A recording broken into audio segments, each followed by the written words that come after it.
Chapter 1, Twin Daughters from the Sky. Yangcheng University.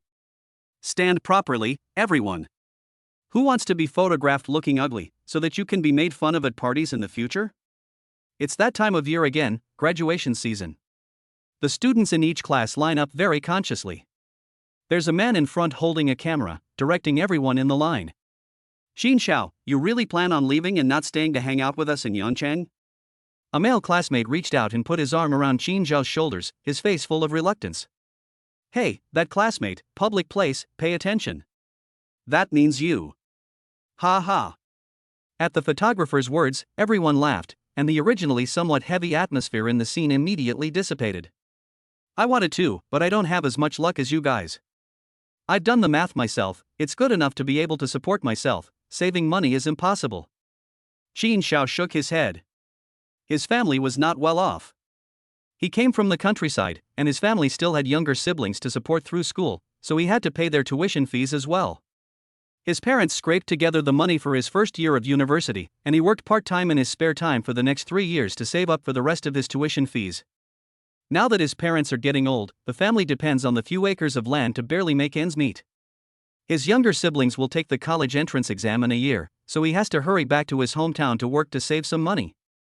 Okay, Wang Jia, just stop talking. You won't see each other in the future. Hurry up and stand properly. It's hard to take pictures in the sun.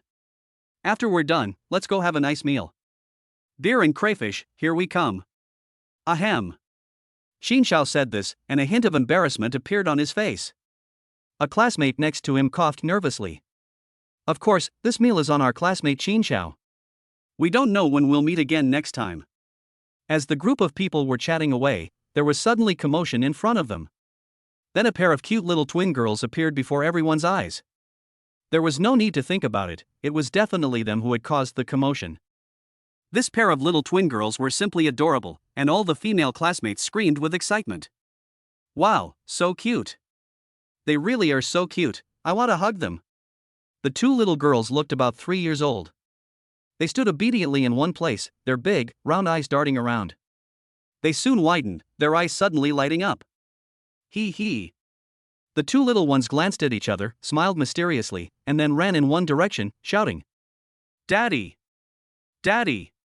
What had started as a small commotion quickly turned into a huge uproar, as most of those present were graduates. At the graduation ceremony, suddenly a pair of twin daughters appeared looking for their father. This big surprise will keep everyone busy for a long time.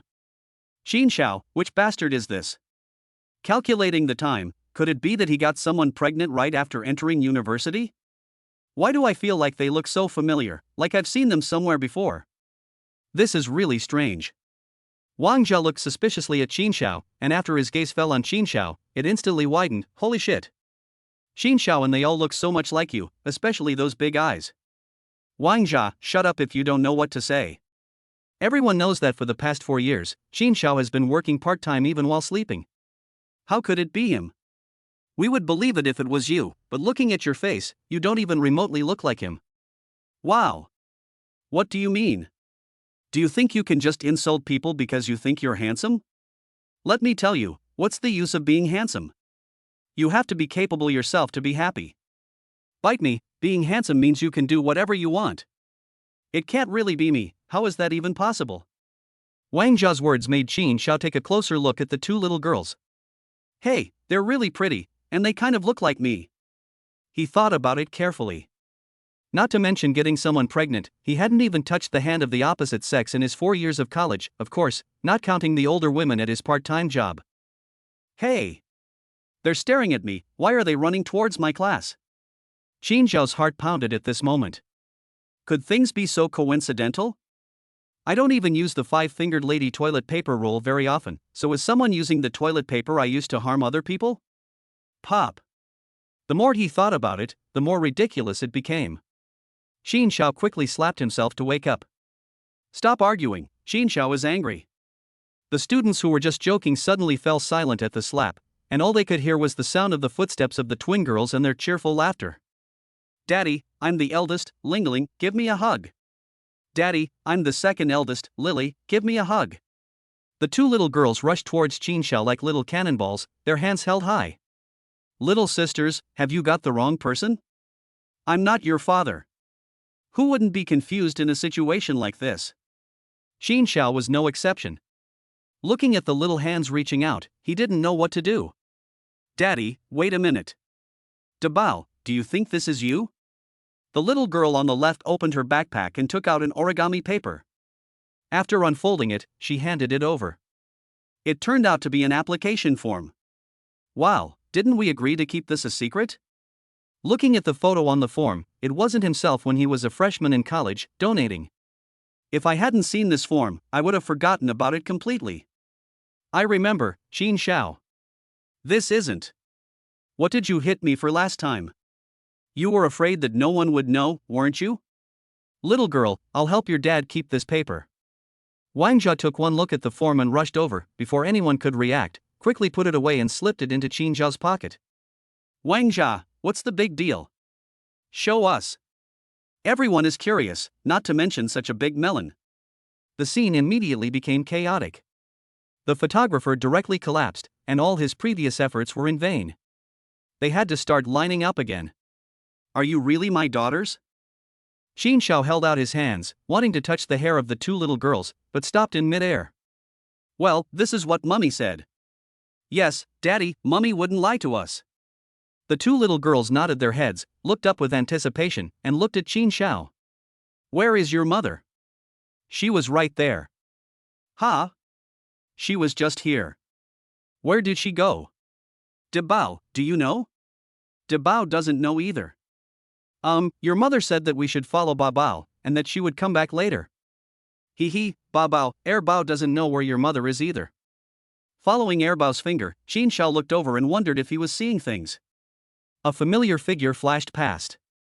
Follow me, I'm going back to my hometown myself, what should I do? Hearing that the two little girls wanted to follow him, Xin Xiao didn't know what to do for a moment. He still couldn't believe it. He had just graduated from university and already had daughters, and they were still so pretty and cute twins.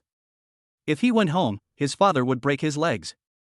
Should he stay in Yangcheng, but he couldn't even support himself, and they were looking at the two little girls, smiling innocently.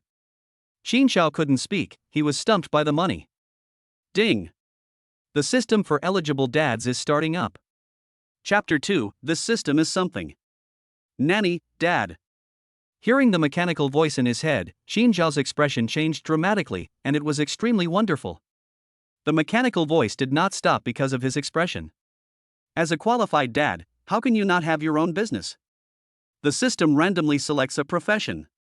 Ding! The selection is complete.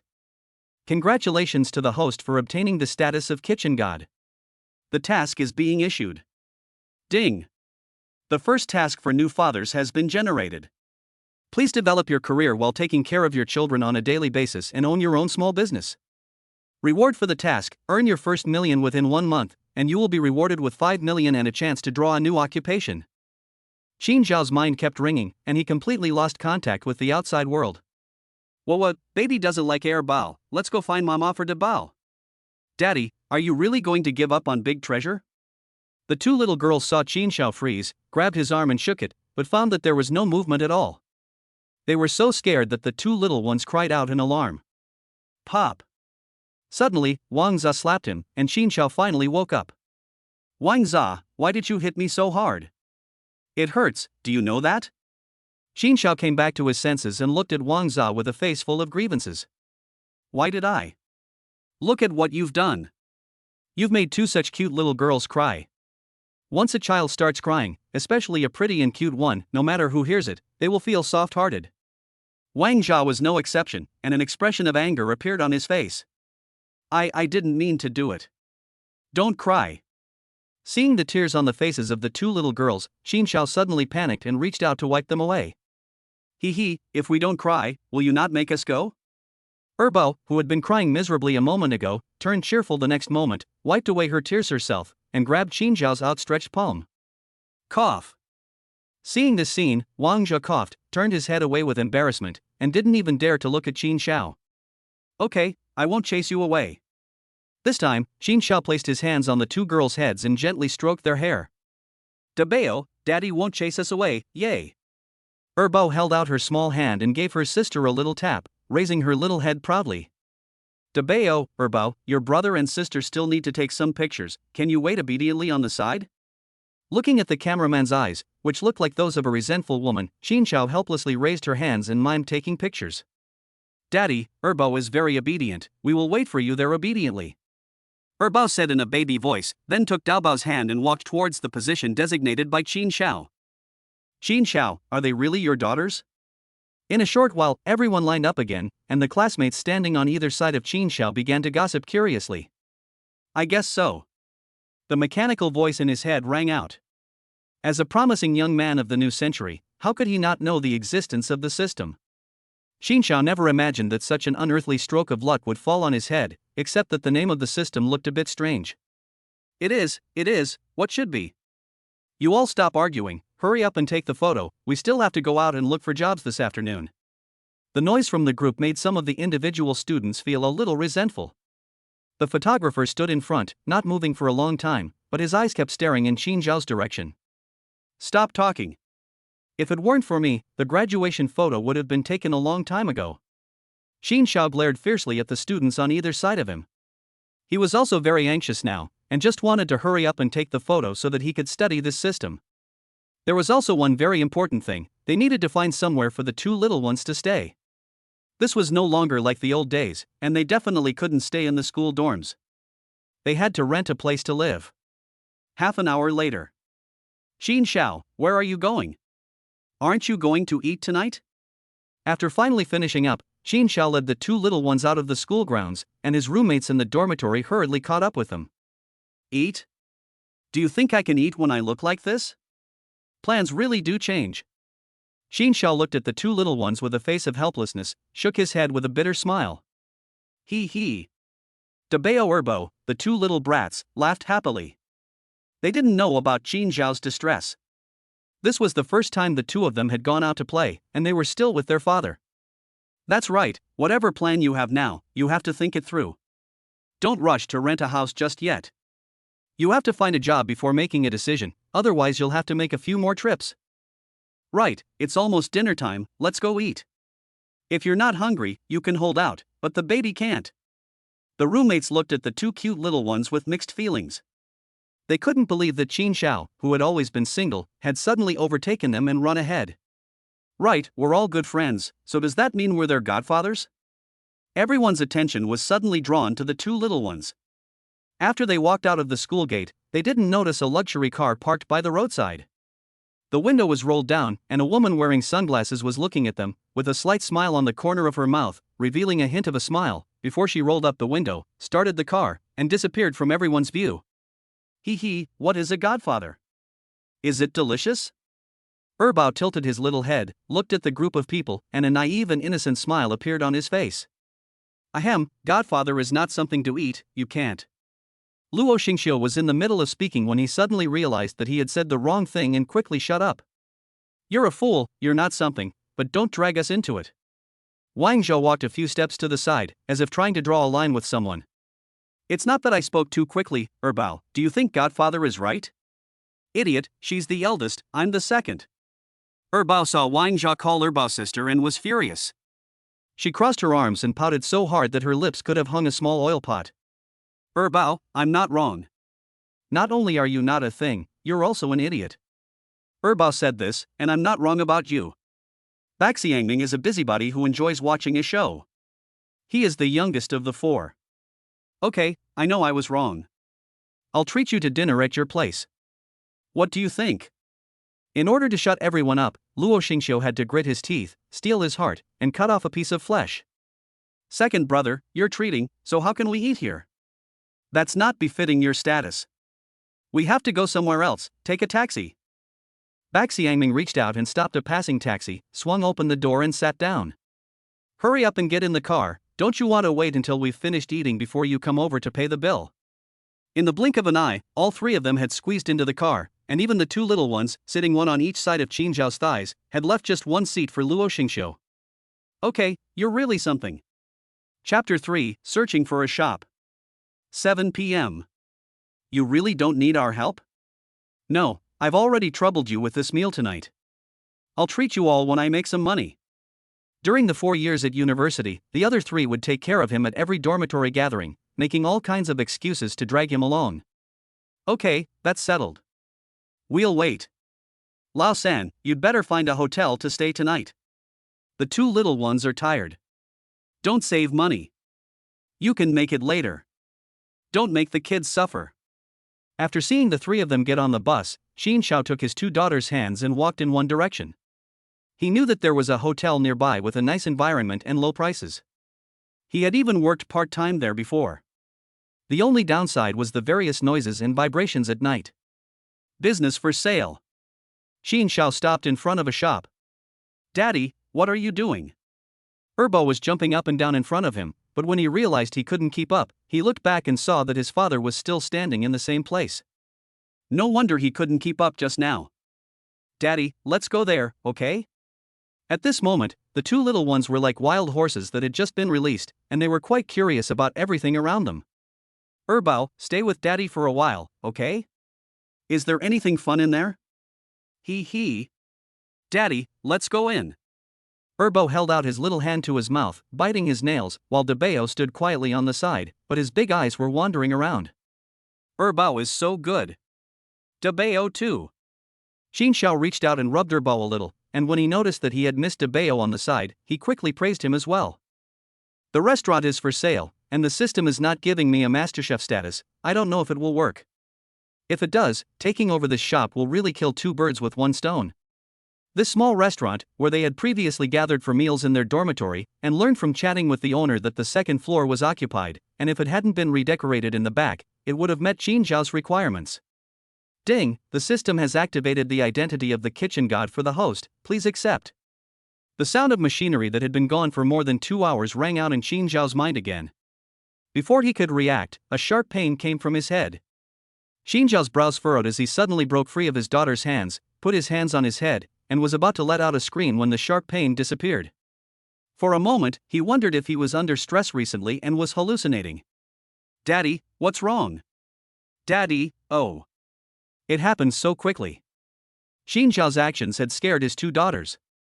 Tears were welling up in their eyes, and it seemed like they would burst out the next moment. This is amazing. Just a moment ago, I was making food, and even the dog was shaking its head at it. But now Xin Xiao found that his memory had suddenly become flooded with a massive amount of information related to cooking. Just thinking of the name of a dish, the relevant steps would appear in his mind, and his hands would start moving without his control. Daddy! Baba! The two little ones saw that their father was ignoring them and grabbed his hand again to shake it. Young man, is there something wrong? The commotion in the restaurant soon attracted the attention of the owner, and a middle-aged man walked out of the kitchen. Ah! Boss, what did you say? At this moment, Xin Xiao finally came back to his senses and looked at the middle-aged man in front of him with a puzzled expression. Young man, you came here to eat. These two little girls are really pretty. Are they your daughters? The middle-aged man did not notice Xin Zhao's unusual appearance. His attention was drawn to the two little ones, Debao and Erbao.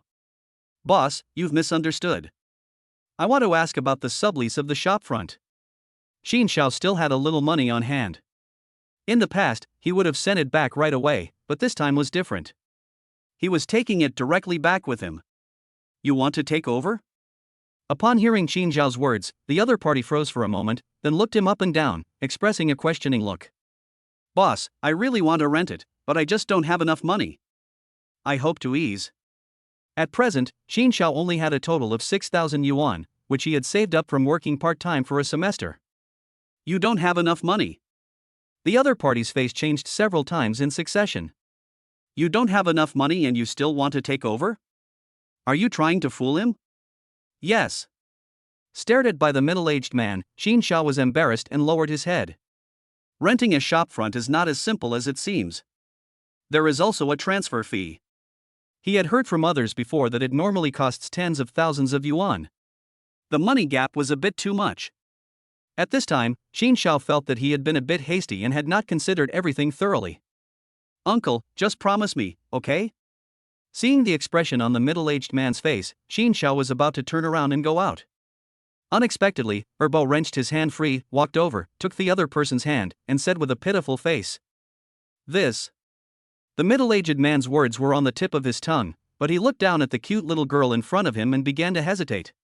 "Erbo, don't be a nuisance, say goodbye to your uncle, and let's find a place to stay first." Xin Xiao had never brought up a child before, but even so, he knew that children needed to go to bed early, and anything else could be discussed tomorrow. The transfer fee is 40,000, to be settled within 1 month, and the shop will be transferred to you. The middle-aged man hesitated for a moment, and finally nodded. After he had finished speaking, he also regretted it a little. The other party obviously did not have the money, and the only way to get enough was to make money by opening a shop. It was impossible to make 30,000 coins a month, but since the words had already been spoken, he had no regrets, and instead would see how the other party decided. 40,000, no problem. This is his only chance. He wants to earn 1 million in a month, and there is a chance of renting a shop if he can do so. Xin Xiao has already made his plans. If that doesn't work, he will set up a stall on the roadside. But in that case, the 2 little ones will suffer, following him in the sun and rain. The monthly rent is 5,000, if that's okay, I'll contact the landlord now and come over to sign the contract first thing in the morning. Seeing that Xin Xiao is bringing 2 small children and hasn't even found a place to live yet, the middle-aged man can't bring himself to do it, and he nodded. "Thank you, boss, I'll definitely be here at 7 o'clock sharp tomorrow morning." "No need to be so early, let's say 9 o'clock. The middle-aged man gave the 2 little ones another look and gave a helpless smile. "It's settled then, I won't disturb you anymore." Holding the little hands of his 2 daughters, he turned to walk out, and the 2 girls waved back at the middle-aged man knowingly. "Bye, uncle." "Bye, uncle." "Bye, kids, be good and listen to your father." The middle-aged man watched Xin Xiao walk out, shook his head, sighed, walked out to the door, and pulled down the rolling door. Young people nowadays are really hard to understand. They can't even support themselves, let alone 2 small children. If my little master was so sensible, the family wouldn't have to worry about him. Chapter 4, Buying Clothes for His Daughter. He. As soon as he entered the room, Erbo was like a runaway horse, curious about everything and touching and looking around. Xin Xiao rented a single room with a queen-size bed. There wasn't much in the room, so after Erbo had had his fun for a while, he went back to the bed and lay down. "Daddy, are we going to live here from now on?" Erbo pouted with her rosy lips, a hint of disappointment on her face. "No, if that man had agreed, we would have been living there from tomorrow. We have no choice but to stay in a hotel tonight, and it costs 120 yuan a night, and the environment is not good. I can't afford to waste this little money on myself, I still have to earn 1 million with it." "That's great, Daddy, you're so good." "The room is so small, with just a bed, a table, a chair, and nothing else." No wonder Erbo is feeling lost. "Erbo, you don't like it here?" Xin Xiao saw his daughter's mood change and asked, puzzled. He. "Daddy, Erbo definitely doesn't like it here. At home, she's always getting into trouble and being scolded by mommy." Debeo sat on the edge of the bed, took off her shoes, and her little feet kept dangling. No, Erbo likes it." Erbo ran over, grabbed Xin Xiao's hand and started to pout. "Erbo, you're so good. When Daddy makes money in the future, I'll buy you a big house to live in, okay?" At this time, Xin Xiao had already accepted both of his daughters. He reached out and gently stroked Erbo's hair, his eyes showing signs of affection. Debeo is angry." Debeo jumped off the bed barefoot and walked over to the window. She clasped her small hands together, pouted her lips, and dimples appeared on her face. Ha. Debeo gets a share too." He walked over and put his arms around both of his daughters. Xin Xiao felt like he was in a dream. He wondered if his father knew, would he break his legs? "Daddy, what are you smiling at?" "Debeo wants to take a bath and go to bed." While Xin Xiao was hugging his 2 daughters and giggling, Debeo interrupted his thoughts. "Take a bath?" Hearing Debeo's words, Xin Xiao froze for a moment. This was the first time he had encountered this situation, but he had never bathed a child before. "Right, mommy said you have to take a bath before you can go to sleep, and take off your pretty clothes." Erbo leaned over, looking at Xin Xiao with a puzzled expression. "Bath, clothes?" After regaining his composure, Xin Xiao glanced at the 2 sisters from head to toe. They were carrying a small school bag, which was too small to contain clothes. In other words, they didn't have any clothes yet. It was already this late, where was he going to buy clothes? Right, I remember. Pop. After a moment of shock, Xin Xiao slapped his hands together, his eyes lighting up. He remembered that there happened to be a clothing store nearby, which mainly sold children's clothes. It was only 7 o'clock, and if he guessed correctly, the store would close at 9 o'clock, so it was still in time. Dabeo, put on your shoes. Xin Xiao was not at all slow to act. He picks up Dabeo and puts on her shoes. Daddy, where are we going? Seeing that Daddy is putting on his sister's shoes, Erbao's first thought is that she can go out and play again. Little rascal, do you want to go out and play? He holds out his finger and gently scratches Erbao's upturned nose. Hee hee, Daddy, you're so clever, you know what Erbao was thinking. Erbao didn't try to hide, and looked at Xin Xiao with a smile on her face. Okay, Daddy will go buy you some clothes, if we don't hurry, there won't be any left.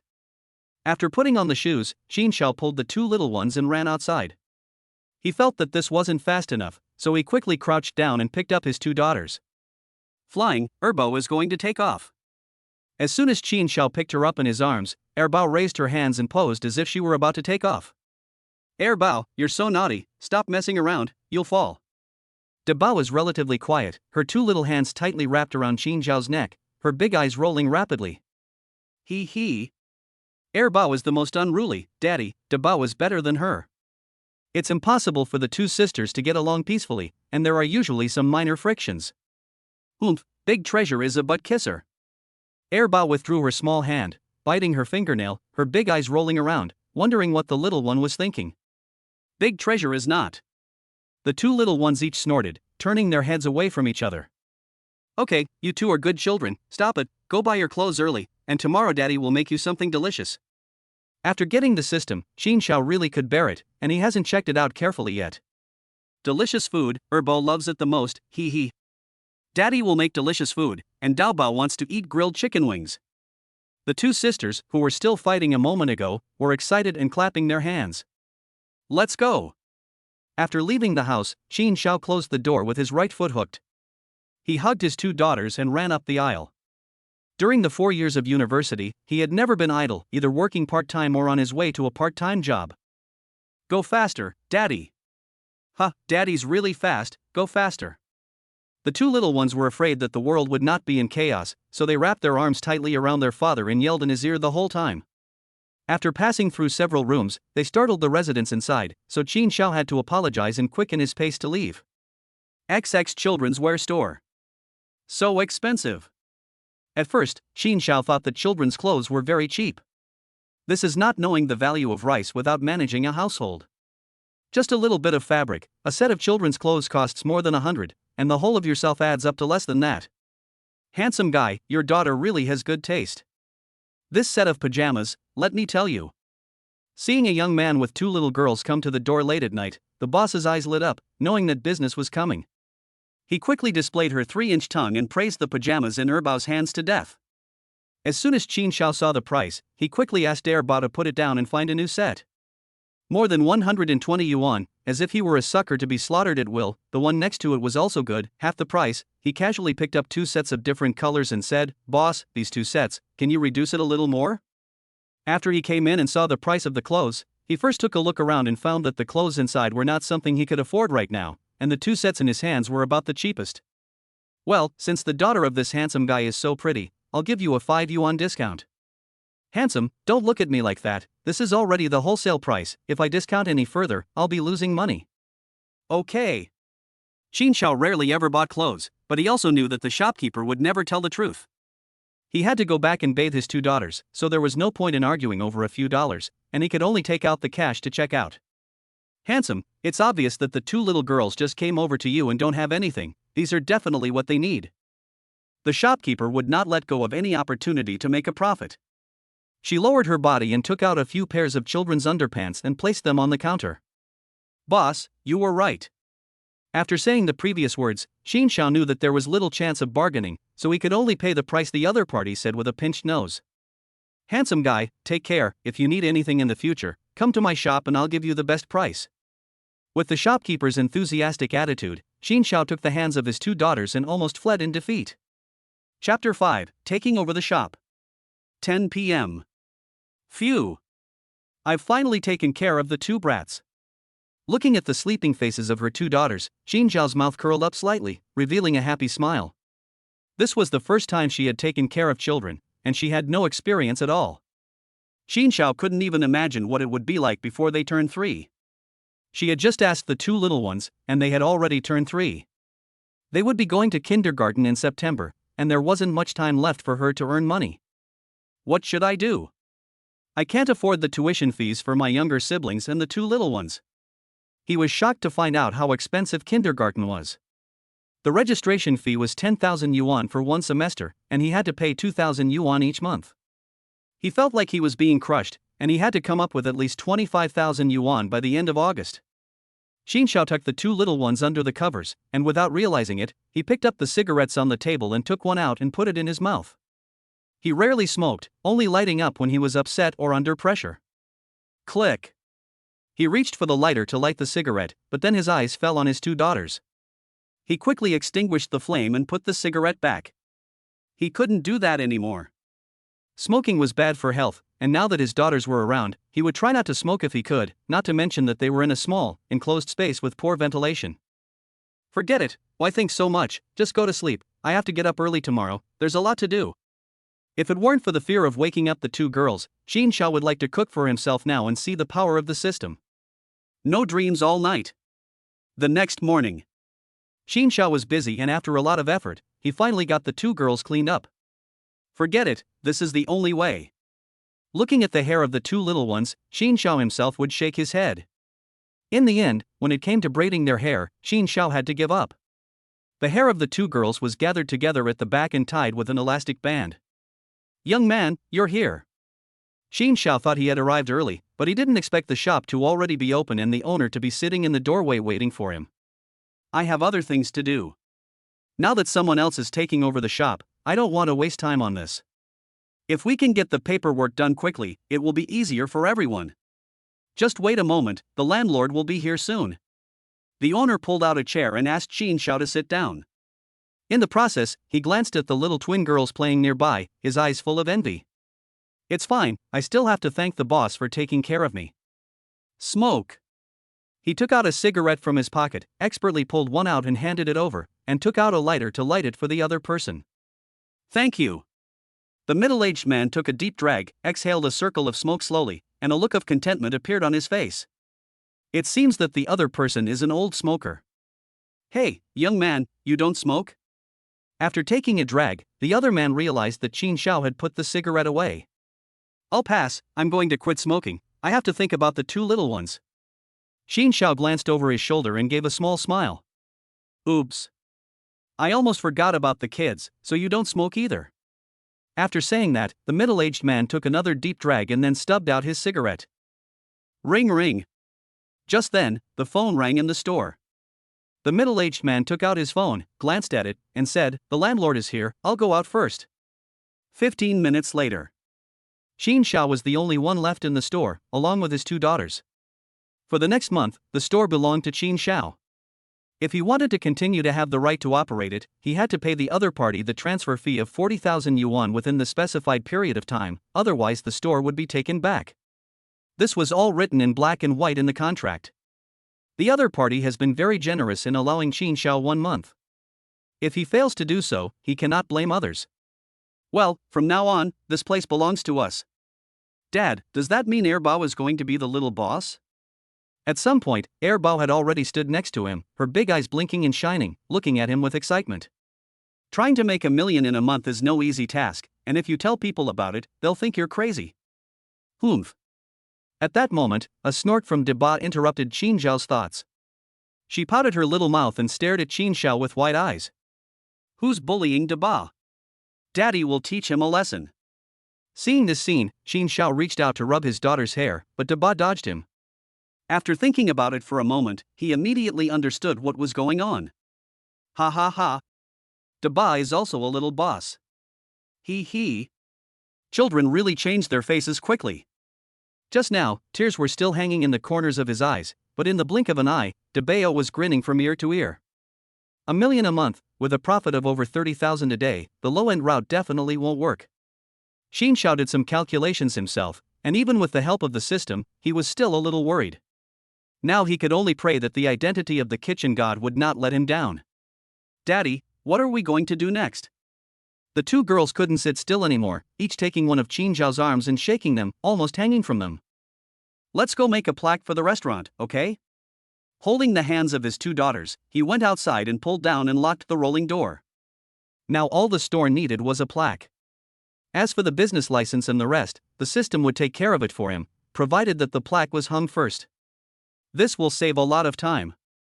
Last night, Qin Xiao already went through the system once. His headache is the name Shidangde, which he has to mentally repeat every time he calls up the system. Qin Xiao celebrates without having to shout it out.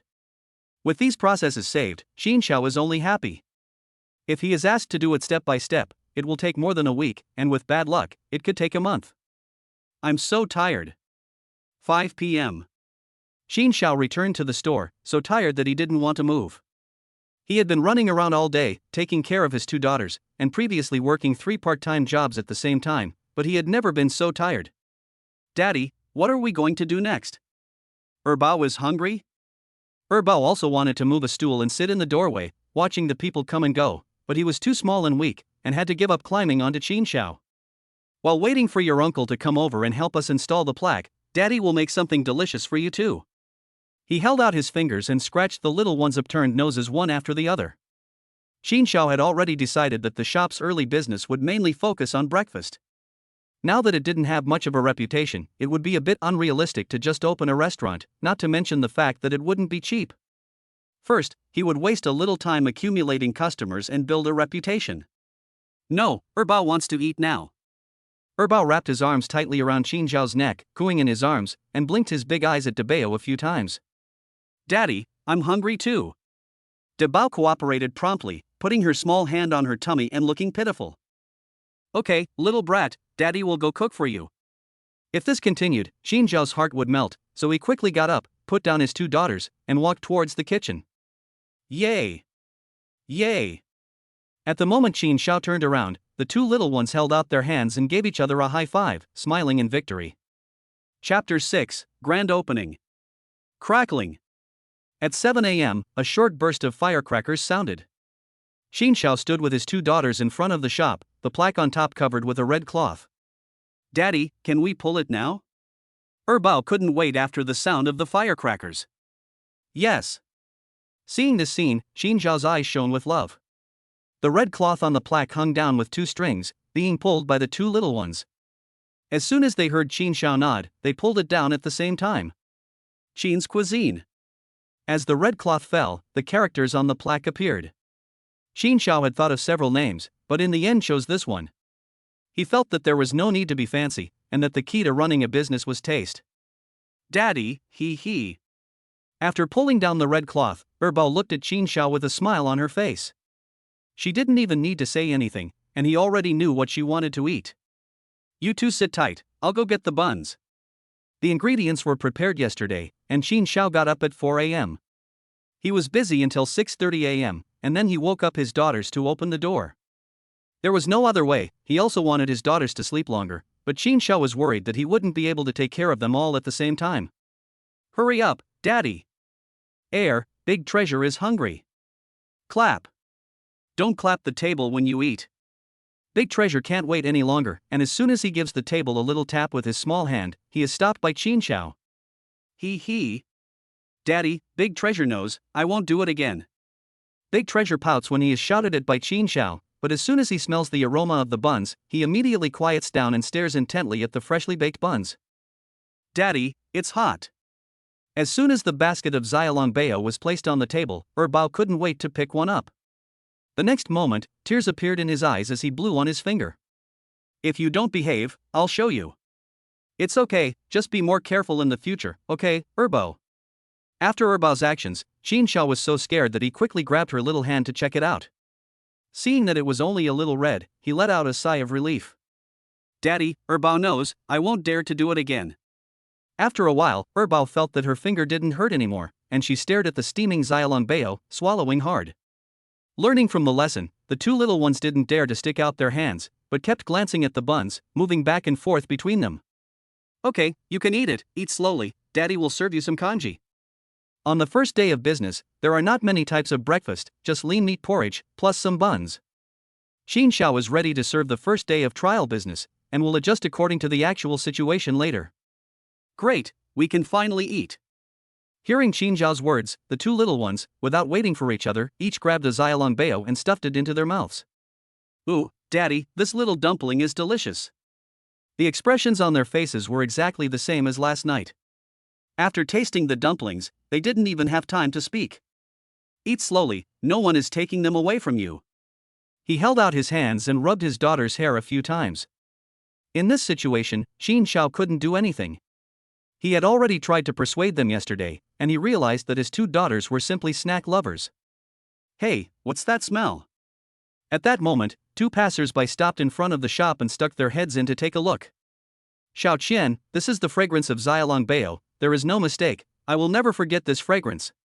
Li Qian is also a foodie, her favorite food is xiaolongbao. After graduating from university and starting work, she would definitely go to the first place that sold xiaolongbao if there was one nearby. If the taste was good, she would have xiaolongbao for breakfast every day. It really is xiaolongbao, Li Qian, you have a dog's nose. Lu Jing looked carefully and saw a young girl take a xiaolongbao out of the cage and couldn't wait to stuff it in her mouth. You're a pig, you always eat more than me. Hee, free stuff is free, and besides, what's the point of eating alone when you can taste the food? Your best friend is sacrificing her weight to keep you company, and in just 1 year she's gained a pound. Lu Jing's living conditions are not as good as Li Qian's, and she's a bit of a cheapskate, so she's happy to follow Li Qian around, where she can eat all kinds of delicious food and save a bundle. Whatever you say, Xingxing, let's go in and have a look. This restaurant looks like it's newly opened, it was just a small restaurant a while ago. After Li Qian finished talking, she took the lead and walked in. Soon, she was captivated by two little girls. It was the first time she had seen such beautiful twin sisters. That's strange, I always feel like there's something wrong. Looking at the beautiful twin sisters, Li Qian had a strange feeling in her heart, but she couldn't figure it out. It's a pity, they're so pretty and cute, but their parents don't seem to care. The way their hair is tied is so casual.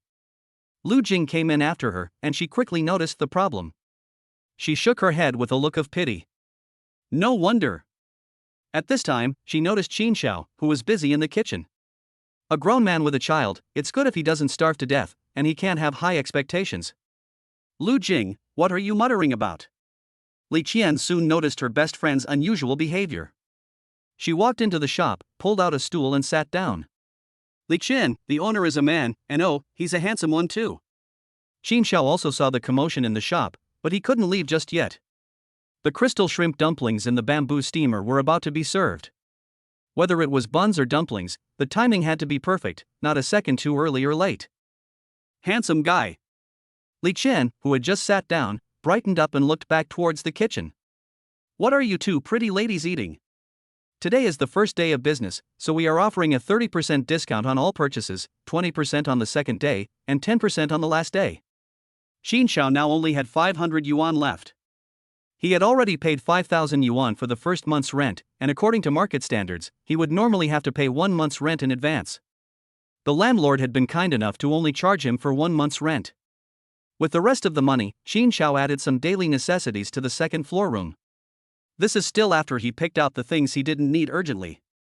Otherwise, with just a few hundred yuan, he couldn't buy much. After all, he still had to leave some money for restocking.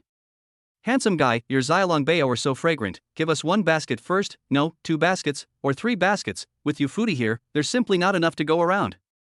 Li Qian looked up and realized that a young man was standing next to her.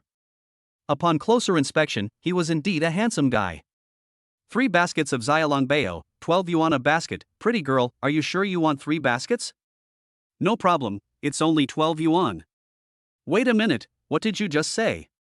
12 yuan a basket, they only sell them for 6 yuan outside, that's twice as expensive. Li Qian earns a good income, she doesn't lack this little bit of money, and it doesn't mean she's stupid, as if the xiaolongbao were handmade by a big hotel chef. Pretty girl, the price is clearly marked, no cheating, the things sold here are guaranteed to be good value for money, you will definitely be full of praise after trying them, and now there is a 30% discount during the opening period. Last night, I personally cooked, simply stir-frying a few dishes, the taste was so good that Qin Xiao almost bit his tongue, in his words, it was better than a 5-star hotel chef's cooking. Ding, system mission timer starts, please host seize the time, earn enough 1 million within 1 month, 30:23:59:58. The moment Qin Xiao put down the Xiaolong Bao, the system mission finally started. When the shop opened early this morning, Qin Xiao wondered if the system had forgotten something, and why the mission hadn't started yet. Chapter 7. Is this still a bun? Enjoy. Qin Xiao put down the Xiaolong Bao and turned to go into the kitchen. Handsome guy, wait, is that all your store sells? In Li Qian's opinion, a good breakfast restaurant should sell a wide variety of food. But after looking around, she saw that the store only sells buns, and there are not many types. At this moment, she began to doubt what Qin Xiao had just said. In a store like this, no matter how delicious the buns are, they are limited. However, the smell that she occasionally caught between her nose was reminding her that the smell was so attractive, and the taste would definitely not be bad. Sorry, pretty lady, it's the first day of business, and I don't know everyone's taste yet. We'll keep introducing new things in the future. If you get tired of the buns, you can also have a bowl of lean meat porridge, 8 yuan a bowl. Qin Xiao pointed to the neatly stacked bowls and chopsticks, and there was a large bucket next to them, containing freshly cooked lean meat porridge. As if to convince the other party, Qin Xiao picked up the lid on top, and in a short time, a stream of water vapor drifted out, followed by a burst of fragrance spreading in all directions. It smells so good. Lu Jing and her companion took a deep breath, then looked at each other, their eyes sparkling, and nodded at the same time. Okay, give us a bowl. It's only 8 yuan. 8 yuan for a bowl of congee, which is double the price of those breakfast shops outside. They just ordered 3 steamed buns, and Li Qian is not fussy about the extra 16 yuan, not to mention that the buns go well with the congee. Okay, 2 beautiful ladies, just a moment. Seeing that the other person had no objections, Qin Xiao let out a sigh of relief. He was afraid that the customer would turn around and leave the shop after hearing the price. This is what he is worried about now. No matter how delicious your buns are, if no one comes in to taste them, it is a failure. Now that there is the first group of customers, I believe that after they taste the food, they will become the most loyal fans in the future. Last night, Qin Xiao already understood what it meant to be a culinary god, to stand at the top of the food chain, a kind of lonely and defeated loneliness. It smells so good, I hope it doesn't disappoint me. Handsome guy, as long as the taste is not bad, we will have breakfast at your restaurant from now on. Li Qian and Lu Jing's company is nearby, and they are both satisfied with their work. The only drawback is that the steamed buns sold at the nearby breakfast shops are not satisfactory, and they don't want to go after eating them once. Thank you very much, ladies, for taking care of business. Qin Xiao responded, and then returned to the kitchen. As for what happened afterwards, a scene had already appeared in his mind. What confidence! Li Qian reached out and touched a Xiaolong Bao, then picked one up and shoved it straight into her mouth. Li Qian, you. She had only intended to take a small bite, but when she brought it to her mouth, the distinctive fragrance of the Xiaolong Bao intensified, and she just couldn't resist the temptation. How was it? Li Qian had just taken a small bite of the Xiaolong Bao when the outer skin suddenly burst, and the soup inside exploded out. Li Qian's expression froze for a moment, her eyes widening to the limit. Seeing this scene, Lu Jing, who was standing nearby, asked anxiously. Ooh. Li Qian had no time to pay attention to her best friend's questions. She felt that her taste buds had exploded. She had eaten so many delicacies, but this was the first time she had encountered such a situation. It was really delicious. At this time, she began to doubt whether she had just eaten a Xiaolong Bao or a delicacy eaten by the immortals in heaven. Tell me, I'm dying here. The more she said this, the more Lu Jing became anxious, and she didn't even notice that the Xiaolong Bao she was holding in her hand had fallen on the table. What a waste, how can you treat food like this? As soon as the Xiaolong Bao fell on the table, Li Qian, who had been squinting, suddenly opened her eyes wide, quickly picked it up, and blew air into it. Li Qian, you're so rude, why act so exaggeratedly? This is the first time Lu Jing has seen her best friend act like this. She has eaten gourmet food before, and in her opinion, no matter how delicious it is not worth such an expression. Ugh. With a mouthful of saliva, Li Qian swallows the Xiaolong Bao in her mouth, and then she has time to speak. This cannot be described in words. Anyway, for 12 yuan a dozen, it is definitely good value for money. To borrow the words the handsome guy just said, you will know after trying it. I can't talk to you anymore. With this kind of food, to savor it for a second slower is to disrespect it. Before she could finish speaking, Li Qian stuffed the dumpling she had just picked up into her mouth. Normally, she would not eat food that had fallen out. Really? Even so, Lu Jing was still skeptical and picked up a dumpling again. The two had known each other since university and often joked with each other. Lu Jing had not fallen for this kind of trick before. Li Chen would wait until she had put the food in her mouth, and then quickly spit it out. Believe it or not, handsome, give us 3 more. She glanced at the baskets, each containing 5, and realized that there weren't enough to go around. After she'd tried it, she was sure to join the rush. 1 more order, plus a bowl of congee, would barely fill her stomach. She wanted to try the other buns, too. If the Xiaolong Bao were so delicious, the others would surely not disappoint. Lu Jing gritted her teeth and took a small bite. Hey, there's a new breakfast shop, never mind, I'll eat here, saving myself the trouble of having to go so far. At this time, a couple walked in. This was quite unusual, as usually only one person would come out. Brother, sister, what can I get for you? Seeing customers come in, Qin Xiao quickly dropped what he was doing and came out. Before Qin Xiao could finish speaking, the woman tugged her husband's sleeve. She had just seen the menu on the wall and for the time being, she had dismissed the idea of buying breakfast here. What the heck, they're being taken for fools. Things here are twice as expensive as outside, and their money doesn't grow on trees. Damn, this is really delicious. The man was about to speak when he was startled by this yell. Ahem, sorry. Lu Jing looked up and realized that there were already other customers in the shop. She quickly lowered her head, her face flushing, and was relieved that she didn't know any of the other customers. It was a few minutes before she got there, so why not try it here? After the scare, the man noticed that the shop was filled with an attractive fragrance, and there were 2 beautiful women on the side. Their eating manners were terrible, and they didn't care at all about the public place. Honey. The woman was a little displeased, but only showed it on her face. She added, Boss, give us 2 meat buns and 2 bowls of lean pork congee. The man slapped his wife's hand in response to her words and pulled her to sit down. Honey, if those 2 people aren't a couple of paid customers, this breakfast shop must be pretty good. You've always said that there's nothing good to eat around here, so if this place happens to be to your liking, wouldn't that be a waste? 2 buns and 2 bowls of congee cost less than 30 yuan. It's a small price to pay to find out if the food is good. If it is, then in the future, you can have breakfast at home and not have to go so far in the morning. Okay, I'll listen to you today. The woman's expression brightened a little when she saw that the man had only glanced at the 2 beautiful women. Chapter 8, De Bao and Air Bao are awesome. Wife, he. How is it? The man knew that he had made the right choice when he picked up the meat bun and took the first bite. He asked triumphantly. You passed, you don't have to kneel on the laundry board tonight. The taste is really good, but the price. Spending tens of dollars for breakfast is really not affordable for most people. There is no such thing as the best of both worlds. It is impossible to eat the best food for the least amount of money.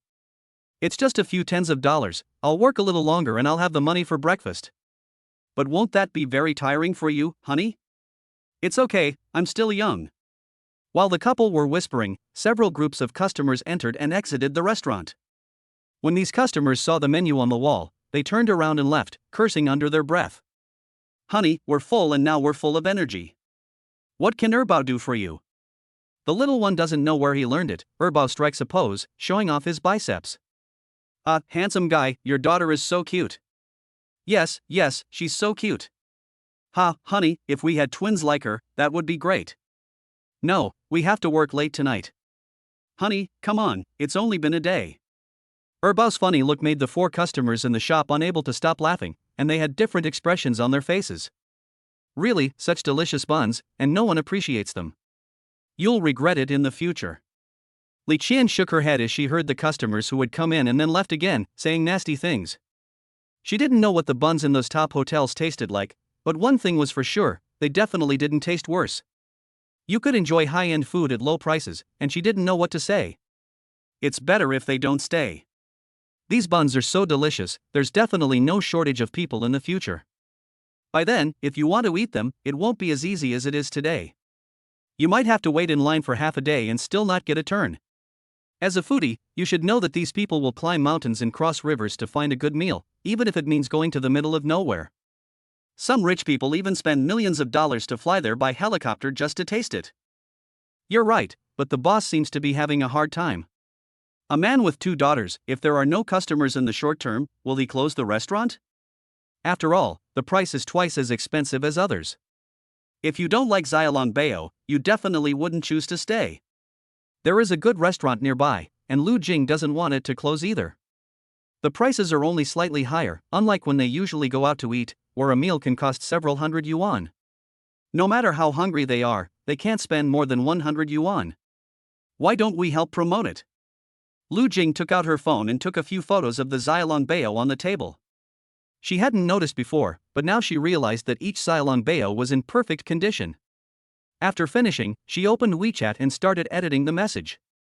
Before posting, she asked Li Qian, "Send it, and post it to your moments too." The two work for the same company, but Lu Jing is still an ordinary employee, while Li Qian is already middle management. "Let's post it together, so that everyone will believe it. Everyone knows your reputation as a foodie, Li Qian. Dabao, follow me. Dabao, Erbao, don't run around, there are a lot of bad people out there." Even when he is busy, Xinjiao's attention is always on his 2 daughters. At this time, he saw them walk to the front door of the store and had to warn them. "Daddy, Erbao knows, if I don't go out, I'll just stay at the door." The 2 little ones walked to the door, took one step, but then reluctantly took it back and stood still at the door. But this did not deter Erbao. She just rolled her big eyes, and her gaze rested on the people passing by the door. "Uncle, Aunt, do you want to eat buns? My dad makes really delicious buns." After a while, a few people passed by the door. Erbao held out her hand to grab the hand of a young girl, looking at her with a pitiful expression. Her cute appearance melted the hearts of everyone she saw. For breakfast, the little girl is amazing, she even helps her father. The older sister also wants to help, but she just ate and is too embarrassed to help. The person is walking and suddenly has their hand grabbed. They are about to get angry when they realize it's a little girl. Their face immediately changes, and the international greeting that was about to come out is promptly withdrawn. "Pretty sister, Erbao didn't lie to you, Baba's buns are really delicious." The eldest child, standing nearby, was at first confused and didn't know what the second child was going to do. Now she finally understands and walks over to the side, taking the other child's hand. "Wow, twins!" The appearance of the eldest child causes another round of surprise from the people outside, and their eyes dart back and forth between the two. What's going on? What happened in front of the shop, combined with the cute and adorable performance of the 2 little ones, Dabao and Erbao, attracted everyone passing by. "I don't know, this is strange. I remember this shop used to be a small restaurant, when did it start selling breakfast?" "You don't know, but I do. These twin sisters are really sensible and know how to attract customers for the adults." Someone else who had just witnessed the scene hurriedly explained to the group when they heard someone ask. Really, the owner of this shop, in his previous life, must have saved the galaxy, because he gave birth to such a beautiful and cute pair of twin daughters who are also so sensible. It so happened that we hadn't yet had breakfast, and seeing that the 2 little girls were so sensible, we had to go in and give them our support, no matter what. The smell wafting from inside was appetizing just from a quick sniff, and we were sure the taste couldn't be too bad. There were 2 tables of guests already dining inside, but they seemed a bit overdramatic. At this point, everyone finally noticed Lu Jing and the others, but their eating style was indeed a bit overdramatic. They kept their heads down, didn't talk, and just focused on eating, giving everyone the first impression that they hadn't eaten in ages. "Hey, boss, is the price wrong?" Seeing that everyone else had already entered, the girl, who was being pulled by Dabao and Erbao, asked her companion and then entered. As soon as she looked up, she saw the menu on the wall. Usually, when customers enter a restaurant, they will look for the menu first. Xinjiao spent dozens of yuan to print a large menu and stick it in the most conspicuous position on the wall, so that as soon as you enter the restaurant, you can see it when you look up. "Beauty, there is no mistake in the price, don't let the price scare you off, you will be glad you stayed after trying it. Don't stare at me, I'm not a fake, besides, everyone can afford a few tens of dollars, don't be afraid to stay and try it." Xinjiao's shop is not big, just enough to fit 5 tables, and if it's a group, it can accommodate 25 people dining at the same time. After a few customers entered, they saw the menu on the wall and turned around to leave. At that moment, they heard Li Qian's words and hurriedly retracted the doorsteps they had taken. "Boss, give me a vegetable bun. I really can't eat anymore." "What are you guys ordering?" "Give me a bowl of lean meat congee. Today's breakfast is a bit greasy." "I'll have a vegetable bun too." Okay, everyone, please sit down, right away. The sudden flurry of activity in the restaurant made Qin Xiao the happiest.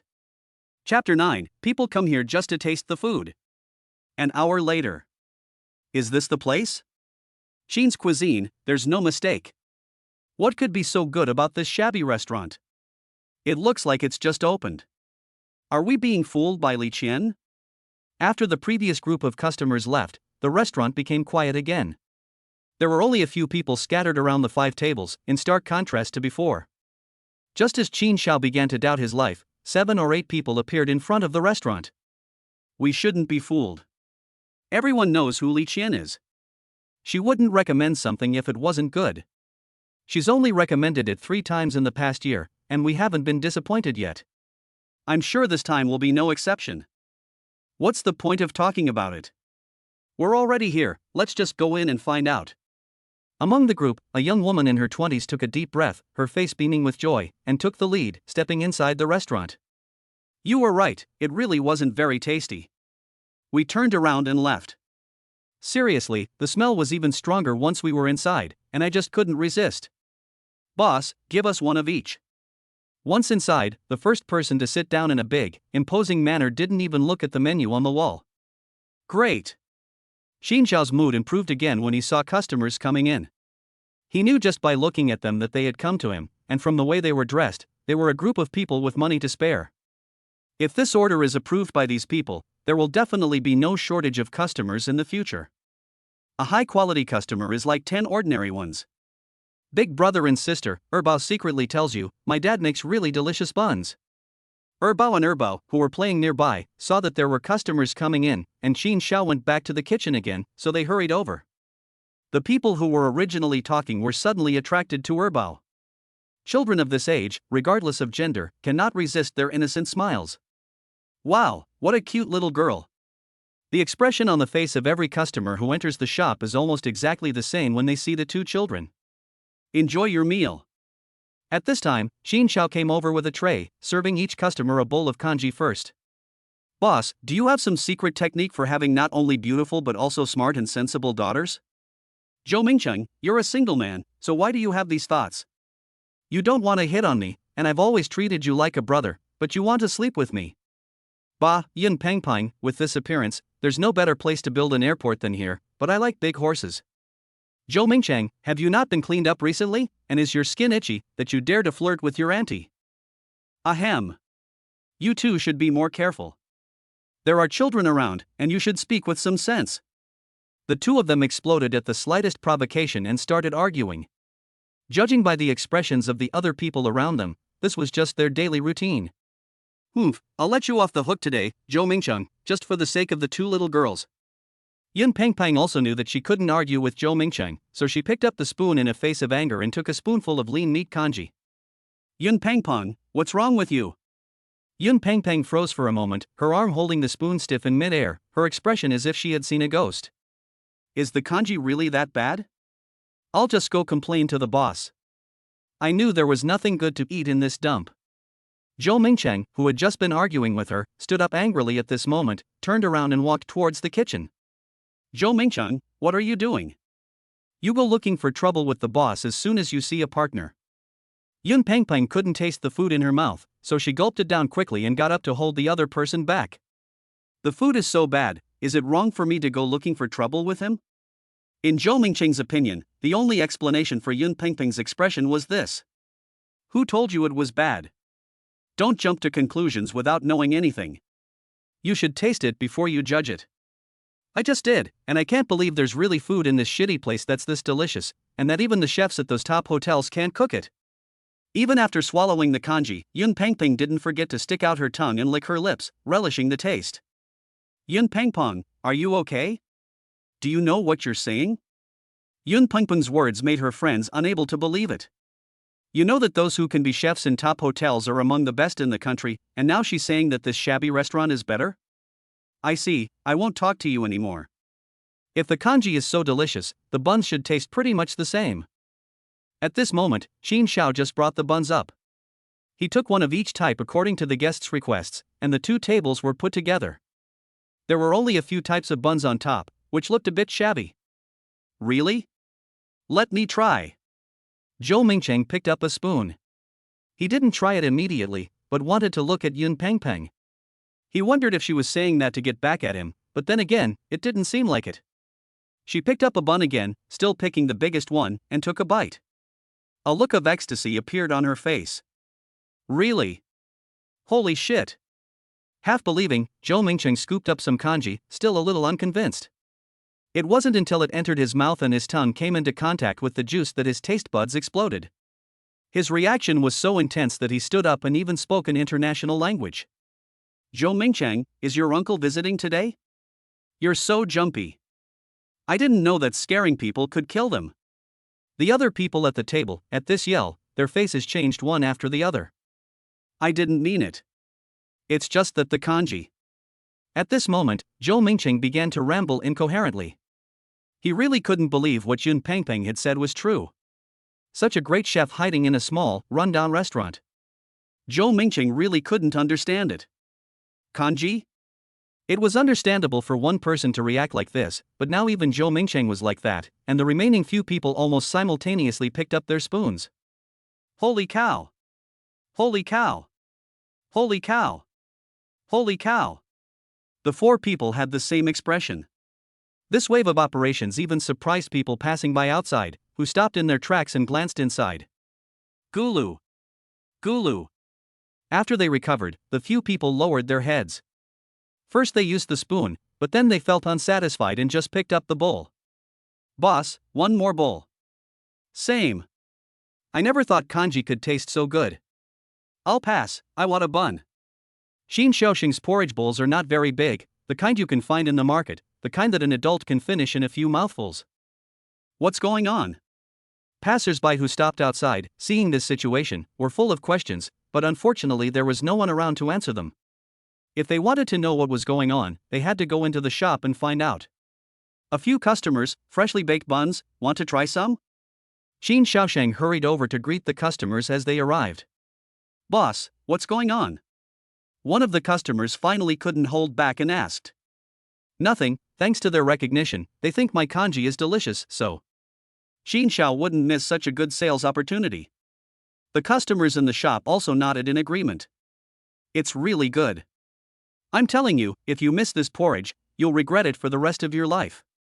Especially the Xiaolong Bao. I've tried them at hundreds of restaurants, and none of them are even close to this one. Don't stare at me. I'm not exaggerating. Anyway, you guys are all born in the year of the pig, and you've already finished eating without me. Boss, one more serving. Chapter 10, No payment if it's not delicious.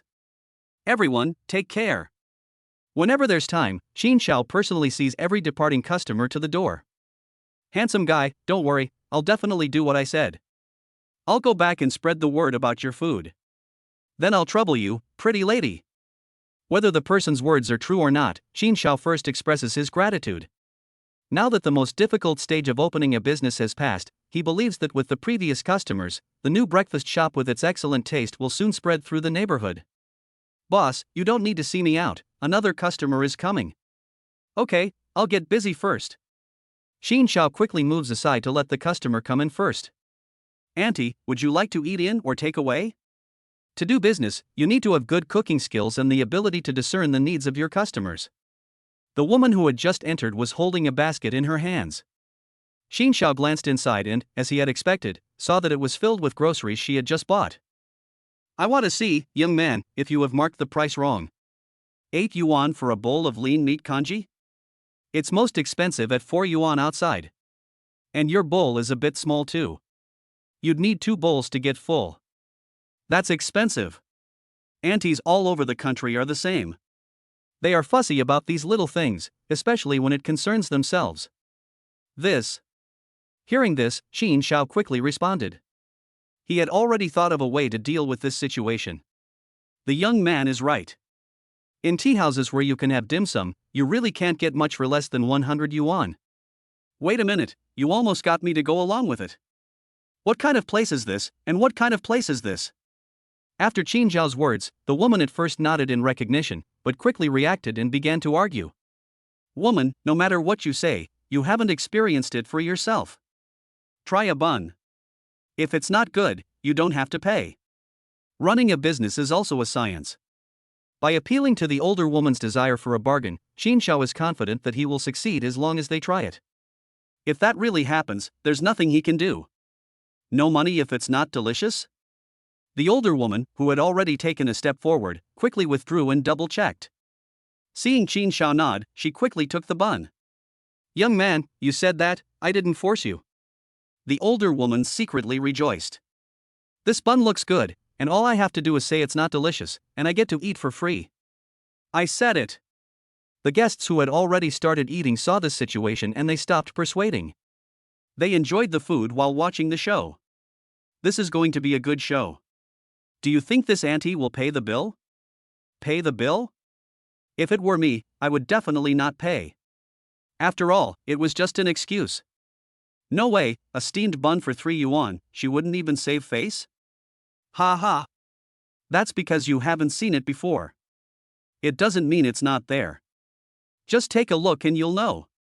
In my opinion, even if these aunties are greedy for small advantages, after trying the buns from this shop, they will all dismiss this idea. Don't you believe it? Let's bet. Only a fool would bet with you. Just watch. The companion disdainfully said, and quickly grabbed a steamed bun and stuffed it in his mouth while no one was looking. Is this still a bun? After the auntie took the bun, she took a big bite directly, and the soup inside sprayed away. Her expression froze for a moment, and she didn't even notice the soup splashing on her body. Suddenly, her taste buds exploded, and an indescribable deliciousness spread. She looked at the bun in her hand with a puzzled expression, wondering if the owner had switched the buns at that moment. No, when did the bun taste so good? The woman was now filled with doubts about life. She had eaten so many buns over the decades, but this was the first time she had ever tasted such deliciousness. Compared to this, the buns she had eaten before were not even worth mentioning. No, how could I say it was delicious? If I said that, wouldn't I have to pay for it? The woman muttered to herself for a while before she realized she was still in the store and everyone else was looking at her. Fortunately, she was thick-skinned and said without blinking, "Boss, your buns are okay, but the price is too high. Can you reduce it a little?" The woman finished eating the bun in less than half a minute, and at the end she didn't forget to lick the soup from her fingers. Woman, don't make things difficult for the boss. This price is already very cheap. Look at those big hotels, you can't get this kind of food for a few times the price. Before Qin Xiao could say anything, the customer next to him spoke up. Yes, this handsome guy is looking after us. If you go to a big hotel, this bun would cost tens of dollars and people would still be fighting over it. Now it's only 6 yuan, I'm embarrassed to pay for it and I want the handsome guy to raise the price. A meat bun is usually 3 yuan at an outside breakfast shop, and if it's served in a tea house, it's at least 10 yuan. In his opinion, Qin Xiao's price of 6 yuan is really cheap. Okay, then, I'll have 5 meat buns, and 5 vegetable buns. Forget the kanji, that's 8 yuan for such a little bit. The woman compares the bowls at home and finally gives up on buying a bowl of kanji.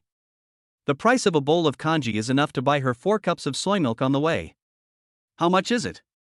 The woman asks, taking the bag. No matter how thick her skin is, she feels embarrassed when so many people are staring at her, and she can hear everyone listening to what she just said. It's a 30% discount during the event, so it's 35 yuan in total. Are you paying in cash, or with your wealth card? Qin Xiao asked, looking at the other person's smartphone. Cash, that's expensive, and the cost of a meal is gone. The woman started to nag again, but she still took out 3 bills. Take your time, auntie, and come again soon. After seeing the woman out, Qin Xiao watched her pause every 3 steps, and his smile grew even wider. If he could handle her, he could handle any other customer. 6 p.m. Dad, is the food ready yet? Erbao's hungry. Qin Xiao kept his shop open from morning until night, and whenever the buns ran low, he immediately restocked them. After noon, the number of customers gradually decreased. Those who came in the back of the shop were recommended by others, and the residents in the neighborhood rarely had porridge and buns for lunch. It was not until 5 p.m. that the number of customers gradually increased, most of whom were regular customers from this morning. During this hour, Qin Xiao sold buns while preparing dinner. For lunch, the father, daughter and son had a simple meal of a few buns and a bowl of lean meat porridge. Bao, wait a minute, it will be ready soon. Qin Xiao is working at full capacity. Considering the nutrition of the children, he fried a plate of beef, a plate of vegetables, and finally chicken soup. There are only 3 dishes for dinner. There is no way around it, time is not allowing, one person is too busy. Qin Xiao is going to see how tomorrow goes, and if business is still good, he will hire an employee. It smells so good, boss, what are you frying? As Qin Xiao brought out the fried beef, an attractive meaty aroma spread through the shop, and the customers couldn't help but swallow. It smells so good, just thinking about the taste makes my mouth water. A customer sticks his neck out and looks at the dish that has just been put down. There are slices of beef stacked on top of each other, with a few green onions as decoration. Handsome guy, can I try a slice? A female customer can't resist any longer, and she goes over and asks cheekily. Sure. In a few days, Qin Xiao is going to introduce a few dishes, and now a customer wants to try them, so this is a chance to recommend them. 2 little sisters, can you give your sister a slice of beef? With the boss's permission, the young woman quickly flashed her sweetest smile and asked the 2 little ones, De Bao and Er Bao, with narrowed eyes. Just a slice. Well, the food I make is delicious. Er Bao held up a finger, now that she had started to protect her food. Chapter 11, Not Enough Buns for Sale. How was it? The others didn't have the nerve to compete with the child for food, but they still wanted to know the result. Ha! The young woman didn't answer, but the expression on her face spoke for itself. She looked intoxicated, and the expression on the faces of the customers who entered the shop for the first time when they tasted the buns was the same. Delicious. During the process, the young woman narrowed her eyes and chewed carefully, and she didn't open her eyes until she had chewed the beef until it was completely crushed and swallowed. Is that all? Yes, how does it compare to the buns? Customers who come into the store at this time generally have their main meals outside, and they all hope that there is a delicious restaurant nearby. It's not much different. I never imagined that the handsome guy was not only good at making buns, but also at cooking. I wonder if he will introduce a full menu in the future. Boss, this beautiful woman is right. Since you have such cooking skills, why not expand your business and make more money? We promise to come here often. That's right, if there are not enough customers, we will help you promote your business. Everyone got even more excited when it came to delicious food, and they all persuaded Qin Xiao to also run a full-service restaurant. Everyone, can I say something? Qin Xiao quickly reminded everyone as he finally got a chance to speak. Ha, we all forgot about the main topic. Qin Xiao's voice finally got everyone to notice his existence, and everyone felt embarrassed and started laughing. Don't say anything, let's see what the boss has to say. Not bad, handsome. What do you think? Now everyone knows that Qin Xiao's cooking skills can be compared to those of top hotel chefs. They dare not offend each other, because if someone else does their business, they will suffer. Thank you all for thinking of me. I have already considered what you have said. I will not consider it for the time being, but I will definitely do it in the future. At present, the customer flow has not yet stabilized, and Qin Xiao does not want to take too big a step, as this is likely to backfire. Boss, not in the future, but tomorrow. I just had a taste, and I'm not interested in any other food. The young woman just pleaded with a sad face, as if she was the only one there and she was offering some attractive conditions. Let's talk about this later. I'm sorry everyone, my 2 daughters are hungry, and I need to stir-fry some vegetables, so I won't stay and chat with you. Qin Xiao casually found an excuse and turned around to walk back to the kitchen. More importantly, his reason was one that no one could refute. Unfortunately, it seems that if you want to eat the food personally cooked by Boss Qin, you will have to wait a while. This beautiful lady, just now you tasted it, can you tell us again? What do you think? The beef cooked by handsome Qin has an outstanding taste, leaving a lingering fragrance in the mouth and making the appetite grow. As the beautiful lady described it, not only did the crowd not get hungry, but they felt even more peckish. Fortunately, someone reminded them at this time. I said, what are you thinking? We can't eat the food that Boss Qin has cooked, but the buns he has made are right in front of us. Why dwell on that? They are all the same level of cuisine. Right, if you hadn't said that, I would have almost forgotten. Handsome, another bowl of lean meat porridge, and a basket of xiaolong bao on the side. Among these buns, I still like the xiaolong bao the best. Give me 2 baskets. The restaurant guest stopped pestering Qin Xiao, and he finally finished cooking the last dish of stir-fried vegetables. As for the chicken soup, it still needs to be simmered for 10 more minutes. De Bao, Er Bao, come and sit down, it's time to eat. Qin Xiao cooked porridge for his daughters, and served each of them a bowl. Hee hee, finally we can eat. As soon as Qin Xiao put the bowl down, Bao couldn't wait to reach out her little hand and pick up a piece of beef. Daddy, Bao used her hands, she's been bad. Before Qin Xiao could say anything, the older child, Bao, jumped at the opportunity to say something. Oomph, you're so naughty, Bao. Bao quickly stuffed the beef into her mouth and made a face at Bao. Naughty. Bao, you're being naughty. Seeing her daughter's antics, Qin Xiao couldn't help but laugh. Seeing her father looking at her, Bao quickly sat up straight and shook her head, without even moving her mouth. Bao, did you see it wrong? Look, Bao is very well behaved. No, I didn't. Daddy, look, Bao has something in her mouth. Bao pouted her little mouth and held up her hand to point at Bao. If she wasn't already sitting on the stool, she might have gone over to open Bao's mouth and take a look. Is that right, Bao? Qin Xiao sat down between the two little ones, reached out and rubbed Bao's hair, as if he hadn't seen anything in her mouth. Oh. Daddy, Bao was wrong. At that moment, Bao spoke, with pieces of beef still in her mouth. Bao remembered that you must not speak during meals.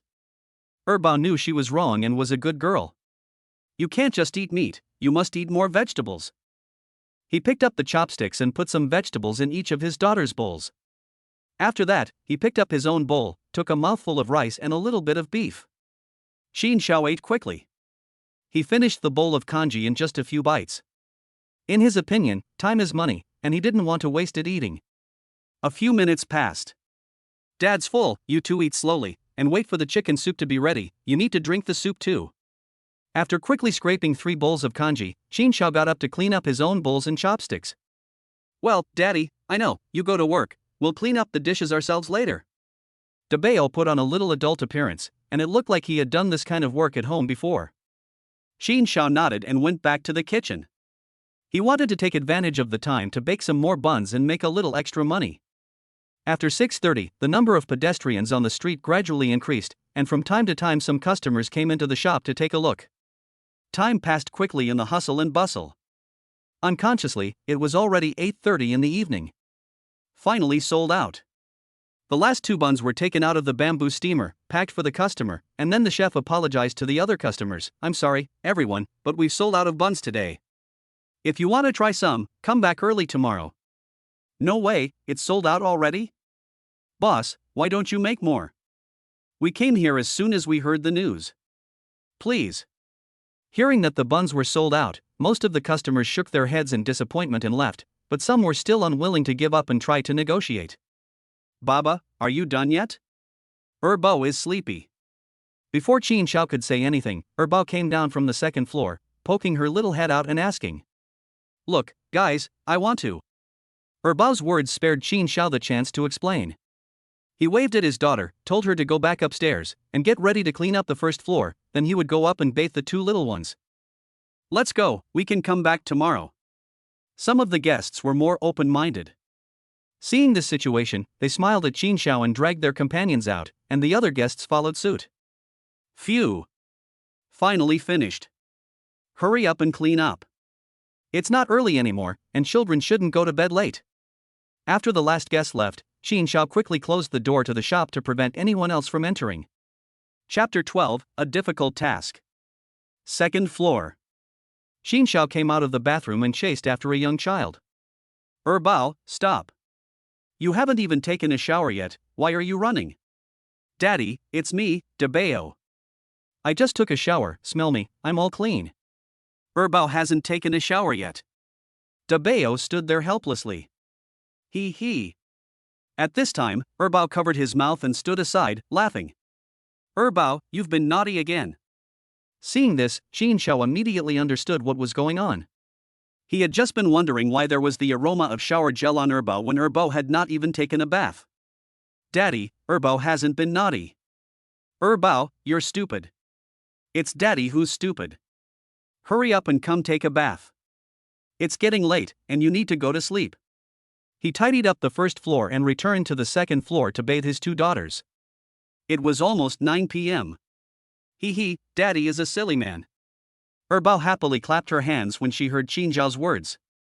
I'll spank your bottom if you're naughty and laugh at Daddy. Xin Xiao grabbed Erbao and held her in his arms, lightly spanking her bottom with his hand. Humph, Daddy is a bad man, Erbao won't play with you anymore. Erbao struggled a few times, but found that there was no way out. Her little mouth pouted up, and she said unhappily, "Okay, Daddy won't hit you anymore. But you can't be so naughty next time." Up high. Xin Xiao suddenly lifted Erbao above his head and walked towards the bathroom. He. After all this fuss, Erbao, who had just been angry, laughed happily again. "Daddy, I want Big Bao too." Big Bao, who was sitting on the bed, saw the scene and hurriedly came down, without even putting on his shoes. Dabeo was a good boy, waiting for his father to come back in bed. "Okay." Dabeo, who was pretending to rush over, stopped in his tracks as soon as he heard this, turned around and climbed into bed. He didn't forget to add at the end, "Daddy, Dabeo wants a high five too." "Okay, Dabeo and Erbao both get one." Half an hour later. It's really not easy being a dad. After giving the two little ones a bath and getting them ready for bed, it took another half hour to finally get the eldest and the youngest to sleep. Xin Xiao sat in front of the table, looking at the loose change in the cardboard box, and a satisfied smile appeared on his face. This was only a small part of today's income, and the rest was in the WeChat and Zifubo balances. Let me count it, how much did I make today? Xin Xiao didn't know the approximate amount, as he had been so busy that he didn't even have time to check his phone. 10 minutes later. After counting the loose money in the cardboard box, Xin Xiao then added up the WeChat and Zifubo balances, excluding his own previous money. Hiss. Looking at the numbers on the paper, Xin Xiao gasped. He made 4,000 yuan today? Compared to the million yuan goal set at the beginning, the gap was still quite large, but Xin Xiao was really shocked. A small broken shop can make 4,000 yuan a day. If there are more customers, won't it multiply several times? Today is only the first day of business, and there aren't many customers yet. Xin Xiao can't believe it. Once the word gets out, he really might be able to complete the system mission. No, my personal abilities are limited. Even if the customer flow skyrockets later, and I hire a few employees, I won't make 30,000 yuan a day. Based on today's customer flow, the size of the store, and the speed at which he can hand roll buns, Xin Xiao can't help but sigh. This is something no one else can do. If you want to earn 1 million a month, it seems that you need to take the advice of your customers. Xin Xiao is not without other options. If the price of the buns doubles, he can still earn more than 30,000 a day. But in his opinion, there is no need to hang yourself on one tree. Since he has an idea, he will start acting on it. After finishing all this, he will take a bath. There is a blank sheet of paper on the table. Xin Xiao picks up a pen and starts writing and drawing on it. He is writing a job advertisement, just recruiting a few employees. He doesn't think it is necessary to spend money hiring someone else, he can handle it himself. How many people are needed? How much salary should be offered? Recruitment announcement. Four big characters fell on the blank paper. Xin Xiao paused to think. He knew all this information, otherwise the 4 years of part-time work during university would have been for nothing. Now he was torn between how much salary to offer. A busy restaurant needs dishwashers, and the salary offered in some small restaurants is 3,000. Then I'll set the price at that. After all, if you want to quickly recruit people, it's not going to work without being attractive. Xin Xiao wrote down the manpower needed by the restaurant on a blank piece of paper, and finally wrote 3,500 a month after the dishwasher. You can't catch a wolf without giving up your children. There are 2 waiters, one of whom also works as a cashier, so that he can focus all his energy on the kitchen. Snap. Xin Xiao picked up the paper, blew on the writing, then waved it twice and put it on the table. It's getting late, so he'll take a shower and go to bed. He can't sleep in anymore. Running a breakfast shop means getting up early every morning, and even earlier for a bakery, and there's a lot more to do. Kneading the dough, letting it rise, resting the dough, making the filling, making the buns, steaming the buns. The shop has to open at 6 a.m., so all this has to be done in advance. According to the new sleep schedule, Xin Xiao definitely won't be able to keep his eyes open during the day. As long as he can complete the system mission, all this hard work will be worth it. Just thinking about the 5 million, Xin Xiao feels like he doesn't even need to sleep, and he can immediately open the shop for business again. 5 million is a sum that many people can't earn in a lifetime, but I'll earn it in just 1 month of hard work. No more dreams. At 4 a.m., Xin Xiao was woken up by his mobile phone alarm. Phew. The alarm went off for less than 2 seconds before he turned it off. Then, with a nervous look, he glanced over to the side and saw that the two little ones hadn't been woken up. Xin Xiao had already entered the role of a father. They can't even sleep peacefully. Before long, the two little ones had rolled into a corner and one was lying on his lap. No wonder he had felt something pressing on him in his dream. Xin Xiao finally understood what was going on. After hugging his two daughters and covering them up, Xin Xiao tiptoed to the bathroom, took out his toiletries and headed straight to the first floor. He had even thought of this, for fear that he might make a little noise and wake them up. Pop. Still a little sleepy. After filling a basin with water, Xin Xiao patted his face lightly and then washed his face with cold water, which dispelled the sleepiness. 10 minutes later. Let's get started. After tidying up his personal hygiene, Xin Xiao first poured the flour into the basin and then tested the water temperature. Just the right temperature. Pouring in the water, adding the yeast and sugar, and starting to stir a few times, Xin Xiao waited for a few minutes, as he first made the yeast water. Okay. Xin Xiao poured the yeast water in little by little, and then stirred it with chopsticks until the flour in the basin decreased, and then he started kneading the dough. Kneading the dough is also a physical activity, and there is no specific time for it. But one thing is for sure, your hands, the basin, and the dough will be shiny. After kneading the dough, it is time for the first fermentation, which usually takes half an hour. Chapter 13, The Matriarch Takes the Stage. A residential area. A unit. At this time, an older woman is standing outside the door, looking impatiently inside. Damn it, you're taking forever. If you're late, I'll skin you alive. I know, what's the rush? It's only a few o'clock, and there's not a soul on the street. A loud voice comes from inside the house, followed by the appearance of a bald head. Judging from his appearance, he's in his 60s, but he's in great spirits and his face is rosy. Humph, it's still early. My precious grandson has finally taken the initiative to eat breakfast. If we're late and can't get it, don't come back today. You can eat on your own and don't even think about asking me for money. The woman snorted, then looked in a certain direction. Okay. I'm coming out, so it's not like I didn't go. I can't help it if you're so stubborn. In the end, the man bowed to reality and quickly got dressed. What did you just say? The woman's attention was not on her husband, but from the tone of her voice, she could tell that there was a bit of resentment. Turning around, she stared straight at the man, who at this time did not dare to breathe a word, and quickly waved his hand, saying, "It's nothing. I meant hurry up and go over there, otherwise when your precious grandson wakes up and doesn't see anyone, he'll start making noise again. Your daughter-in-law just got back from her night shift and is having a hard time, so she needs to get some rest. You'd better think about it this way, if I hear you talking bad about me, you won't be able to drink in the future." Seeing her husband come out, the woman quickly and quietly closes the door, as if she really doesn't want to wake her daughter-in-law, who is sleeping inside. Let's go, what are you waiting for? Okay. It's still quite cool in the morning in the summer. There are many early risers in the neighborhood, apart from some office workers and students, the rest are these old ladies. But today is a bit different, some residents are hurrying off in the same direction. Creak. At 6 o'clock, Xin Xiao opened the shop door. Just then, a couple passed by the door. Hey, there's a breakfast shop here, I remember it was a small restaurant. The two looked at each other face to face, and the man looked up at the sign above his head. Qin's Cuisine? Yen, why don't we just grab a bite here, it's still early. Every time the two go to work, it's a bit far, and they almost always settle for a meal on the road in the morning, so they rarely get to eat a proper meal in a restaurant. Okay, a bite of hot food in the morning is good for the body.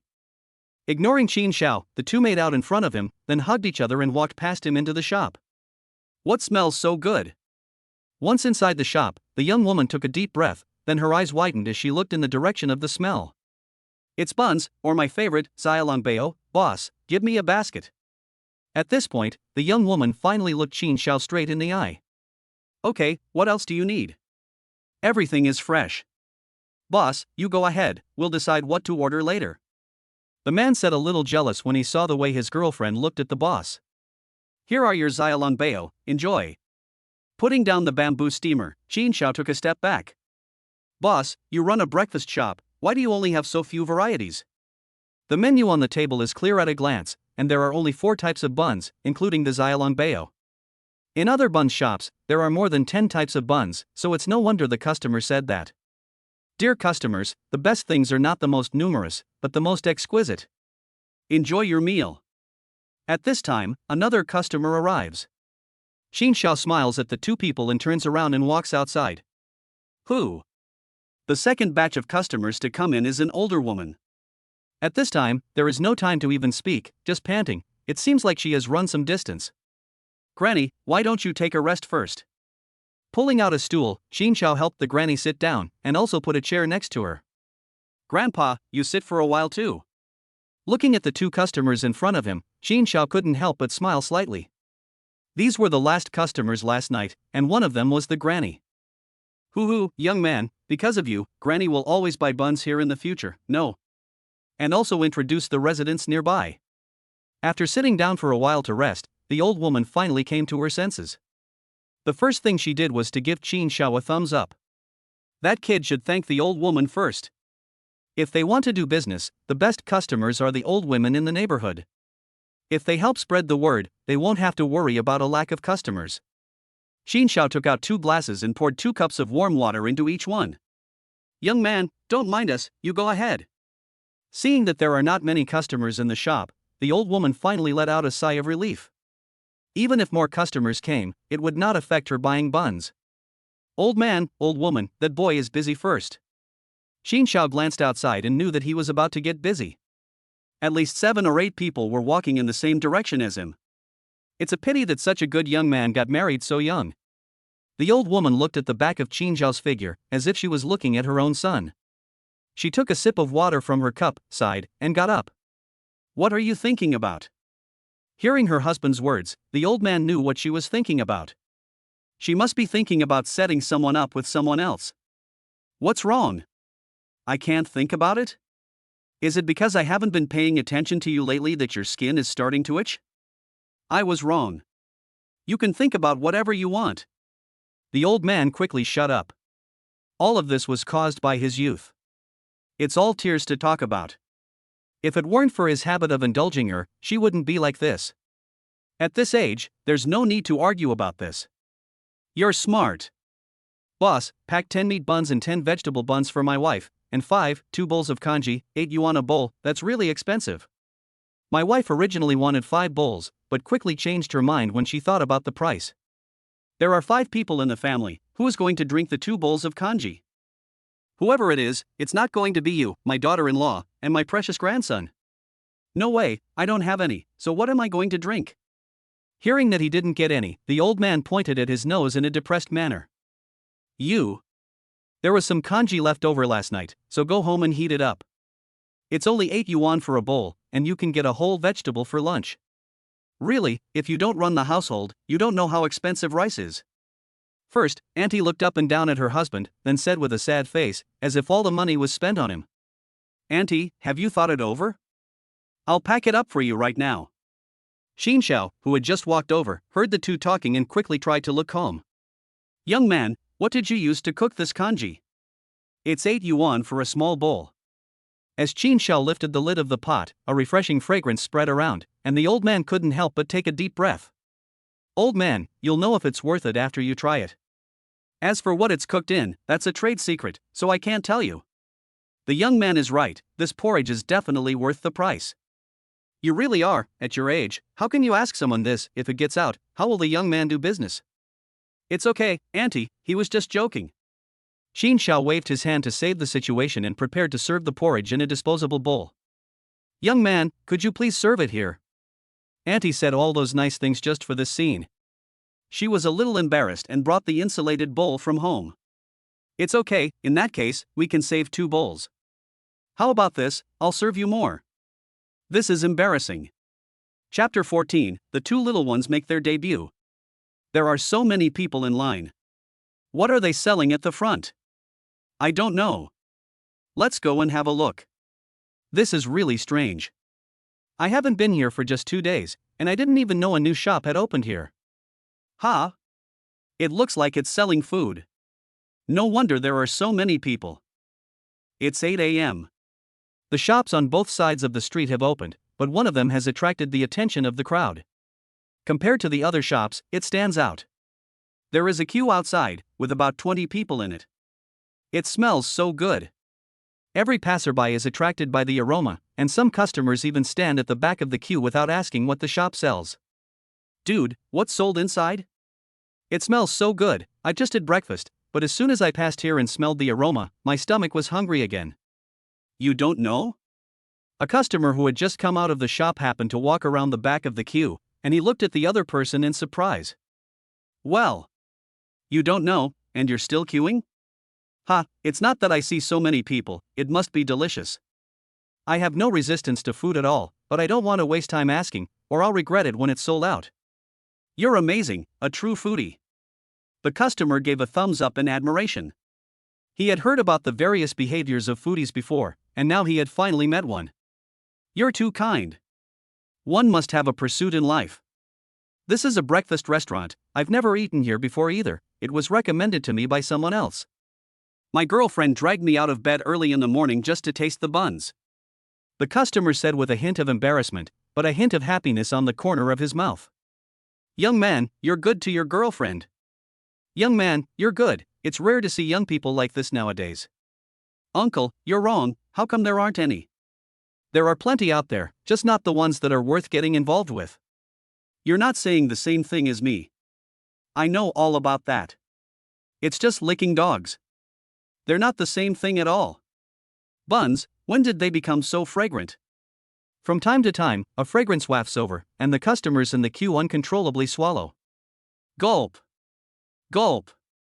While waiting, the customers in the queue chat about everything under the sun, accompanied from time to time by the sound of saliva being swallowed. This is only the second day of business, and there are already so many people.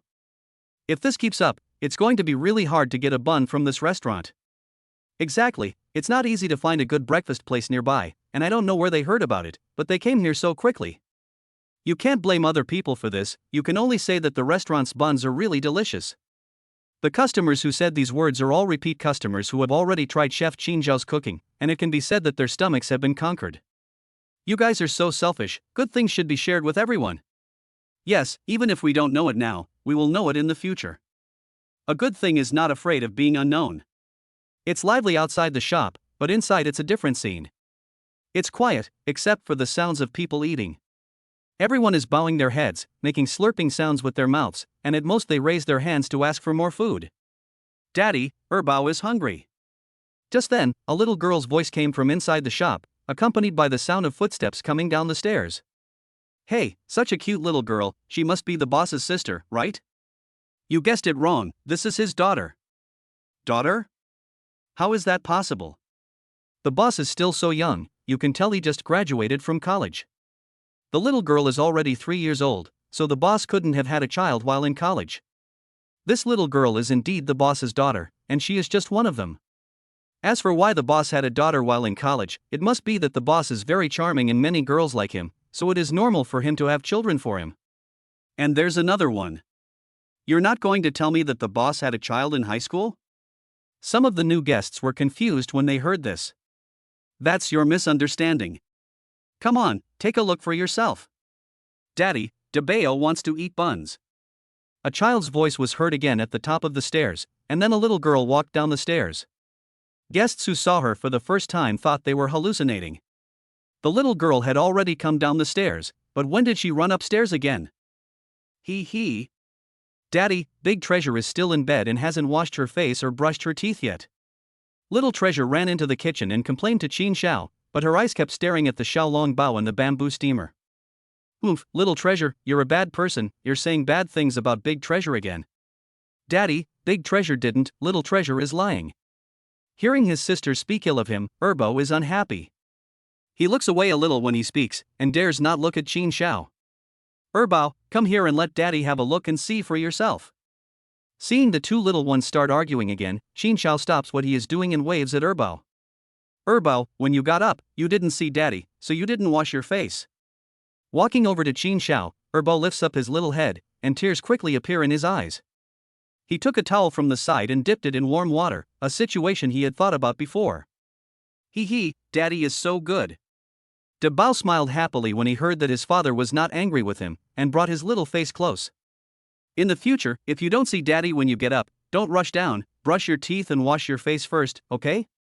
Both of his daughters are very good at this, and Xin Xiao wants to meet with her, teaching her daughters so well that he doesn't need to worry about many things. De Bao knows.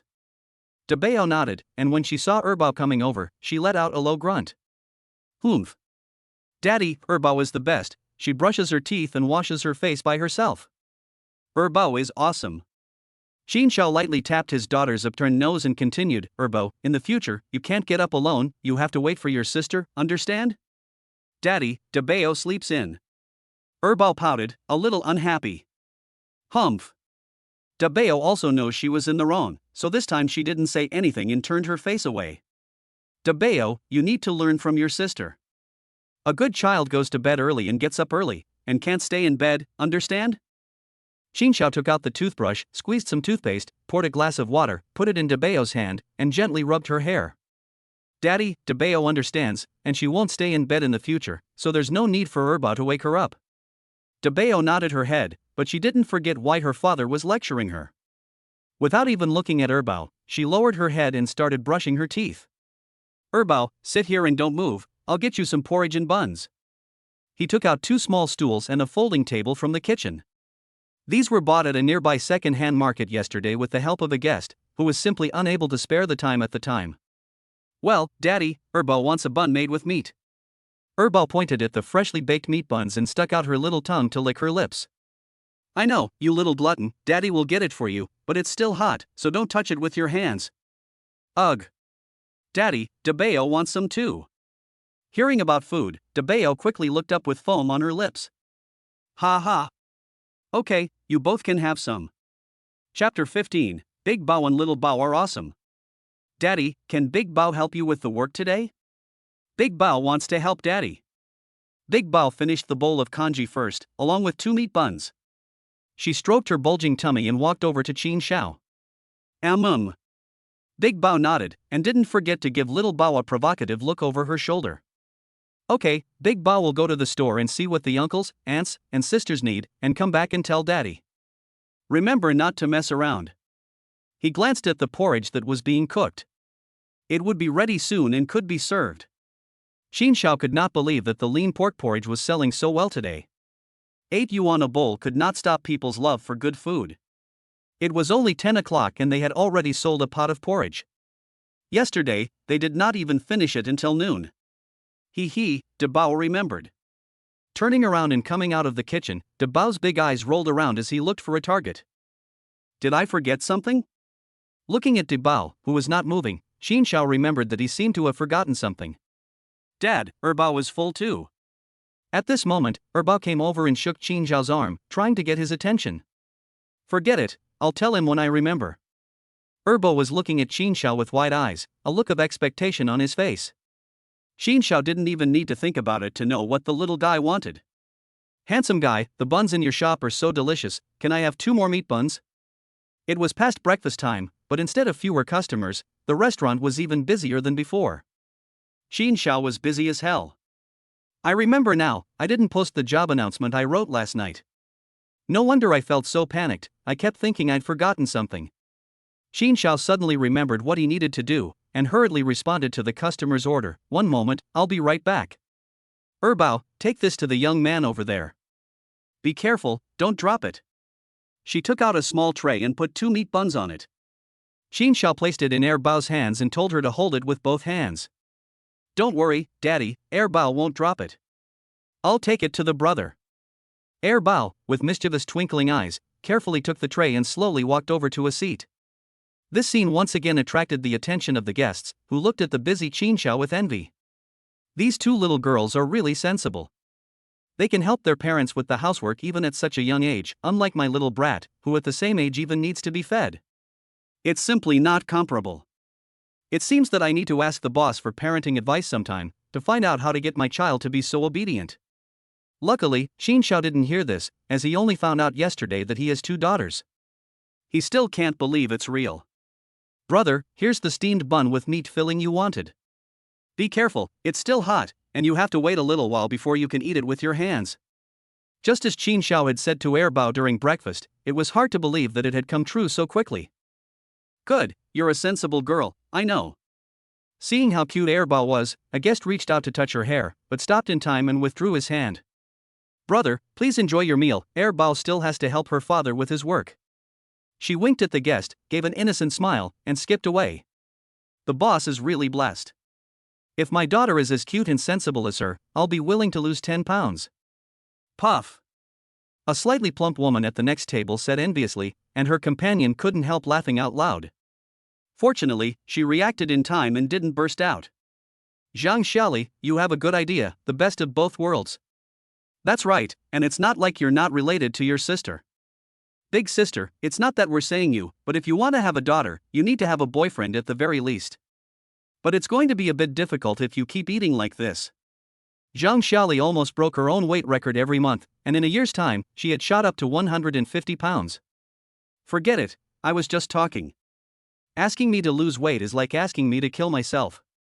For a foodie, the premise of losing weight is not being able to taste all kinds of delicious food, and Zhang Xiaoli didn't hesitate to shake her head. Ha ha. We have been colleagues for so long and often go out for dinner together, so how could we not know each other's personalities? A few people couldn't help laughing out loud. Dad, why are those brothers and sisters laughing? Did Erbao do something wrong? Erbao walked over to Qin Xiao with a small tray and glanced back at the store. Erbao is so sensible, how could she laugh at you? They must have thought of something happy. Erbao, hold this. This is what the man at the door wanted. Seeing his daughter pouting, if he wasn't working, Qin Xiao would want to pinch her. He took out some buns from the bamboo steamer and put them on the small tray. Daddy, does Debao have to do this too? Debao stayed in the store. When she saw the guests at the table leave, she climbed onto a stool and cleaned up the rubbish on it. Some of the guests who had originally intended to leave directly felt embarrassed by the scene and returned to tidy up the table, leaving Debao standing there, watching his uncles, aunts, older brothers and sisters finish their work. Seeing Erbao going in and out of the kitchen, and hearing her father praise Debao, she was a little unhappy and walked in. Okay, Debao, this is for you. See that lady over there? Even when he was busy in the kitchen, Qin Xiao was always keeping an eye on his two daughters. Okay, Daddy, I see her. Take this to the lady. When Erbao was frozen just now, she was the one who kept an eye on her sister. She knew exactly what to do. Erbao is so smart. Hurry up and go, you don't want to keep the customer waiting. Okay. Just like Erbao, she walked carefully at first, then picked up the pace after a few steps, with a big smile on her face. Here's your bun, ma'am. When she reached the customer's table, she first called out sweetly before placing the tray on the table. You're pretty, little girl. What's your name? The cute appearance of the two little ones, Debao and Erbao, is a hit with people of all ages, and the customer even forgot about the food in front of them. Hee hee, you're pretty too, sister. Debao's name is Qinling. Qinling, that's a nice name, it sounds really good. Thanks, pretty sister, but Debao still has to help her father, so she can't talk to you. After Debao finished speaking, he turned around and walked back, forgetting the small tray. Baba, Debao gave the buns to that lady, and she praised Debao. Really? Debao is awesome. Go wait inside for Daddy. Seeing her daughter come back empty-handed, Qin Xiao rubbed her hair a little, not wanting to dampen Debao's enthusiasm. Holding a piece of paper in her hand, she walked outside. Baba, what's that you're holding? Debao is awesome. Seeing Qin Xiao going out with something in his hand, Debao hurriedly chased after him. At the moment he turned around, he didn't forget to stick out his tongue and make a face at Erbao. Handsome guy, this is something your daughter just dropped. Okay, sorry for the trouble. Qin Xiao took the small tray, but before he could finish speaking, Debao came over and saw the thing she had dropped. Her little face wrinkled up and she said, Daddy, did Debao do a bad job? My dear, you did a great job. Other children your age can't even help their parents with the housework, but you can. The customer who had just arrived saw the expression on Debao's face and immediately understood what was going on. She gave her a thumbs up. Daddy, is what the pretty lady said true? This little guy is really something, he can tell when people are happy or not. His big eyes rolled around, and he looked at Qin Xiao expectantly. My sister is right, Debao is great. He smiled at the guests and nodded, and Qin Xiao also gave him a thumbs up. Hee hee. Chapter 16, It's so easy to hire someone. Boss Qin, what are you pasting? Qin Xiao walked to the front of the shop, first taking a look around, before finally settling on an open glass door. Job vacancy. Peeling off a few sections of transparent tape, Qin Xiao stuck the paper in his hand on the glass door, then took a step back, nodding with satisfaction.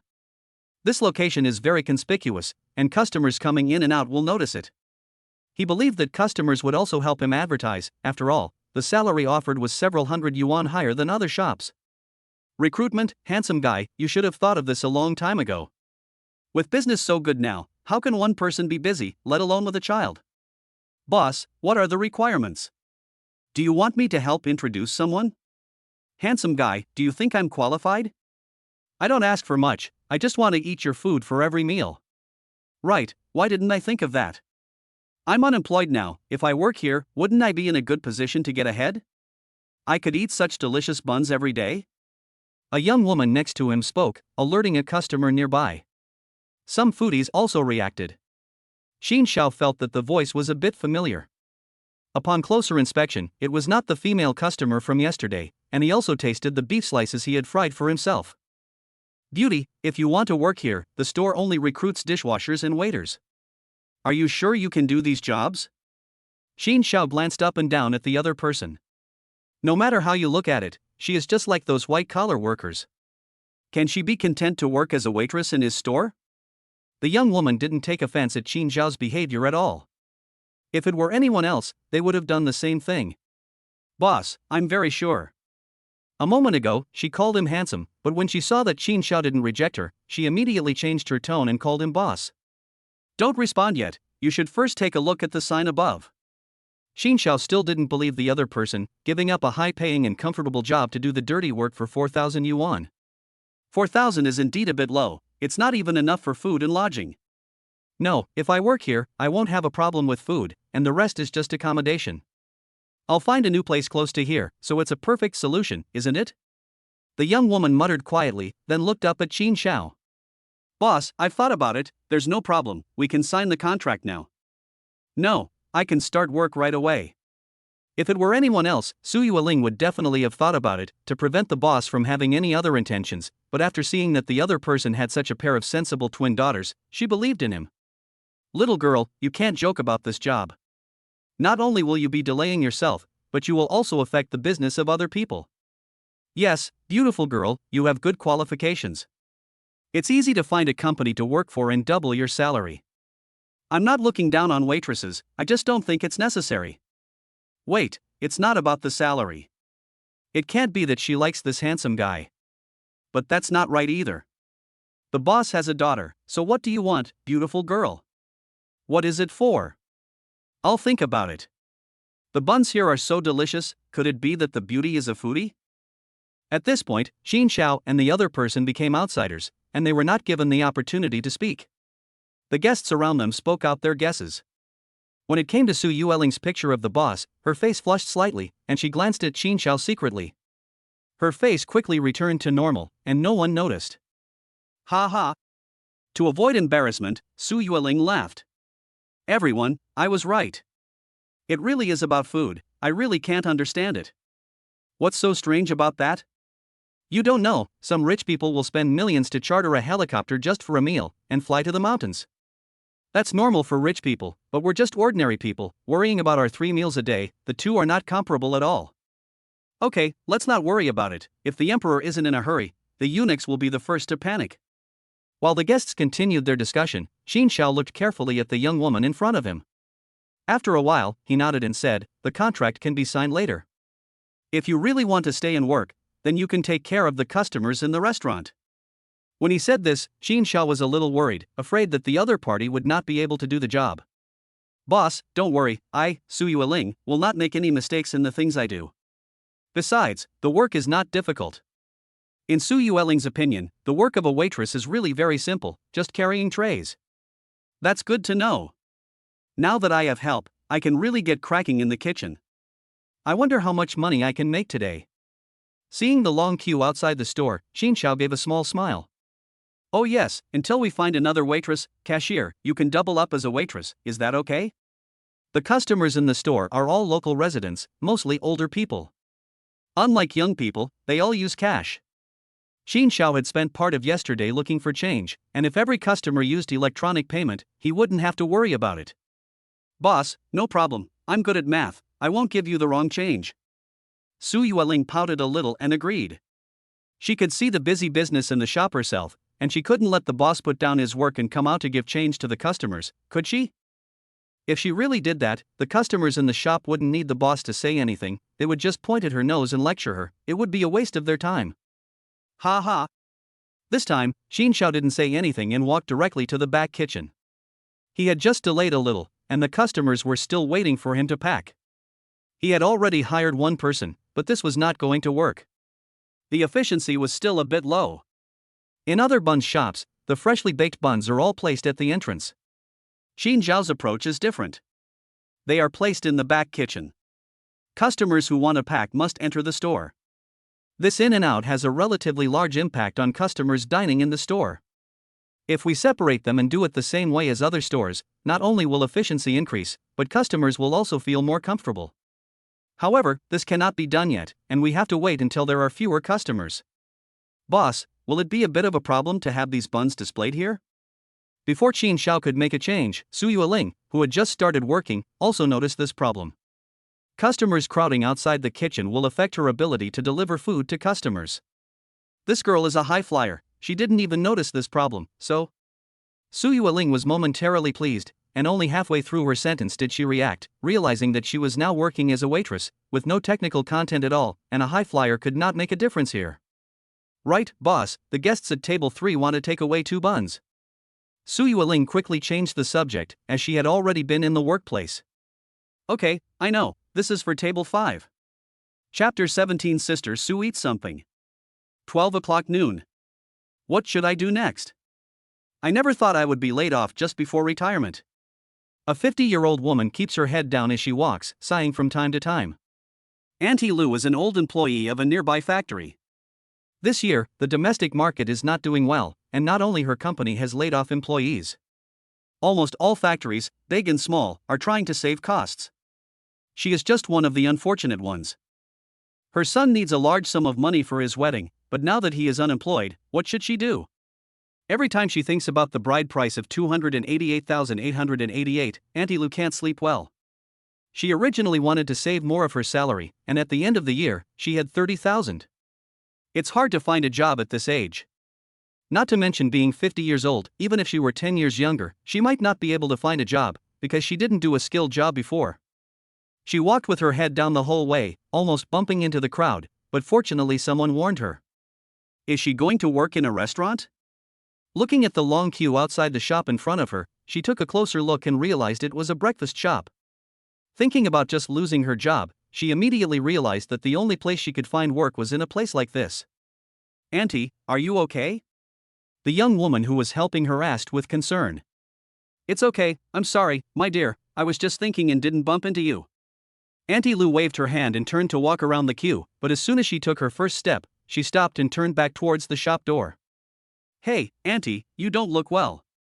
Go home and rest, don't wander around outside, it's easy to get into trouble. Thank you, young lady, I'm really fine. Waving her hand again, she leaned against the glass door to read the content more clearly. Dishwasher 3,500, waiter 4,000, compared to other stores, the treatment is not bad, but I don't know if the boss will give me a chance. In her daily life, Auntie Lu also knows the treatment in small restaurants. Seeing the age limit on the notice, she doesn't want to give up the opportunity. She meets the requirements for a dishwasher, and there is a better treatment, so why choose the worst? Under 40 years old. Compared to other restaurants, Xinjiao's recruitment of waiters is really wide. Everyone else is under 30 years old. Auntie, are you looking for a job? It's hard to find a job these days. Look, the treatment is better than outside, even I'm tempted. Yes, the best thing is that they provide meals. The boss's buns are the best I've ever had. I'm sure that once the word gets out, there will be plenty of people willing to work for 1,000 less. After the customer finished speaking, she glanced inside and saw Su Yueling, who was busy working. Through word of mouth from the other customers, most of the residents in the neighborhood now know her. The job posting had only just been put up, and every customer who came in saw it. Some enthusiastic customers helped spread the word in their friend circles and property owners groups.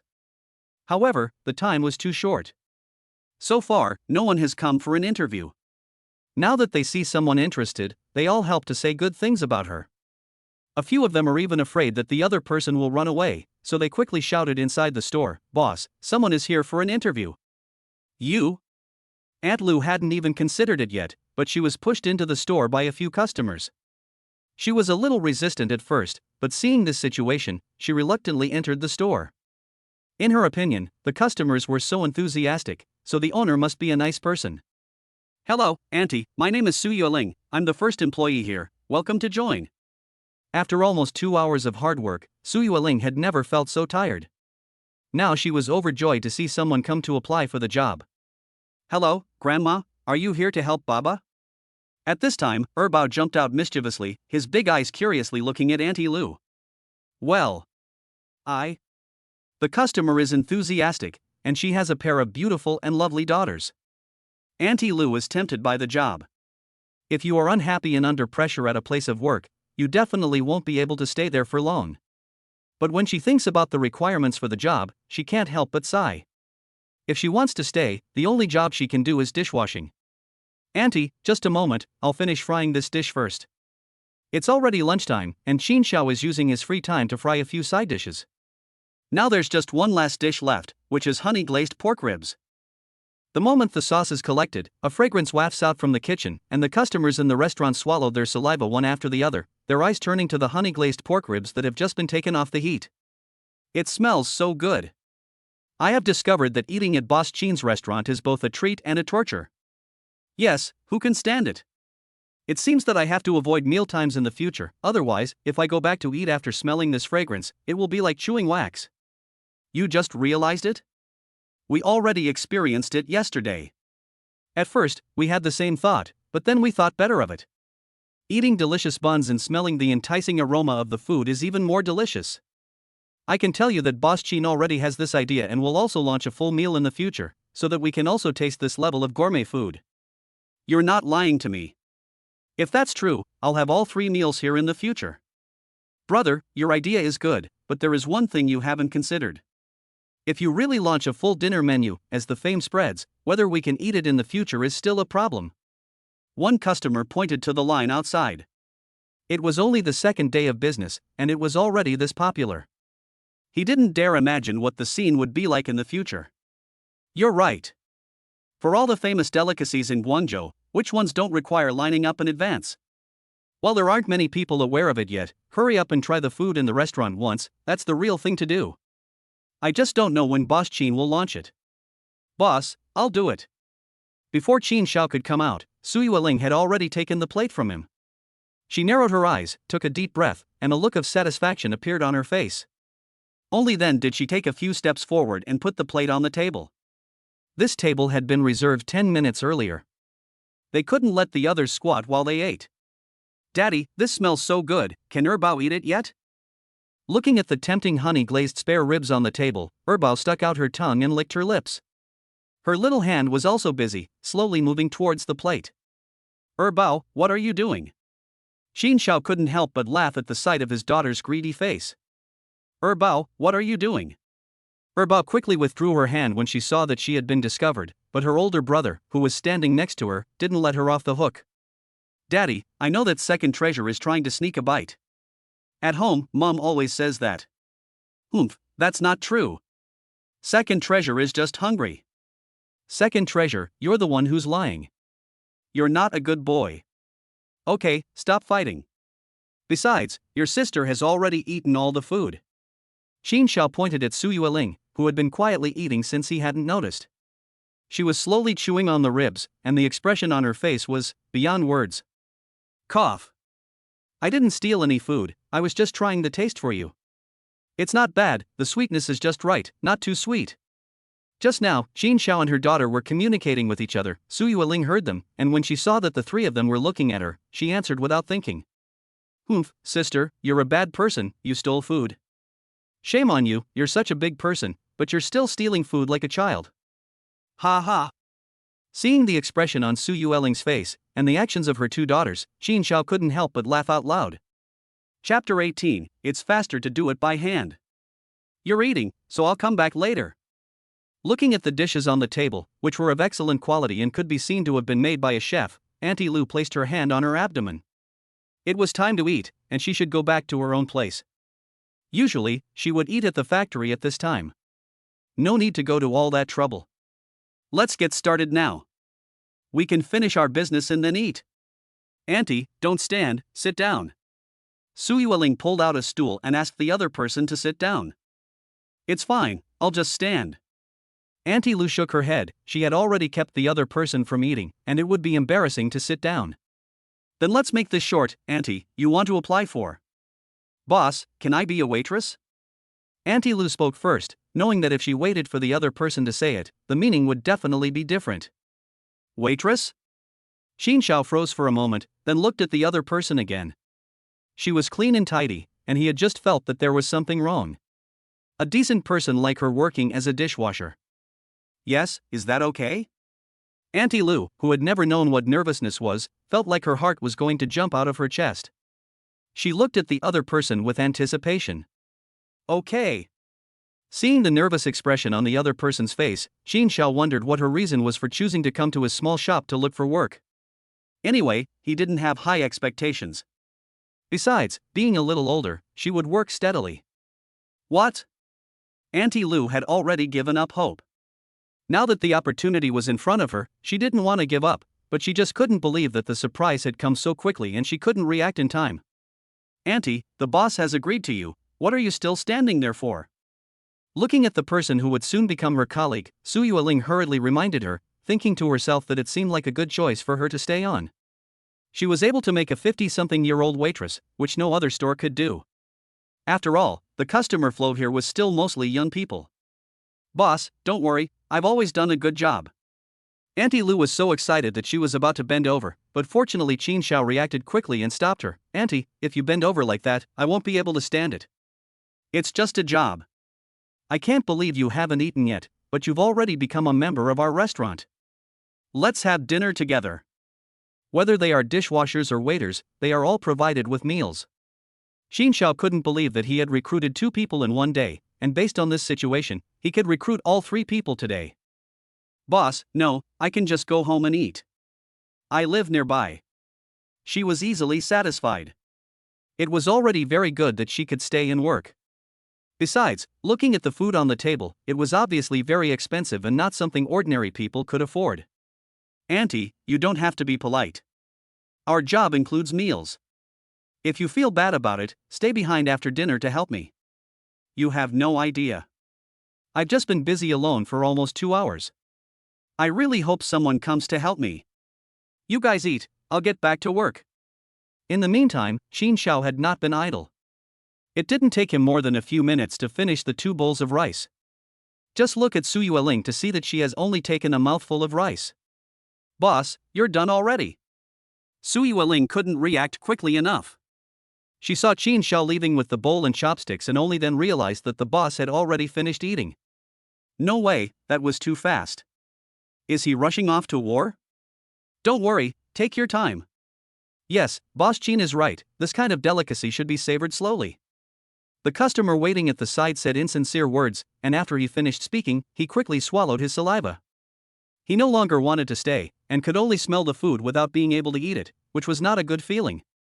Grandma, why don't you sit down? Do you want Debeo to serve you rice? Debeo stared with wide eyes, looking at everyone with curiosity. Although she didn't know what the adults were talking about, it didn't affect what she had to do. At home, her mother had taught her a lot about what to do when there are guests. No, I'll do it myself. Seeing that Debeo was going to get off the chair, Auntie Lou quickly took the bowl and chopsticks that Su Yueling had handed her.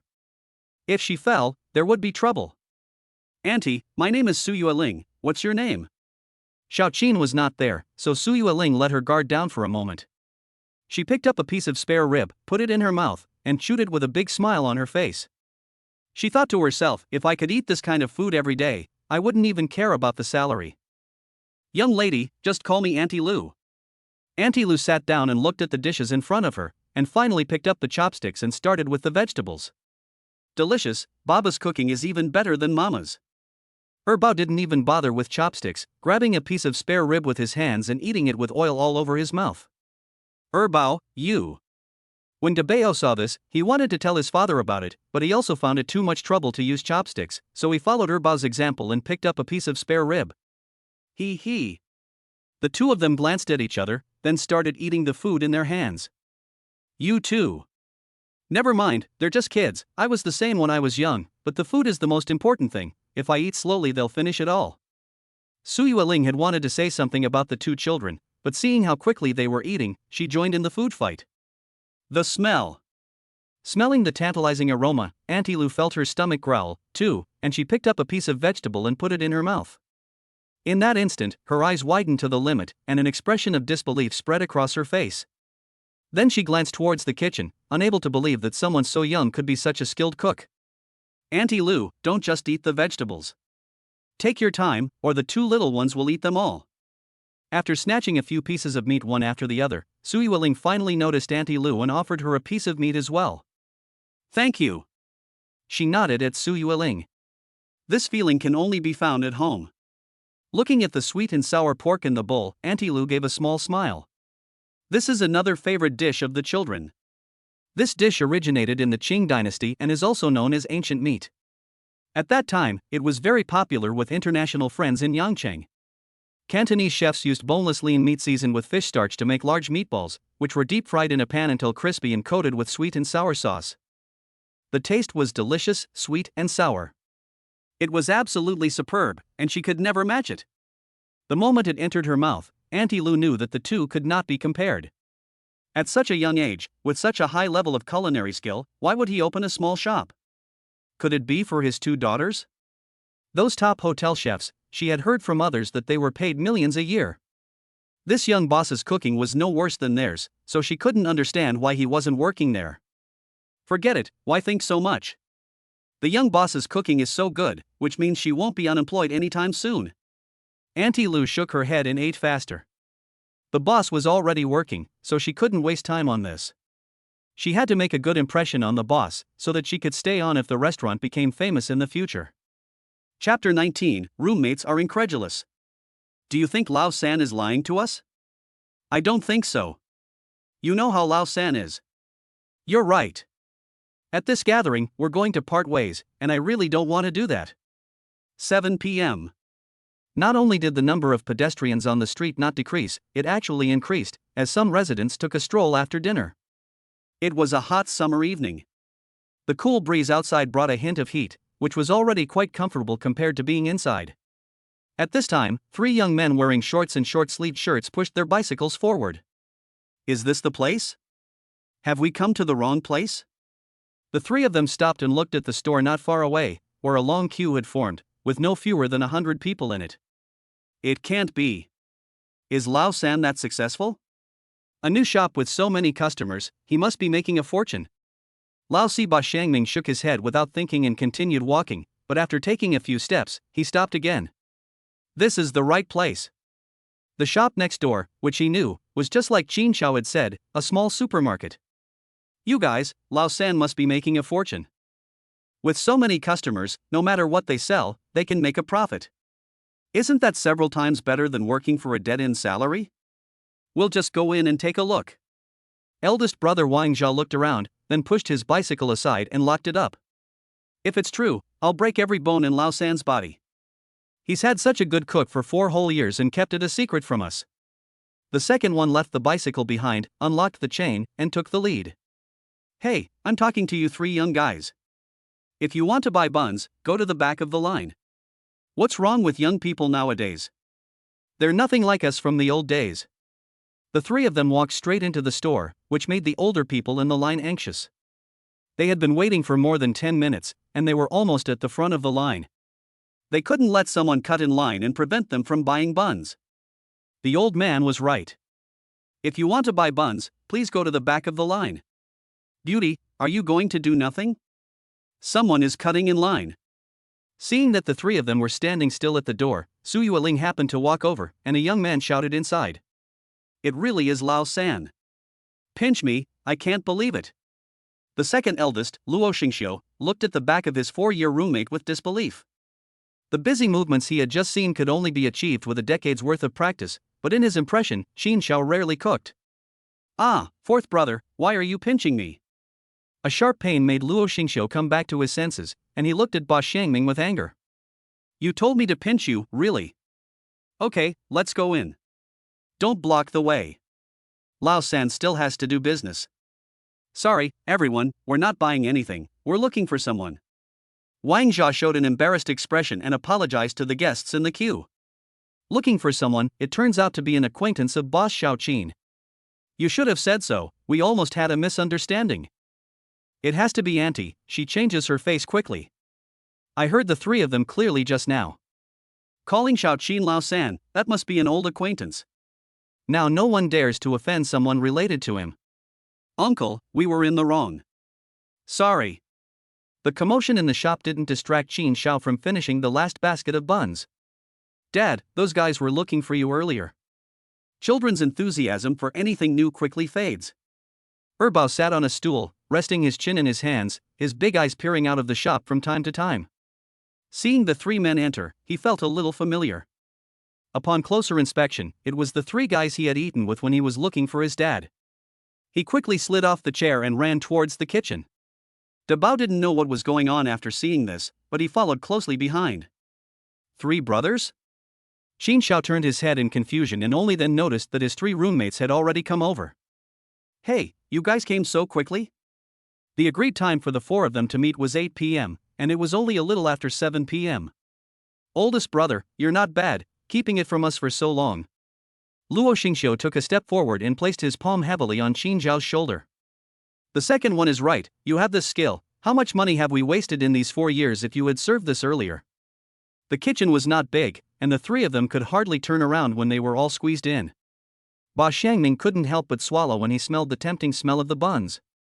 He didn't have many hobbies, and buns were one of them. He almost felt something wrong with him if he didn't eat buns every other day. It's so fragrant, can I try one? As Ba Xiangming said this, the eyes of the customers outside suddenly fell on him. One? No problem. No way, after 10 years of friendship, you're really giving it to me. Looking at the bun in his hand, Ba Xiangming covered his chest and his face showed an expression of discomfort. What, you don't like it? Just look outside. If there's anything good, one is just fine. As soon as he turned his head, Ba Xiangming saw the gazes of the crowd, and his words immediately retracted, and he hurriedly nodded. There are only so many buns, and if you eat one more, there might not be enough for the customers. No wonder they were so angry when they came in. They said they were looking for someone, but if they didn't know you were Mr. Qin's people, they would have thrown you out. Please be merciful and give us some. There are still so many customers waiting. Besides, you are all friends of Mr. Qin, so when you want to eat, he will arrange it for you, right? You guys go wait outside, and I'll finish baking these buns and sell them all. Qin Xiao shrugged his shoulders, swung his hands to the sides, and revealed an expression of helplessness. Fine, then we won't cause you any trouble and wait outside. Ba Xiangming still wanted to say when, but was pushed out the door by Wang Jia. On the way out, he didn't forget to apologize to the guests. I'm sorry for causing you trouble. Big brother, Erbo is going out with you. At this point, Erbao's big eyes rolled around, and she followed behind. She had been in the store all day and was already bored now that she saw an opportunity. How could she possibly give it up? Dabao is going out too. Is that okay, Baba? Dabao was different. She first asked Qin Xiao, but her face showed a look of anxiety. Okay, remember to be good and not be naughty. Hee, Baba, Dabao knows. Seeing Qin Xiao nod, Dabao jumped for joy and dashed out, straight into the arms of one of the customers. Dabao, I'm sorry, I just forgot what I said. Qin Xiao glared at her daughter and then apologized to the other person. It's fine, it's normal for kids to be naughty. The customer helped Dabao up and stroked her hair. Uncle, did Dabao hurt you when she ran into you? Dabao looked up pitifully as she said this, not wanting to let go of the person she was about to leave. Uncle is fine. Dabao, go slowly when you go out. By uncle, Dabao will remember. Everyone laughed after seeing this scene in the store. Ha. Chapter 20, Late Night Gathering. I can't believe it. The three of them arrived outside the restaurant and stopped at the entrance, looking at the line in front of them and expressing disbelief. Is this really Lao San? He's been gone for only 2 days, and it's like he's a different person. This is even better. Of the four of us, it seems that Lao San is the one who will be able to stay in Yangcheng. Business is so booming that it's not enough to just have a good day, just a few hours is enough. Yes, in just a short while, they can earn at least 100 yuan, so it seems that our previous worries were unnecessary. At first, the three of them heard that Qin Xiao had taken over a shop nearby and were worried that he would lose all his money. Business is not that easy to do, and they are still college students who have just graduated from school and have no experience at all. Now that they have seen it for themselves, they can't help but feel relieved. While they are happy for Qin Xiao, they also want to punch him. Big brother, where are we going? After coming out behind him, De Bao first looked at the lively scene around him, and then ran over and took Wang Zha's hand. De Bao, where do you want to go? Yes, what do you want to do? I'll take you there. Why don't we go buy something delicious? The childlike innocence of the three of them was suddenly aroused, and Wang Zha squatted down and picked up De Bao directly. Seeing the scene, Luo Xingqiu took the lead and hugged Bao, while Ba Xiangming could only stare on the sidelines. Where are we going? It's fun and delicious. Bao tilts his little head, bites his fingernail, and rolls his eyes around. Big brother, Bao wants to play with that, is that okay? On the bustling streets, there are always toys for children. Not far away is a small square with all kinds of playground equipment, which has become a children's amusement park. Parents stand helplessly around the edges. Okay, big brother will take you there. Luo Xingqiu puts Bao directly on his neck. Bao is not only not afraid, but also happily claps his hands. Hee, Bao is going to take off. Bao, take it easy, don't fall on the kid, let me hold him. Don't worry about that, just ask Bao who he likes. Hee, Bao still likes you, big brother. Of the three, Bao is pleasing to the eye, while Lao Si is too eager to grow up. Of course, Qin Xiao is the most handsome. Hey, even kids look at faces these days. Shouldn't I go to South Korea for a visit? Ba Xiangming touched his face and suddenly felt a sharp pain. He hadn't even shaved today and deliberately put on a lost expression. Fourth son, don't pretend to be pitiful. There's no chance of going to South Korea unless you go to Thailand. I might consider it. Thailand, you second son, you've had a crush on me for a long time. Big brother, let's hurry up and catch up to Bao. Luo Xingqiu and Ba Xiangming chased after each other. At this point, De Bao also became anxious and didn't want to fall behind Bao. Okay, De Bao, hold on to your brother tightly, we'll catch up now. Hee. Big brother, faster. Luo Xingqiu was holding Bao, and he didn't dare to run too fast. Seeing that he was about to be caught up by Wang Zha, De Bao giggled happily. Big brother, hurry, De Bao is catching up. At this point, Bao became anxious, and she wrapped her arms tightly around Luo Xingqiu's neck. De Bao, come here, I'll hug you, I'm faster than him. 8 p.m. Qin Xiao finally escorted the last group of guests to the door. Hey, where did they go? Standing in the doorway, he scanned both sides of the street, but he didn't see his daughter and the others. Forget about them, I'll start cooking some snacks to go with the wine. It's getting late. I'm calling some friends over tonight because they're leaving school tomorrow. This time apart, there's a possibility that they won't be able to get together for a short period of time, and various factors will get in the way. Boss, the hygiene is done, I'll go home first. The shop is not big, and when it's busy, they're always cleaning up, so Auntie Lu and the other person finished quickly. Don't you want to stay for a bite to eat before you go? No need, I rarely eat at night. It was the first time that Auntie Lu had worked so late. Usually she finished work at 6 o'clock. Her family had already called her a few times. Okay, be careful on your way home. I should have saved you some buns. Qin Xiao didn't insist that she stay for dinner. He had seen that she had received a few phone calls and had even asked if there was anything urgent that she could go home first. You can go home or stay. It wasn't until Auntie Lu had turned to leave that Qin Xiao asked Su Yueling. He had originally thought that the other person couldn't handle the job, but he hadn't expected that he had still misjudged her. When it was time to go off duty, she wasn't in a hurry to leave. Boss, you're so heartless, just as someone finishes their work, you want to get rid of them. Su Yueling had originally wanted to go home, take a hot shower, and sleep soundly, but after hearing that Qin Xiao was going to prepare a midnight snack, her feet felt like they had grown roots and she couldn't lift them. Fine, if you don't want to go, don't be a baby, I can't stand it. Hearing Su Yueling's words, Qin Xiao felt goosebumps all over his body. Ugh. Stop. Xin Xiao hurriedly stopped her from speaking and turned around to walk back into the store. How come I didn't notice this before?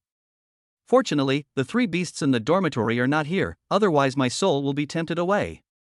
Ha ha! You're killing me! Seeing Qin Zhao's panicked escape, Su Yueling couldn't hold back any longer and started laughing with her hands on her stomach. Hey, why am I running? Qin Xiao, who had returned to the kitchen, froze for a moment. Hearing Su Yueling's laughter outside, he came back to his senses and realized that he had actually been flirted with by a woman. This should be enough. He took some ingredients out of the refrigerator. They would be the stars of the show tonight: a 2-gene piece of beef, which Qin Xiao was going to use to stir fry with chili peppers, a great dish to go with wine. With this, even if there was nothing else, it would be enough. Dong! Qin Xiao crouches down, pulls out a plastic bucket, flips open the lid, and nods with satisfaction as he looks at the contents. What goes best with a cold beer on a hot summer's day? 5 people, 5 caddies should be enough. Boss, what is it, so mysterious? Su Yueling comes in from outside, wanting to see if there is anything she can help with. She can't just stand around while the boss does all the work. Wow! Crawfish, boss, how did you know I like them? Spicy crawfish, paired with a cold beer, is just indescribable. After seeing the crawfish in the bucket, Su Yueling's eyes widened to the limit, and then she stuck out her tongue and licked her lips. Boss, let me do this, I'm good at it, you go heat the wok first. There are so many, are you sure you can handle it? Just now, Xin Xiao was worried that it would take a while to manually cook the 5 caddies of crayfish, but now, a free helper has come along. Cough, I think so. Together, they should be back soon. Get it done early, you still need to go back and rest. Chapter 21: Spicy Crawfish. It smells so good. Erbao stood in the doorway, tilting his nose to smell the aroma drifting out of the shop.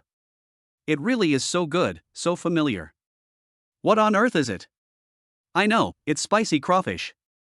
As soon as he smelled the spicy crawfish, Hua Xiangming left everyone else behind and set off into the shop. Ha ha! I knew it couldn't be wrong, I'm in for a treat tonight. The few people who entered the store were precisely De Bao, Erbao, and Qin Xiao, 3 roommates. They thought they would be back soon, but the 2 little guys refused to come back once they started playing. They played everything they could in the small square, and spent 2 Red Bulls. When they returned, it was already 8:30. Lao San, I simply love you to death. If Ba Xiangming hadn't seen that Qin Xiao was still busy, he might have rushed in and hugged him and kissed him. It's okay, you want to sit down, it'll be ready soon. It took nearly 20 minutes to boil 5 caddies of crayfish, even if 2 people were doing it together. If Qin Xiao had to do it alone, there might not even be any left to eat by 9 o'clock. Do you have the beer? Look for yourself, it's in the fridge. The fridge is placed at the entrance to the kitchen.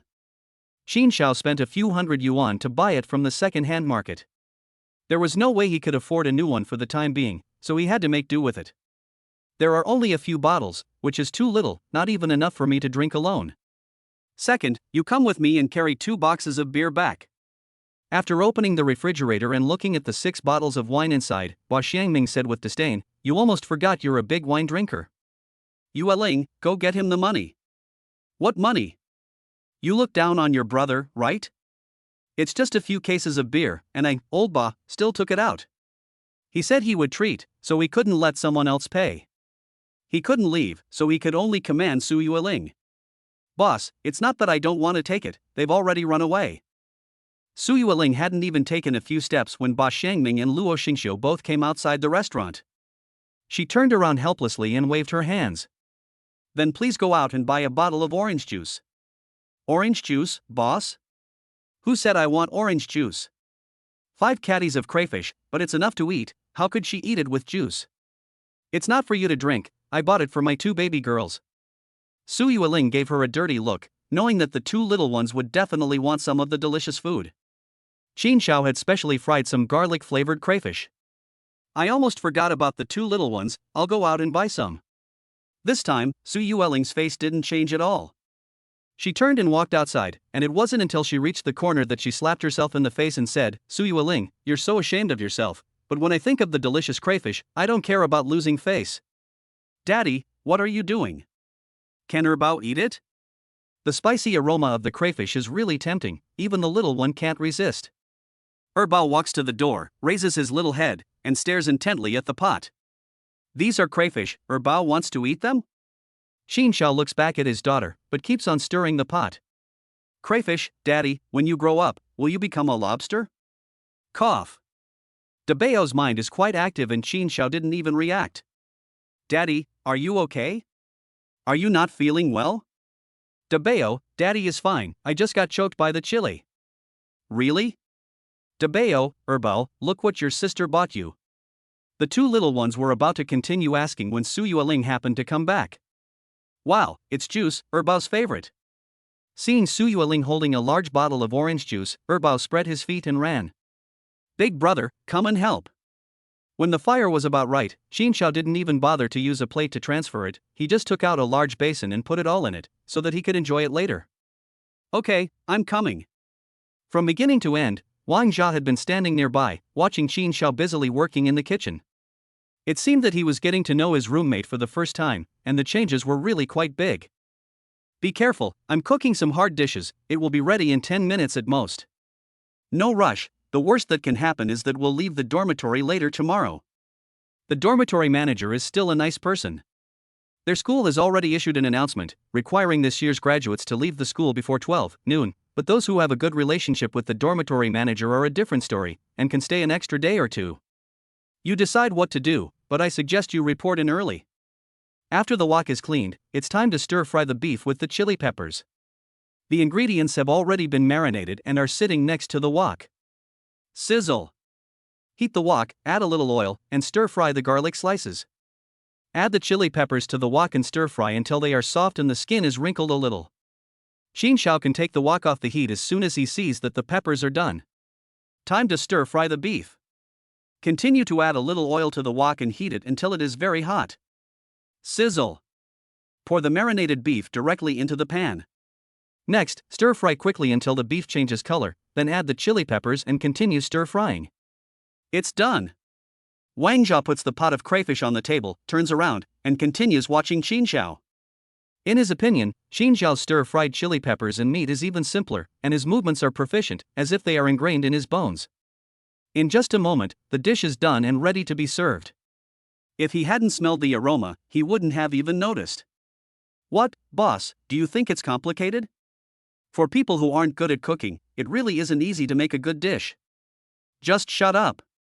After taking the plate, Wang Jia took a deep breath and a look of rapture appeared on his face. Is this still the stir-fried pork with chili peppers I've eaten before? If he hadn't seen someone nearby, he would have grabbed a piece with his hands and tried it. Big brother, are you sneaking a bite? Bao came over with a bottle of orange juice, and just as Wang Jia was putting the stir-fried beef and peppers on the table, he happened to swallow. Brother didn't eat it. Liar, you didn't eat it, what's in your mouth? Bao just saw it. Bao was right, and Bao saw it too. Brother is ashamed, just like a child, eating secretly. Bao was afraid of trouble, and joined in the commotion, and Wang Jia didn't know how to explain. Big brother, we were only gone for a little while, and you're already like this, even the kids look down on you.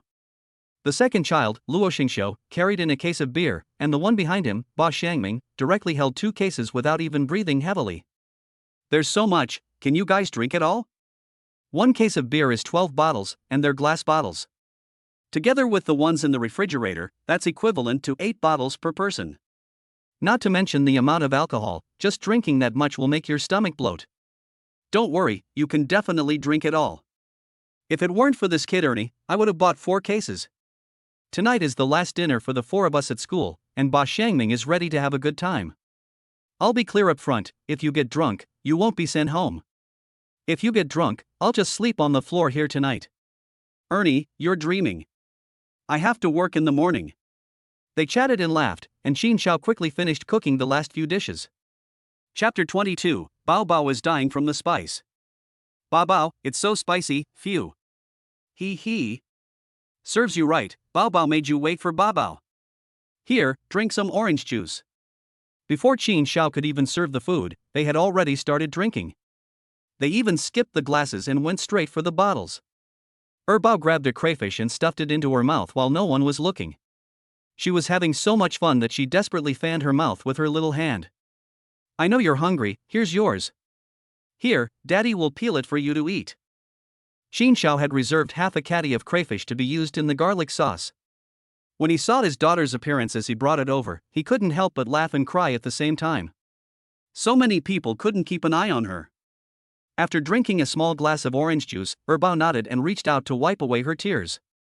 Fortunately, Xin Xiao stopped her in time.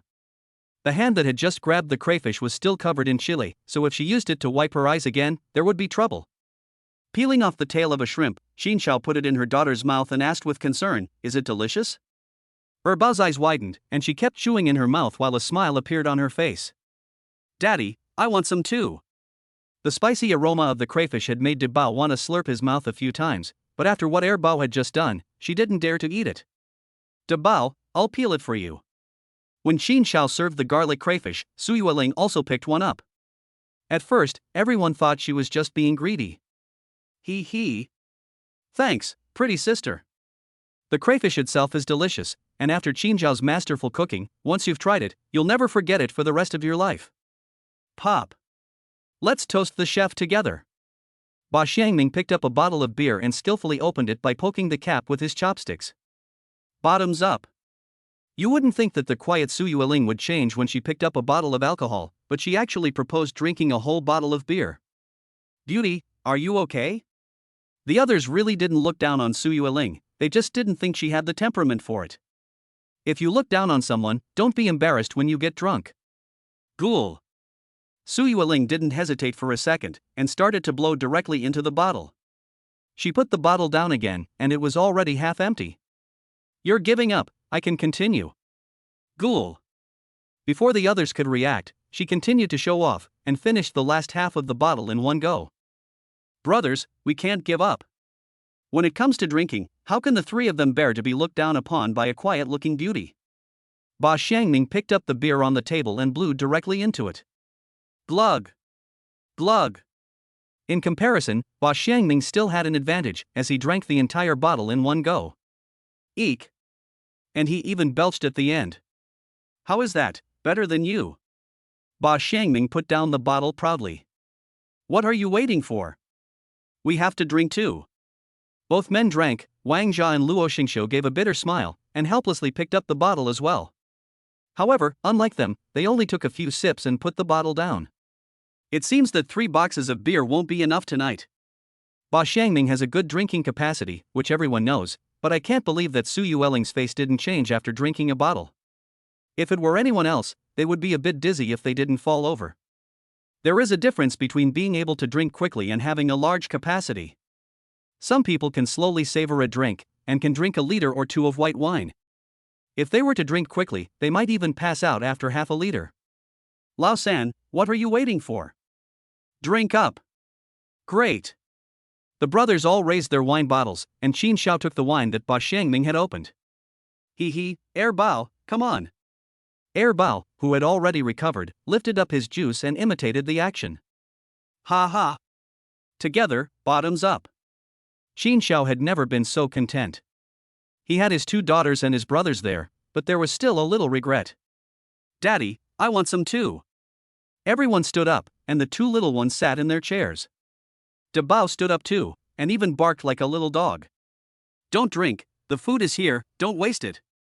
After a bottle of beer, Su Yueling put on a pair of disposable gloves, picked up a spicy crayfish and dipped it in some soup. Sizzling. She didn't rush to eat it either, first taking a nice sip of the soup, her face showing a look of ecstasy, and she even let out a comfortable grunt. Fortunately, everyone's attention was on the food, so no one noticed. Delicious. Su Yueling couldn't wait to peel off the shrimp tail and throw it directly into her mouth, giggling as she chewed. "Holy cow, Luo Xingxiu, slow down." While everyone else was just peeling the first one, Luo Xingxiu next to him was not doing the same thing. He put it directly in his mouth, chewed a few times and spit out the shell. His speed was more than twice as fast as everyone else. "Slow down, this is the only way to eat. 1 bite of crayfish, 1 bite of beer." Luo Xingxiu did not stop. He disdainfully glanced at Ba Xiangming and took a swig of beer. A third of it was gone. "Eat, there's so much food, the rest is also good." The table is not just spicy crayfish, stir-fried beef with bell peppers, there's also braised pork, steamed fish, and whelks.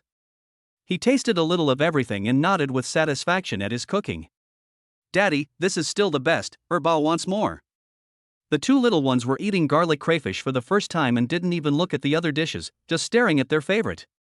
Okay, Daddy will peel it for you. Big brother is still the best for second son. Second son called out sweetly, and gave big brother a provocative look. It was a good thing he didn't look, because as soon as he did, second son regretted it. Surreal was drinking with the others and couldn't be bothered to peel the shrimp tail for him. Big brother, no one is peeling it for big brother. Big brother lifted his little head and looked pitifully at Qin Shao. There you go, big brother, this is yours, open your mouth.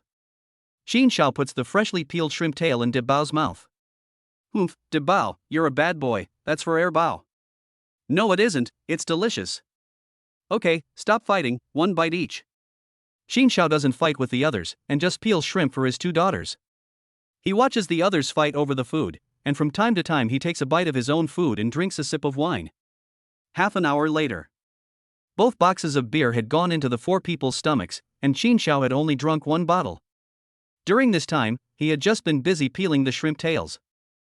Daddy, Bao's stomach hurts and she can't eat anymore. After finishing the garlic shrimp, the two little ones ate a few more pieces of braised pork, plus half a bottle of orange juice, and their little stomachs were all distended. Bao lifted up her shirt and stroked her tummy with her little hand. Bao, take your hand away, you can't touch your tummy with dirty hands. If you can't eat it, don't eat it. Daddy will take you to wash your hands. Bao, come here too. Qin Shao got up, picked up his two daughters, and said, let's continue. The four of them just glanced at Qin Shao and started drinking again, as if he were a bystander at this reunion. Looks like I need to go buy some more beer. When he came back after washing his daughter's hands, there was only half a box of beer left on the floor. Bao, Daddy's going out to buy something, so you two sit here and don't go out. Okay, Daddy, don't worry, Bao won't go anywhere. And Bao too. Chapter 23, If you can't hold your drink, don't drink. Are you sure you don't need to see me out? No, I live nearby, and besides, I'm not even drunk yet. Two people were standing in front of the store. Qin Shao looked at Su Yueling with suspicion. He didn't feel comfortable letting her go home alone. If he walked her home, he would have no one to keep an eye on his two daughters. As for his three roommates, two of them were slumped over the table, while the other was sitting in a chair, shaking his head. Judging from the beer bottles on the floor, you can see how much alcohol the four of them have had. Behind them, Qin Shao went out twice and brought back a total of 6 boxes. Are you sure you're okay? Don't worry, boss, I'll be fine. The road back is lively, and the two little ones still need you. Waving his hand, Su Yueling set off, and Qin Shao did not return to the store. He watched her walk away, relieved when he saw that her body was not swaying. Next, it's going to be the three of you. If you let them lie here tonight, you won't be able to do business in the morning. If they're upstairs, it's even more impossible. It will affect the two girls. It seems like this is the only way. Creak. Close the door. Bao, go upstairs and go to sleep. Daddy, give me a hug. Second treasure wants it too. The two little ones had been sleepy for a long time, and Qin Shao wanted them to go to bed first, but they refused, saying they wanted to wait for their father to go to bed together. Okay, Daddy will carry you. He crouched down, took one in each arm, and picked up his two daughters. Yawn. Second treasure yawned, and patted her mouth with her small hand. This is hard, isn't it? I told you to go to sleep, but you refused. Seeing his daughters like this, Qin Shao said helplessly. Are you asleep? After a while, seeing that neither of his daughters responded, he had already gone up to the second floor. Hoo-hoo. He gently placed the two little ones on the bed. They had already closed their eyes and were making a slight snoring sound. They really did sleep. Seeing this scene, Qin Shao patted himself on the forehead, and only then moved his two daughters inside the bed, covered them with a quilt, turned on the air conditioning, and then went downstairs. There was still a mess downstairs, and he had to go to a nearby hotel to get a room, and help the three of them to the room in 2 trips. It's already 11 o'clock. After all this, it was already half an hour later. Qin Shao was covered in sweat. In this hot summer, after tossing back and forth a few times, his clothes were soaked. It's time to take a shower, and I have to get up early tomorrow. At tonight's party, Qin Xiao only drank a few beers, and he didn't even get to taste the crayfish, as it all went into the stomachs of the four of them. But he was very happy. At the time of separation, seeing that the three brothers were so happy, he felt that it was worth it, no matter how hard it was. During the 4 years of university, everyone had helped him a lot. When will they meet again? Even if they are working in the same city, the three of them are newcomers who have just graduated from school. They will definitely have to work harder in their new workplaces and will not have as much time as they used to have. It is possible that they will have to work overtime for a month straight. What a waste! Entering the bathroom, Qin Xiao turned the shower to the maximum and stood under it, his body covered in muscle from behind. So comfortable. After a long day, his body was sticky and clammy, and the cold water washing over him was really very comfortable. The customer flow has pretty much stabilized. Should I think about my next move? I haven't had time to count the day's takings, but I can guess the approximate figure. It's not enough. With profits like these, most people would be so excited they couldn't sleep. Unfortunately, he has a goal set by the system. It's decided, we'll do it at the same time. After his shower, Qin Xiao lay down on the bed and fell asleep in less than a few minutes. 6 a.m. Knock, knock. Qin Xiao, who was busy in the kitchen, heard a knock on the door and stopped what he was doing. You're here so early? The last batch of buns has been put in the oven, so there's not much to do. I'm just waiting for customers to come in. He glanced at the clock and saw that it was time to open for business. Hey! Boss Qin, you finally opened the door. After opening the door, he realized that it wasn't Su Yueling outside. It seems that he misunderstood. Everyone who knocks on the door is a customer. Don't worry, my shop is here and it's not going anywhere. Chen, if I remember correctly, your work is from 9 to 5, so why are you here so early to buy breakfast? At this time, there was already a queue outside the shop, with about a dozen customers. At the front was a man in his 30s. Thank you, Mr. Qin, for remembering. I didn't want to come so early either. Your shop is doing so well that if I come now, I can still go back and get some sleep. If I come later, I might not even be able to get any. Brother, you think the same way. That's great, it seems we can have a chat. Chat? Brother, I also start work at 9 o'clock. Oh, I see, the two of us take turns buying breakfast, agreeing on a time, this way we can not only get a good night's sleep, but also eat Boss Qin's delicious food. You're a smart guy. The two previous customers stood up as if they were close friends and walked to the front of the shop. Hey, are you two still buying or not? If not, get out of the way. Seeing the shop door open, some customers in the back who were in a hurry were not happy. Not everyone starts work at 9 o'clock, and some have to take several buses to get to the office. Everyone, please wait a moment. You don't need to enter the shop after today. If you want to take a large pack away, just line up at the door. Qin Xiao didn't expect the customers to be here so early, and the bamboo steamers hadn't been moved out yet. He glanced outside before turning and walking back. I almost forgot, the time I told them was 6:30. Mr. Qin, do you need any help? Some impatient customers really don't want to wait. Thanks, I can manage on my own. I hope you can bear with me a little longer, I'll be done in no time. After 3 trips back and forth, the buns and lean pork congee are arranged and ready to go. Boss, I'm not late, am I? You're here so soon? The voice belongs to no one other than Su Yueling. She stands in front of Qin Xiao in high spirits, not at all like she had drunk a case of beer last night. Boss, I'm here so early, remember to give me a snack at noon. After waking up, Su Yueling could still taste the food from last night. This was the most enjoyable time for her, and she could eat until she was full. Jia, I'll leave this to you. Seeing Su Yueling's greedy look, it's just one more dish, so Qin Xiao nodded. Boss, I'm here too. Ha ha. Boss, it looks like you'll need to add another dish at noon, Auntie Lu is here too.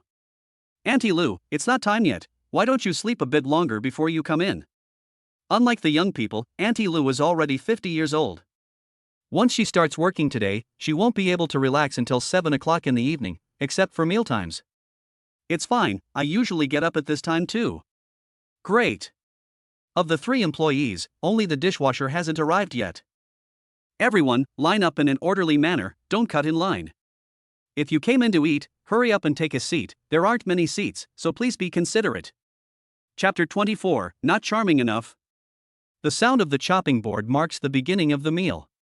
Hello everyone, welcome to my live broadcast. There are thousands of delicious meals, but I don't consider them delicious. Only the taste recognized by everyone is what the taste buds need. A girl with a ponytail, wearing overalls and a cute pink t-shirt, is holding a mobile phone to broadcast live. She is skipping, and her pigtails are swaying behind her.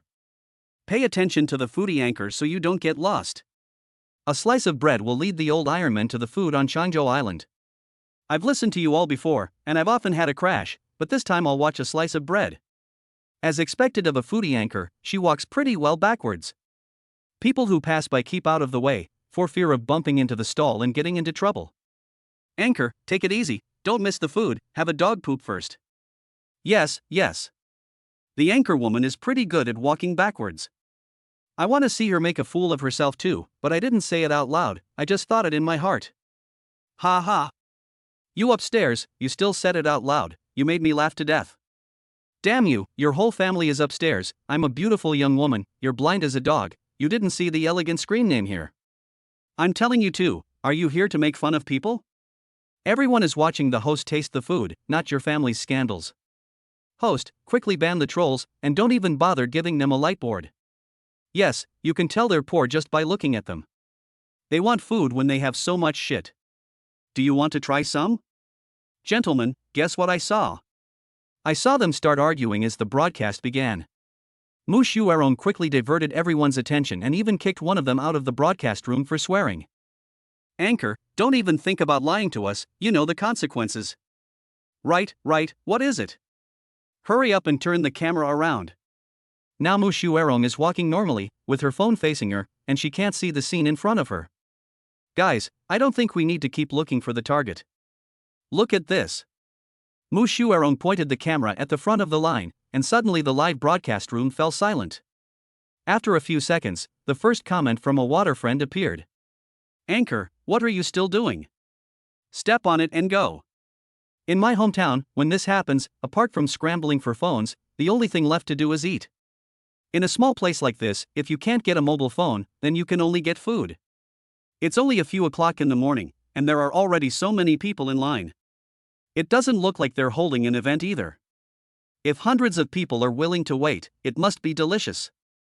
I bet 100 teasers. Upstairs, don't think we're stupid, or trying to trick us. You don't need to guess. You can see at a glance what those customers coming out are holding. They're eating buns. Are you sure? It's almost 11 o'clock, and there are still so many people in line at this hour. Does this restaurant sell buns made from rare delicacies? Anchor, hurry up and be cute, and see if the boss will let you cut in line. Not bad, Anchor, you're a crowd pleaser with your looks. If the boss is a man, he'll definitely agree. Seeing that it's food, the streamers in the live broadcast room can't hold back anymore, and they tell the anchor to go wait in line. They're going to wait around, so it's not going to be very boring. I'll give it a try. Mu Shuerong gritted her teeth and walked over. These fans were her bread and butter, so she had to go over and ask what was going on. If that didn't work, she would just go and join the queue. She took out her phone and walked closer step by step. Soon Mu Shuerong noticed that everyone in the queue was looking at her. Guys, why are they all looking at us? You don't need to ask, they must be captivated by the host's charm. Yes, if I were there, I would do the same thing. Guys, something's wrong, it's like they want to eat me. As she got closer to the shop, Mu Shuerong could feel the stares on her body getting a little uncomfortable. Just when she was 2 steps away from the door, someone finally couldn't hold back anymore. Young lady, are you trying to cut in line? The first one to speak up was the old lady. Several young men in the line had wanted to stop her a long time ago, but when they saw that she was a beautiful anchor woman, they could only keep their mouths shut. Old lady, I'm a food anchor. What food anchor? If you want to eat, just wait in line. Don't try to pull any strings with me. Even if you get in, Boss Chin won't sell you any. The woman put her arms akimbo, her bearing commanding respect. She snorted behind her hand, trying to cut in line. Not even the boss's friend can do it, so how could anyone else? She was there yesterday at that time. No, miss. Beauty, the woman is right. Cutting in line is impossible. If you really want to eat, hurry up and get in line. Boss Chin only has a limited number of buns, and you won't be able to buy any later. At this time, a man in the queue quickly seized the opportunity, and after he finished speaking, he nodded and smiled at Mushu Erong. Hurry up and go to the back. What are you blocking here for? How can Boss Chin do business like this? Okay, I'm sorry, everyone. I'm just waiting in line. Unable to withstand the power of the woman, Mushu Erong quickly apologized and walked to the back. Ha, I'm going to die of laughter today. The anchor was torn to pieces by the woman. You tell me, will it be on the headlines tomorrow? It was all your stupid idea, otherwise how could our lovely anchor get the better of the old woman? You guys can stop talking. I dare say everyone here has seen the old woman's power. I just didn't expect the shop to be so well protected by its customers, and the boss didn't even need to step in. The customers outside have already settled everything for him. The beautiful lady upstairs is right. We don't even know if the boss is a man or a woman. That woman is defending him so much. Could it be that he is a handsome man? Handsome man? I like it. The host should go in and take a look. Pa, what's upstairs so worried about? It's not enough that our host is embarrassed, she wants to see a handsome man? There are plenty in the park, I'll show you enough to take home. Stop arguing, let's guess, why is this bun so delicious? What's there to guess? Buns are not delicious. That's right, buns only have one flavor, not even noodles can compare. I can eat one bun, but two makes me feel a bit sick. I'm not a bun person. As a northerner, buns are our staple food. When it comes to deliciousness, compared to those delicacies, it's really a bit far-fetched. Anchor, don't pretend to be dead, quickly express your opinion. As a food blogger, your opinion is representative. Let me do it. When she reached the end of the line, Mushu Erong kept looking at the text in the anchor room. When she saw her fan name her, she was taken aback. She was asked to comment on the buns, but she really didn't know what to say. Sorry. In a small movement, she accidentally bumped into the person behind her, and Mushu Erong quickly turned around to apologize. It's okay, you're the hostess. It was only then that she realized that there were more than 10 people behind her in line. She finally understood what the older woman in front of her had said, and it was a kind reminder. Judging from the current situation, it would be quite difficult to eat Chin's gourmet buns. Hello handsome, do you want to say hello to the people in my broadcast room? Behind her was a young man. Mushu Erong thought he looked okay, and she came up with a way to answer. Chapter 25, The Bully Picking on the Big Sister. Handsome guy, what do you think of Chin's gourmet buns?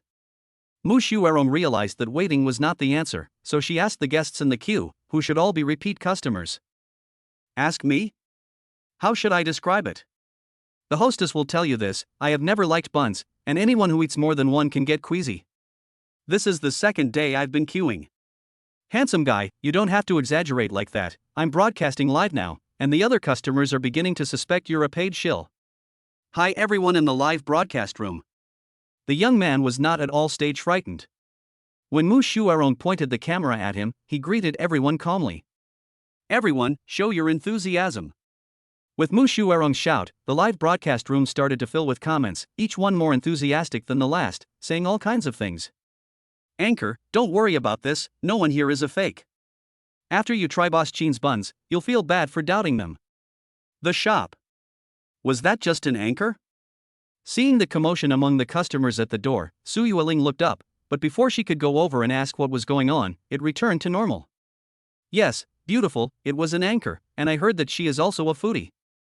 Since Su Yueling has been in the shop, some young people who were going to take out their food to go have stayed to finish it if there was an empty seat at the table. Now that they heard Su Yueling's question, someone immediately answered. It seems that the owner will be able to save on advertising costs thanks to the food anchor. In the future, if you want to eat Boss Chin's buns, you'll have to get up early. I just glanced at it, and the anchor has a lot of fans, with 1,000 people online. If this becomes popular, all the foodies in Guangzhou will come here. Boss, did you hear that? Someone is helping you advertise, and your business will be even more popular in the future. In return, we will have more work to do. Can you please give us a pay rise? Seeing that the restaurant was full, Su Yueling hurriedly went into the kitchen. She had now found a new place to live, with a monthly rent of 3,000 yuan. Before, she had never thought about this issue. With a monthly salary of 15,000 yuan and rent of 5,000 yuan, her salary was more than enough for her to spend. Now it's different. Even if she gets her meals subsidized after rent is deducted, there's not enough money left for daily necessities, let alone expensive cosmetics. A pay rise. It's only the second day. Who said it was no problem before? Seeing Su Yueling's miserable expression, Qin Shiola smiled. He guessed correctly that she would definitely not be satisfied with her current job. After all, the difference compared to before is too great. There is no problem, this is a different matter from a pay rise. Hey, it seems I have to find someone else again. Xin Xiao did not answer her question, but deliberately sighed, revealing a look of regret. Wait, boss, are you misunderstanding? I didn't say I wouldn't do it. Hearing Qin Zhao's words, Su Yueling first froze for a moment, and then the whole person became nervous. You don't mean that? Yes, boss, I definitely didn't think that. Su Yueling didn't know that the other person was determined to get her to agree, so she quickly nodded. Could it be that I've got it wrong? But the salary is what it is, and you want a pay rise? Boss, you've got it wrong, I never said that. A customer is calling me. Su Yueling quickly interrupted Qin Xiao, made up an excuse and fled. Little brat, I'll show you. Qin Xiao's mouth curled up slightly, revealing a hint of a smile. Hee hee, daddy, you're so naughty, bullying an older girl. Bao appeared out of nowhere, standing next to him, tilting his little head and staring at Qin Xiao with wide eyes. Cough. Bao, you can't say things like that, daddy didn't bully her. Ah. This time it was Qin Xiao's turn to panic. If Bao told other people like that, he would never be able to clear his name, even if he jumped into the Yellow River. Isn't that right? Then why is my sister blushing and running away so fast? Okay, Bao is going to go upstairs and see what her sister is doing to see if she's been good. Several guests are looking over, and Qin Xiao can't let his daughter continue talking. He knows that most of the people there are adults. Bao knows, daddy. If your sister is not good and makes trouble upstairs, Bao will spank her. Bao turns around and runs upstairs. Qin Xiao is worried and calls out, slow down, don't fall. Dad, Bao knows. The little brat has finally gone, so I guess I need to be more careful in the future. Kids these days are so amazing. Qin Xiao reflexively touched his forehead, only to realize that he was overreacting. Half an hour later. Mu Shuerong saw that there were only a few people left in front of her, and she let out a sigh of relief. Finally, it was her turn. Anchor, judging from the atmosphere, this bun shop is extraordinary. Either it's a new shop that can cause such a phenomenon, or we should hurry in and try it, and we will send a reward. The shop is not big, and each table can squeeze in 9 people, which is crazy. Boss, you're making a fortune. Originally, only 4 people could sit down, or a group of guests at a table, but they're all crammed in like this. These guests don't have any complaints, so it seems that the taste of these buns will really be a pleasant surprise. Anchor, hurry up and order, I'll buy this order today. At this time, special effects appeared in the live broadcast room, which could only be seen with large rewards. Mu Shuerong glanced at it, and her heart immediately blossomed with joy. The food for today, no, the food for the next few days is all taken care of. That night's lingering love rewarded the anchor with a loaf of bread and a large rocket. A colorful special effect was placed at the top of the live broadcast room. At this time, a gift worth 3,000, even if the platform deducts 40%, it will still end up in Mu Shuerong's pocket, worth 1,800 yuan. Sisters, we cannot lose in terms of momentum, let's support the anchor. Stand up, we cannot let this old man look down on us. Agree. +1. The most primitive modesty, a slice of bread for the anchor, 66 lollipops. She slept with me at night and rewarded the anchor with a piece of bread and 1 big balloon. Continue to be perfunctory and spend your days in a blank state. Reward the anchor with a piece of bread and 99 roses. Thank you, everyone, you're so supportive. There's nothing happier than the snow melting at the end of the show. She sat down and just set up her phone. The gifts kept coming in on the live stream, one after the other, and she couldn't keep up with them all and thank everyone. What would you like, beautiful lady? Su Yueling came over only after she saw the food host sit down and gave the other person a menu on the floor. No need to look, order me everything. She didn't even look at the menu, waved her hand, and said that if she was stingy with the rewards from her fans as she had been, there would be no next time. Okay, just a moment. Chapter 26, It's easy for hosts to make money. Host, how does it taste? Hurry up and tell us, you're killing me. What's the rush? Food should be savored slowly. Anchor, you've tasted them all, so summarize for everyone. Not bad, it really is that delicious. Boss Ben doesn't mind flying over to try it. Shit, spending a few thousand yuan just to eat a few buns. Boss, do you need an accessory? I can do everything. I can sing, play the guitar, and play the piano.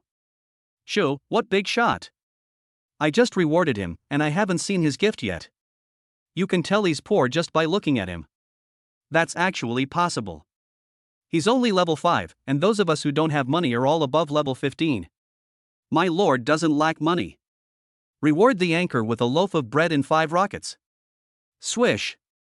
5 rockets flew past the top of the anchor room in quick succession, and for the next few seconds, the multicolored light obscured everyone's comments. Anchor, hurry up, send me the status later, I'll treat it as a midnight snack when I rush over later. The young master doesn't lack money, so he rewards the anchor with a slice of bread and 5 big rockets. That's not all, this is a real big shot. As soon as he finished speaking, he rewarded the anchor with another 5 big rockets. In less than a minute, 30,000 big ones were gone. Young master, you're amazing, moi moi. Looking at the colorful light in the broadcast room, Mu Shuerong felt like there was a lot of money floating in the air in front of her. She almost couldn't help it, and wanted to perform her talents on the spot. Young man, what's wrong with that girl? She's young, but she's laughing like a fool? Since Mu Shuerong entered the store, she has become the focus of everyone's attention, especially those uncles and aunts. This is the first time they have come into close contact with a broadcaster, and they are puzzled by these actions. Auntie, if it were me, I would laugh even crazier than her. I just saw what happened in the live broadcast room.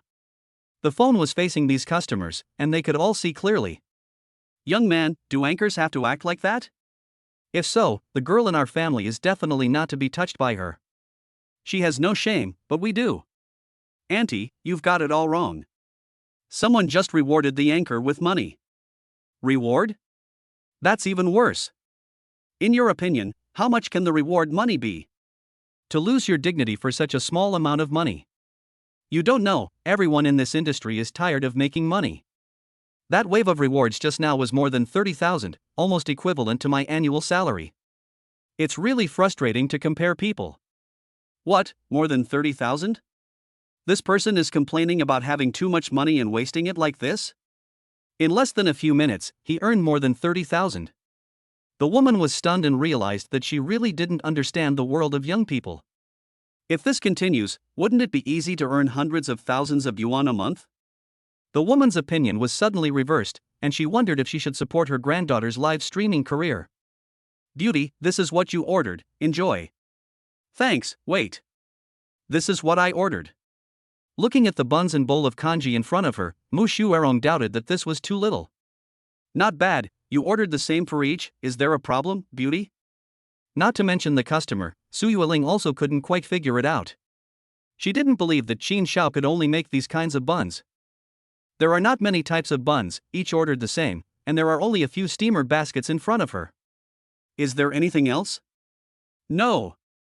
Enjoy your meal, beautiful lady, and after you're done, you can call me for seconds. It smells so good. Mu Shuerong took a deep breath, her face showing a satisfied expression. Everyone, it smells so good, the taste shouldn't be bad. A qualified food blogger should always interact with the fans in the live broadcast room while eating. The host just looked so funny. That was funny, but I think it looked a bit creepy, it was just a bit of drool hanging from the corner of his mouth. Upstairs, you're spreading rumors, our host is so cute, how could he look like that? Besides, it's just food, I've never seen anyone become like you just said just because of food. You're calling me a liar, please look at the other guests in this restaurant, don't keep staring at the host. Anchor, don't pay any attention to these old fogies, hurry up and give us an answer. Right, it's been a few minutes already, the big guy is still waiting for your answer. Hurry up, I've already booked the plane ticket. Anchor, the big guy has spoken, it's not easy to be supported by a big guy, so don't miss your chance. Everyone, this is a piece of bread, it's not like we're just tasting it. Among the several types of buns on the table, Mu Yuerong glanced at them briefly before settling on the steamer with the Xiaolong Bao. Our first taste is the Xiaolong Bao, let's see what surprises await. Mu Shuerong picked up a Xiaolong Bao and put it in her mouth. Suddenly, she froze, her face showing disbelief. It turned out that when the bun just entered her mouth, the outer skin was punctured by one of her sharp teeth, and the soup inside flowed out. This. She found she could not describe in words, and she didn't even answer the questions from her fans in the live broadcast room, but chewed faster. Anchor, hurry up and say something, don't just look at yourself, if you keep this up I'll unfollow you. Come on, the big guy is still here, what do you mean by making that face? What's there to ask? Take a good look, what's the difference between the anchor's expression and those of the customers in the restaurant? I really hadn't noticed, but when you compare them, they're almost exactly the same. Are you telling me that the anchor is a troll? Troll your mother, I'm just asking you to look, not to jump to conclusions. How could our anchor do such a thing? That's right, I've been following the anchor for half a year, and I've never seen her troll for any store. The food she recommends is unanimously praised by the old iron who have been there. Of course, there are some exceptions, those are due to personal tastes. It's delicious. There were only 6 Sialong Bao in the basket, and it wasn't until she had missed her chance that Mu Shuerong came back to her senses. She looked at the empty bamboo steamer in front of her and glanced at the live broadcast room again. It was rare to see a hint of blush on her face. Ahem, everyone, I'm sorry for the faux pas with the bread. As she watched the live broadcast room fill with rolling messages, Mu Shuerong had to give up the food in front of her and interact with them. Anchor, someone just said you're a troll. I swear, if I'm a troll for this restaurant, I'll never be able to taste good food again. Anchor, we believe you, but that oath is really poisonous. If anyone questions you in the future, just block them and kick them out of the broadcast room. Old friends, I'm not joking about the bread. If you have time and are nearby, come try it out, I guarantee you won't be disappointed. I never thought buns could taste so good, they're no different from the delicacies in those top hotels. No. I still have a piece of bread left, this restaurant's buns are even better. No way, I've watched the host's live streams for dozens of times, and this is the first time I've seen such a recommendation. I guess I'll have to find a chance to go and try it for myself. I still need to think about it. I've already started driving, and I'm in Yangchang right now, haha. Everyone, this handsome guy will scout the place for you, and I might even get to meet the boss. You animal, you just left without saying a word. Wait for me, I'll book the tickets. Sorry about the bread, everyone, there's still so much food here, let's continue eating. Seeing that there's another wave of rewards in the live broadcast room, Mu Yuerong interacts a little and continues eating. Chapter 27, Solving the Supply Problem. Boss, where are you going? You guys watch the store for me, I'll be right back. At 2 p.m., Xin Xiao took the time to bake some buns. He calculated that they would probably sell for 2 hours. Good. Boss, don't worry, I'll watch the store for you, and I'll take care of the big and little treasures. Of the two, Auntie Lu just nodded, but Sui Willing patted her chest and promised. Neither of them asked Xin Xiao what he was going to do. After lunch, the number of customers gradually decreased, but that was only relative. The seats in Xin Xiao's bakery were still full. The shop was still a bit small. The excitement of the day made Xin Xiao determined to add meals to the menu starting tomorrow. His current worry was the source of procurement. The business of the shop could not be separated from himself for a while, so he was not at ease letting someone else do it, and he would have to recruit new staff. In the end, there was no other way but for him to go out personally. He knew that there was a food market nearby. Now he has to go there to find out where he can get supplies and see if there are any that deliver to his door, so that he can ensure that the ingredients are fresh. This is the only thing he can do for now. After leaving the house, after walking a few steps, Xin Xiao scanned a shared bicycle and headed straight for the vegetable market. As soon as he got close to the vegetable market, he could hear all kinds of noises and a unique mixture of smells. Vegetables, meat, fish, all of these are essential. After putting the shared bicycle away, Xin Xiao went inside and looked around for 10 minutes, getting a preliminary understanding of the situation at some of the stalls.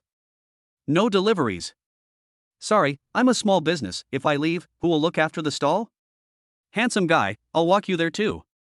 Look, how can one person leave, you ask someone else? After asking a few stalls, the situation was not good, no one was willing to deliver. Xin Xiao walked out of the market and stopped in front of a shop. Do I have to recruit new staff again? Handsome guy, are you worried about having no one to deliver the goods? At this time, someone came over and interrupted Xin Xiao's thoughts. Who are you? In front of him was a man in his 30s, already with a small belly, the typical middle-aged man after starting a family. I am the owner of this store, and I also deliver goods to customers part-time to earn a little extra money. The man was very familiar, and spoke quickly, as if he was very experienced in this kind of thing. How did you know I need home delivery? Xin Xiao was a little curious about why the man had approached him. Rely on this. The man pointed at his own eyes, and then pointed inside the vegetable market. I see, but that's not right. Xin Xiao glanced back. This position could indeed give a clear view of the vegetable market, but he quickly came back to his senses. How could he know the specific situation from such a distance? The other person was not a wind whisperer who could hear him talking to the stall owners. Ha ha. And this, handsome, the smell on you. I just took a whiff when I got close, and combined it with what I saw.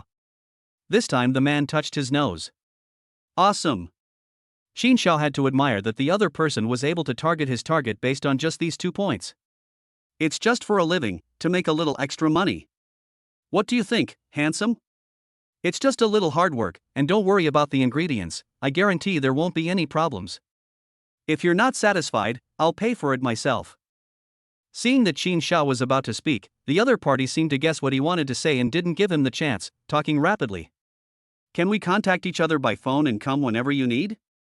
If the location isn't far away, we can come anytime. This time the man didn't answer immediately, but thought about it before giving an answer. It's not far, just 10 minutes by bike. Xin Xiao pointed to the nearby shared bicycles. 10 minutes, then there's no problem. Happy cooperation, my name is Gong Leshan. Gong Leshan didn't hesitate this time. He held out his hand, not knowing that his fate had begun to take a turn. Happy cooperation, my name is Xin Xiao. As long as the quality is fine, I'll let you deliver all the goods in my store in the future. Ha ha. Brother Xin Xiao, don't worry, my old Gong relies on word of mouth for business, and there will definitely be no problems. Do you have a pen and paper? I'll write down what I need tomorrow now, and you can deliver it then. It might be a bit early, around 9 o'clock. Is that okay? 9 o'clock, no problem. My store opens at 8, and I'll go out to deliver the goods while my wife looks after the store. Gong Leshan beamed with pride as he spoke. Boss Gong, you're amazing. Xin Xiao gave him a thumbs up, impressed. A husband and wife working together like this, there's no way they won't make money. Ha, it's just so-so. Every time he hears someone say this, he feels like his day's fatigue has disappeared. 10 minutes later.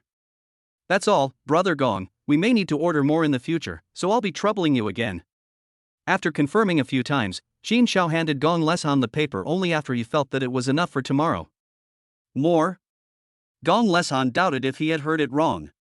The amount needed on top of this is enough for a small shop for several days. If he heard it right, Xin Xiao just said that it needs to be delivered every day. Yes, this is only a preliminary estimate, and it will only increase in the future. In the past 2 days of business, more than 1/3 of the customers have wanted to eat at Xin Xiao's restaurant. Okay, that's good. Gong Leshan carefully put away the paper. If this deal is made, he can cancel the deals with the other small shops. Brother Gong, give me some condiments. He never noticed that Gong Leshan's shop was a grocery store. It wasn't until he left that he realized that Xin Xiao had made an extra trip. He could just buy some here and have the other person deliver it with the ingredients later. He was going to start serving full meals once he got back. Okay, I promise to send you the best. After saying goodbye to Gong Leshan, Xin Xiao rode a shared bicycle back. I wonder if the 3 of them have already got up. Meanwhile, in front of Qin's gourmet shop, 3 young men ignored everyone and walked straight into the shop. Hey, what are you 3 doing? Don't you know? Handsome guy, stop it, these are still Boss Qin's friends. I don't care who their friends are. Wait, what did you just say, Boss Qin? Could it be? The customer finally reacted, pointing inside the shop, and then promptly retracting the rest of his words. After tasting the buns, these customers dare not offend Xin Xiao lightly. If he is in a bad mood that day and closes down for the day, they will suffer. Good to know, these 3 people just went in to find someone, and they will be out soon.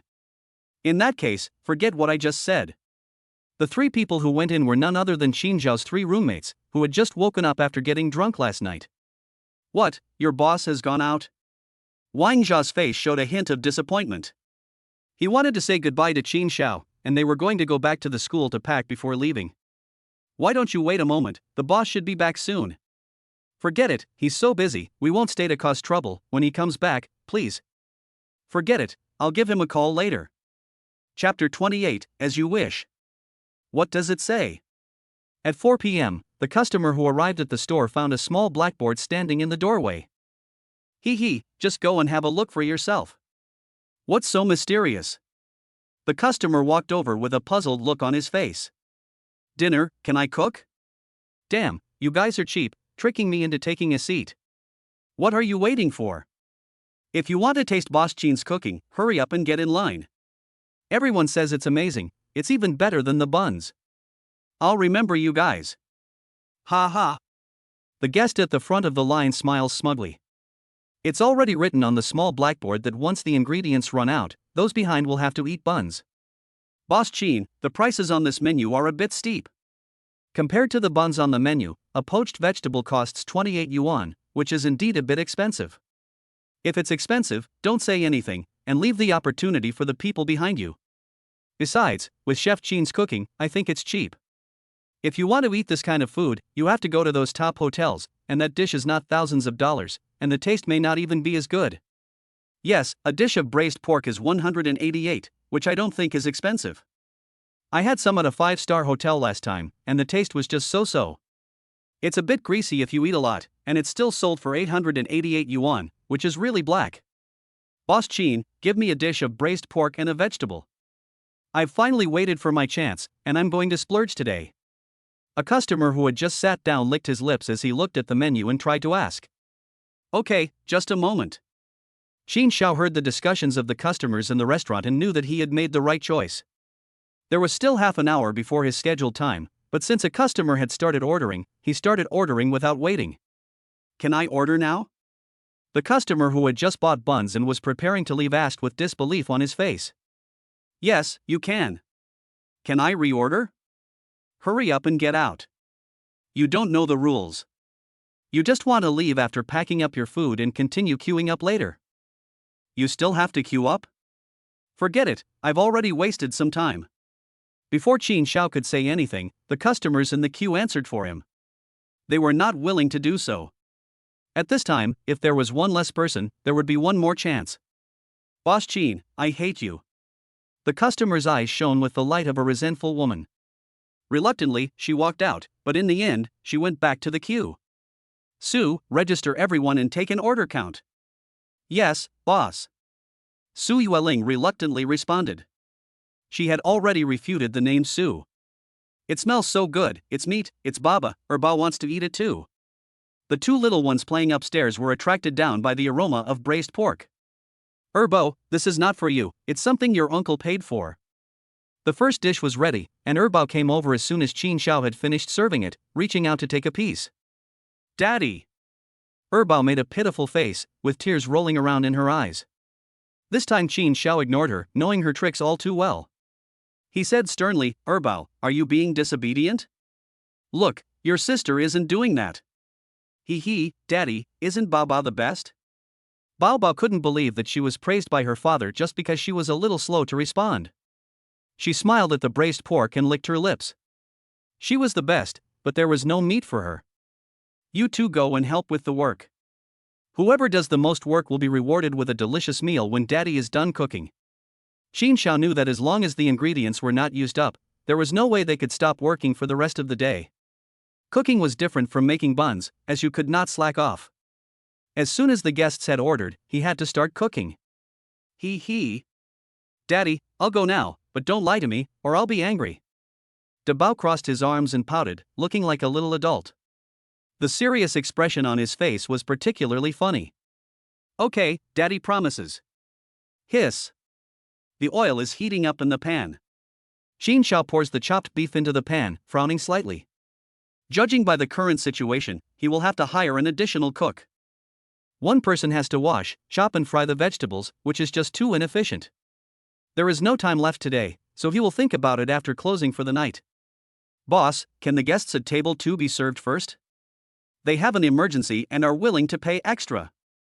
Urgent matter? Who here is not in a hurry? It's first come, first served, you know? They're all here now, and they can't wait? Then they might as well come back next time. Next time is fine, but you need time to enjoy the food. Beauty, I want seconds. There are 5 people at table 2. It looks like they work for the same company. 3 men and 2 women, aged 25 or 26. If there are no accidents, they should have just graduated from university, or perhaps they are even this year's graduates. One of the men is in charge, and he has just raised his hand to call out that they have already ordered. Handsome guy, just a moment, I'll be right there. Su Yueling responds, without stopping what she is doing, quickly writing down the dishes the guests have ordered, while muttering to herself. This can't go on like this, sooner or later he'll die young. I need to look at other restaurants and give the boss some advice. The restaurant is already very busy. If every table orders like this, the other work will pile up. There are only 2 waiters, so it will definitely affect the daily turnover. Handsome, what else do you need to order? Su Yueling couldn't understand it. There are only 5 people eating, and they have already ordered 5 dishes, which is already over 600 yuan. This, and. Boss, these are enough, there's no need to order more, our budget. The man in charge ordered 3 more dishes in a row, and his friends quickly stopped him, saying that if he kept ordering, it would cost over 1,000. It's fine, let's celebrate early today. The owner of this restaurant is really that good. We'll be able to experience what it's like to spend tens of thousands of dollars at a top hotel for just over 1,000 yuan. It's a real bargain. No, boss, there's really no need. Besides, we ordered so much, we won't be able to finish it all. The 2 women, one of whom was more attractive, looked distressed. We can't finish it all, so we'll take it away. Aren't you working late tonight? After the man in charge had finished speaking, he ordered 2 more dishes, which brought the total to 10 dishes. The guests at the next table, hearing this, kept glancing over at table 2, wondering if the man was doing it on purpose. The crowd was right. This was exactly what the man was thinking. Since there are only limited ingredients today, I'll order a few more dishes, and I can take it away if I can't finish it. Those people behind you won't be able to eat it today. Small-minded people are not just women, men can be too, and they won't let you know. Is that all? That's it, beautiful, it should be our turn, please hurry up with the food. He said he didn't care, but he kept checking his phone several times. Okay, I'll let the boss know. Thank you. Chapter 29, 2 Snack Lovers. 6:30 p.m. Boss, I'll be going home first. Okay, be careful on your way home. Auntie Lou is carrying 2 transparent bags in her hands, and it can be seen that there are 4 disposable lunchboxes inside. Boss, you have been so kind today, not only letting Auntie Lou go home early, but also specially frying some side dishes for her to take back? If I remember correctly, I asked last night if I could fry her a dish to take back after work. At that time, Xin Zhao's answer was, "What are you eating? It's the middle of the night, and you're still eating this, aren't you afraid of getting fat? If you want to know the secret, you can ask Auntie Lou yourself tomorrow. There's only an hour left before the buns are sold out, so hurry up, tonight's supper will be congee and buns." Auntie Lou can leave work an hour and a half early. Xin Zhao overheard her phone conversation and realized that today was her child's birthday, and she had agreed to leave work early to go home and have dinner with her child. Today was her second day at work, and she was embarrassed to say so, but the store was doing so well that both of them were too busy to take care of a child, let alone one of their own. She never imagined that her phone call with her family would be overheard by her boss. Not only did he not scold her, he also let her go home early and even personally cooked some dishes for her to take back. At that time, she only had one thought in her heart: she had to work hard from now on, not being able to slack off for even a moment. It was rare to encounter such a humane boss. It's buns again. After eating the dishes that Qin Xiao cooked, Su Yueling's mouth became even more picky.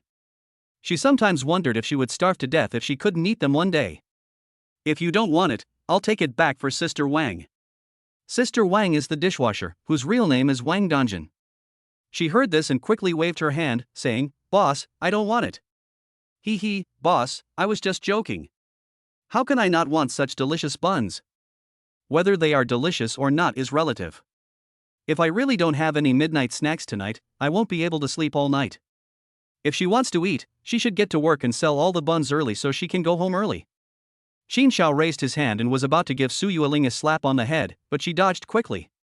"Boss, I'll get to work first." Before Qin Xiao could say anything else, Wang Dongjin quickly walked away and tidied the table nearby. "Debao, Erbao, Daddy is taking you out for a walk. The buns are out of the oven, and the 2 girls have been stuck in the shop all day. They will get bored if this continues, so he might as well take them out for a little while." "Out? Great, Daddy. Erbo was so excited that she can't react immediately and looks up with a blank expression. Erbo had already run to the door, while DeBeo was still standing in place. Yes, Daddy, DeBeo wants to go out and play too.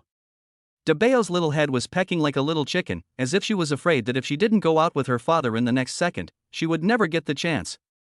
Sue, you take care of the store, just lock up when you go back. Xin Xiao said this and then dragged his two daughters out the door, not giving Su Yueling a chance to refuse. Heartless boss, mistreating his employees. Miss Yueling, the boss is very nice, you can't say that. Didn't he say that we can go home after the buns are sold out, which is at most half an hour? Compared to working in the previous store, Wang Dongjin still likes it here. Not only is the salary high, the atmosphere is also very good, and most importantly, the work meals are really delicious. Hee, Mrs. Wang, I know, I was just saying that. The boss should take his two daughters out, being stuck in the store all day is definitely not okay. Daddy, where are we going to play? Outside the shop, the two little ones bounced and ran ahead, stopping from time to time to tell Qin Xiao to hurry up. Daddy, hurry up. Daddy, you're slower than a child. Erbo stopped, turned to Qin Xiao, made a face at him, and her little bottom swayed from side to side. Erbo, stop running, stand still for Daddy. Qin Xiao pretended to chase after her, but Erbo was not at all flustered. She turned around, shook her bottom at him, and then ran off. Daddy, Erbo was naughty, so Debao helped you chase her. Worried that his two daughters might bump into someone, Qin Xiao hurriedly followed close behind.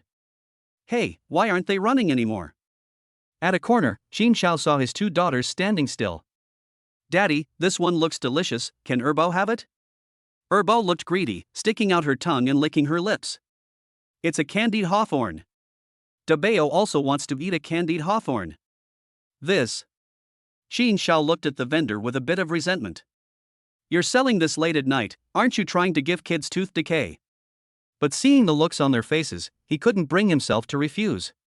In the past few days, they have been very obedient, and if they were other children, they would have caused a scene long ago, and you could still rest assured and do business. Okay, Daddy will buy it for you, but only one, you can't eat too much. Boss, 1. 10 yuan.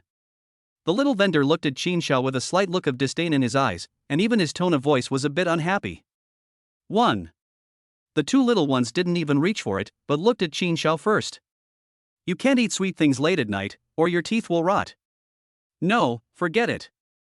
Qin Xiao had another thing he didn't say, and that was that the candied hawthorn was not hygienic, and he couldn't say that to the other party's face. Erbo wants it. Seeing that his daughter took it, Qin Xiao took out his phone and scanned the QR code to pay. DeBeo, you eat first, or Erbo eat first. Erbo took the candied hawthorn and stuck out his tongue and licked his lips. Erbo eats first. Let's count how many there are, and you can't eat too much. DeBeo thought for a moment, made a difficult decision, and said with a worried voice from behind. Well, Erbo won't eat too much. 1, 2, 6, a total of 6. DeBeo eats 3. After getting the food, the two little ones stood still and started to divide it up. Erbo held up one hand and started counting.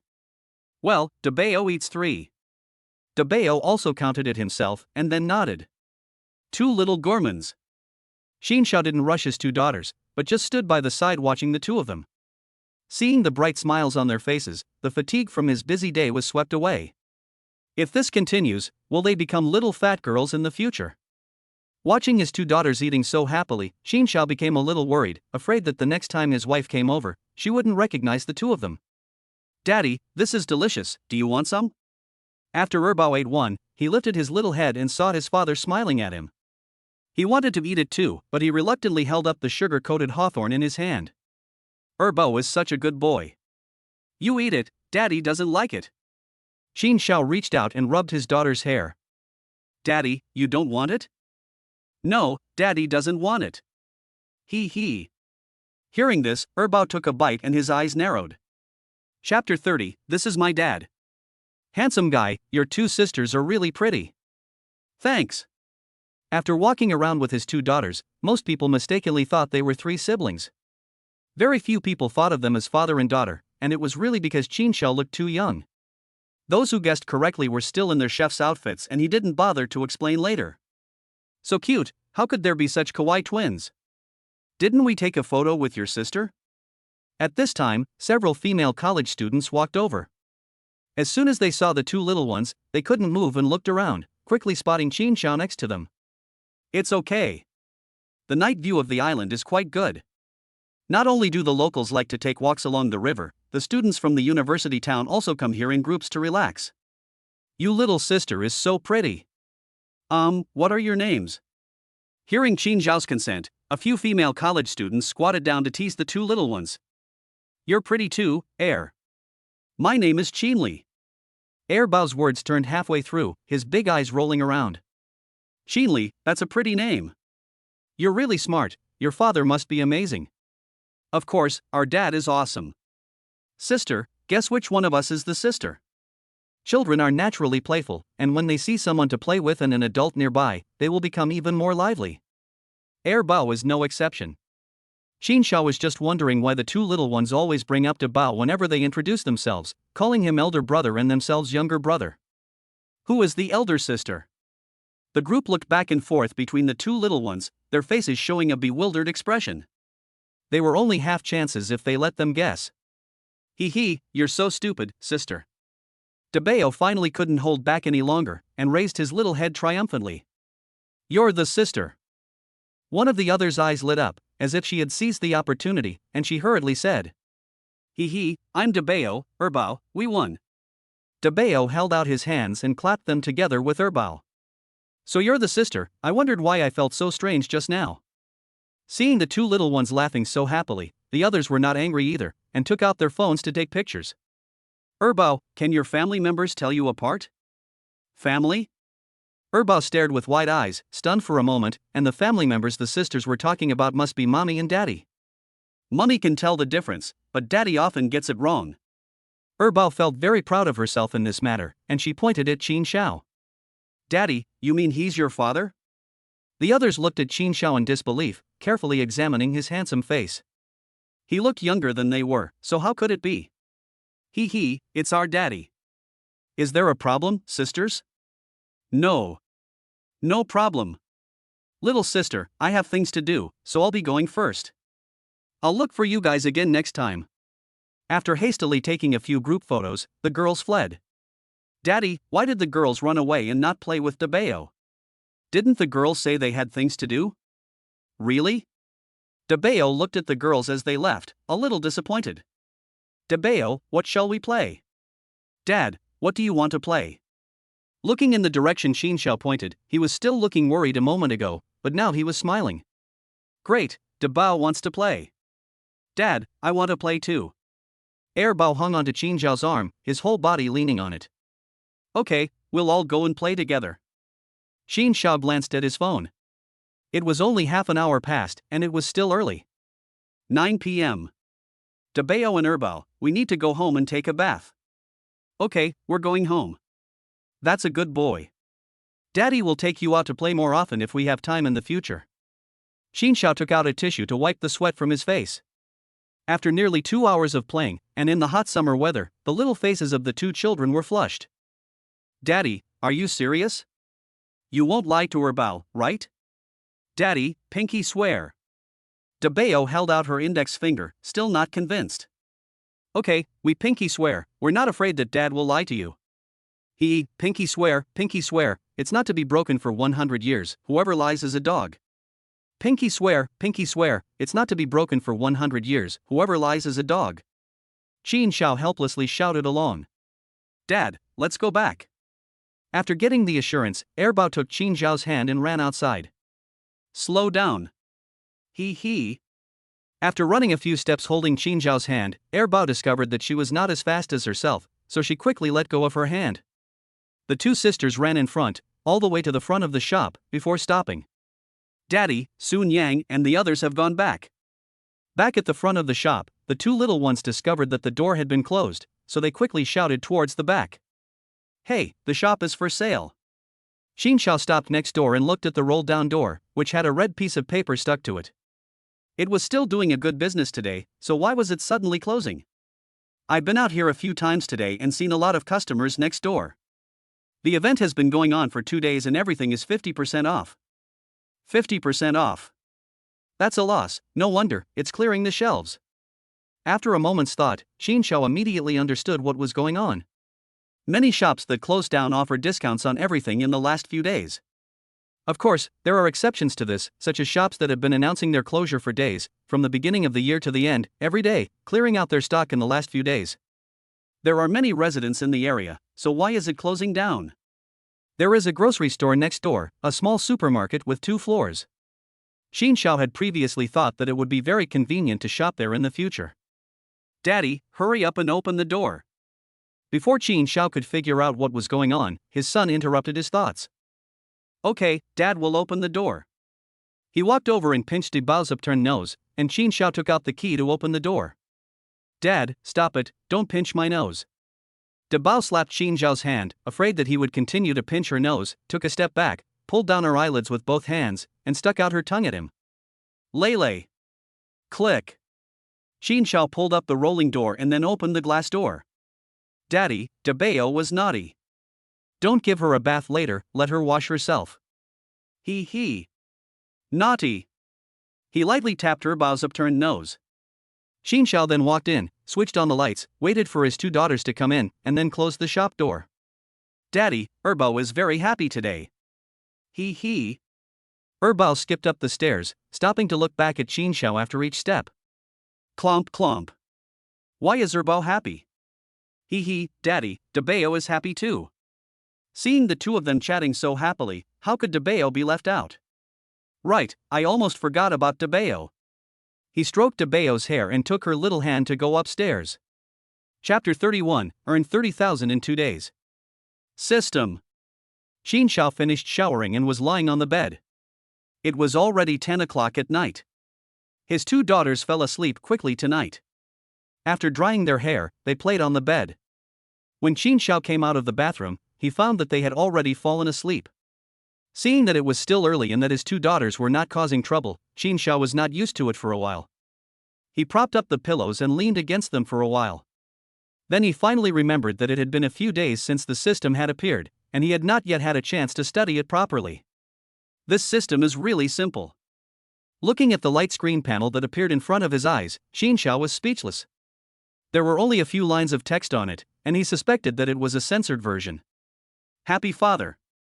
Host, Xin Xiao. Identity, God of Cookery. Task, earn 1 million within 1 month. Progress, 32,216 1000000 28:10:58:43. Mission failed, stripped of the identity of the reward. The first part is easy to understand, but when he saw the line of numbers at the end, Xin Xiao froze for a moment and slapped himself on the thigh. Damn, so that's what the system is for. How come I didn't notice before, counting money like an idiot, wasting my time? No, the system is the system, and I need to count the numbers too. Pang. This slap was loud, and he glanced at his 2 daughters next to him, seeing that they were still asleep, and couldn't help but let out a sigh of relief. Phew. Today was just a trial of a few hours, and the income has already quadrupled compared to the first day. It seems that this is the main way to earn 1 million. Su Yueling has already sent him today's turnover via WeChat, and Xin Xiao has compared it and sees hope. It is only at this moment that the whole person relaxes. The last one is a countdown, the first is the number of days, followed by hours, minutes, and finally seconds. If there wasn't this task, it would be perfect. To earn so much money in 3 days, averaging over 10,000 a day, not to mention achieving it, if he told anyone, they'd think he was still asleep. Xin Xiao is relatively easy to satisfy, so he doesn't mind if he doesn't get the 1 million. Unfortunately, this can't be changed. No. Xin Xiao was startled. He quickly got up, took out a pen and scribbled on a piece of paper. Seeing the result of his calculations, his face looked terrible. The venue is still too small. There aren't enough staff. You can hire people at your own expense, but if there isn't enough space, then it'll be difficult. You can't just move the tables outside onto the street, can you? A proper meal is different from a bun.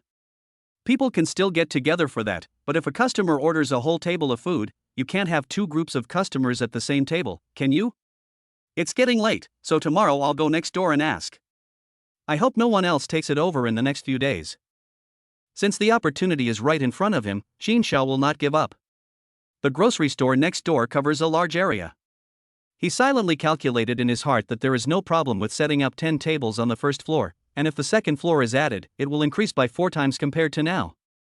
The only thing he has to worry about now is the capital. If he is given a week, he will definitely be able to take over the neighboring store. He can only pray that no one takes over in a short period of time. It's already 11 o'clock. Time always flies without noticing. While Qin Xiao was thinking, an hour passed. I'll go to bed first. If there's anything, we can talk about it tomorrow. Everything will be fine. After tucking the two little ones in, Qin Xiao turns off the light and goes to bed. A dreamless night. Ring ring ring. At 4 a.m., the first ring of the phone alarm goes off, and Qin Xiao opens his eyes. He picks up the phone and turns off the alarm. The whole movement seems extremely smooth, without a single mistake. Even when he's sleeping, he's not at rest. At some point, Erbao wraps his whole body around Qin Xiao's thigh, and his drool drips down. Qin Xiao carefully loosened Erbao's hands, withdrew his feet, and then picked up the little guy and gently placed him in the bed. This is all fine. After glancing at Bao, Qin Xiao shook his head. She had already rolled to the edge of the bed, and with one more roll, she would fall to the ground. I wonder if the delivery will arrive today. He quickly got up, picked up Bao, and placed him next to Erbao. He had considered this problem as early as yesterday, and placed an order online for a bed guardrail. He never imagined that such a small item would cost several hundred yuan. There were cheaper ones, but after reading the comments in the comment section, Qin Xiao had no choice but to give up. The first thing Qin Xiao did when he went downstairs was to start making the stock. He took out 2 old hens from the refrigerator, which were delivered by Gong Leshan yesterday. 15 pork ribs, these things almost take up the entire refrigerator space. After taking them out, they are washed separately and put into boiling water to cook for 5 minutes. They are then lifted out and placed in a stainless steel bucket. 30 kilograms of water is poured in, and his special spice bag is added, which contains star anise, tangerine peel, cinnamon, cardamom, etc. I'll make fewer buns today. I hope those elderly people don't rebel. After the preliminary work is ready, Qin Xiao only then starts to knead the dough. The secret to whether the buns taste good or not lies in this, and one cannot be sloppy. What's the main dish today? After Qin Xiao woke up today, he had an idea. He plans to make the buns different every day, so that the store will become more famous. Just think about it, a delicious bun shop, no matter which variety of buns, the taste can far exceed the market, and the happiest customers will be the ones who eat them. Fresh meat buns, or pork and cabbage buns? Looking at the ingredients in front of him, Qin Xiao finally chooses the latter. First, he cuts the Chinese cabbage, sprinkles salt on it, mixes it well, and blanch it for later use.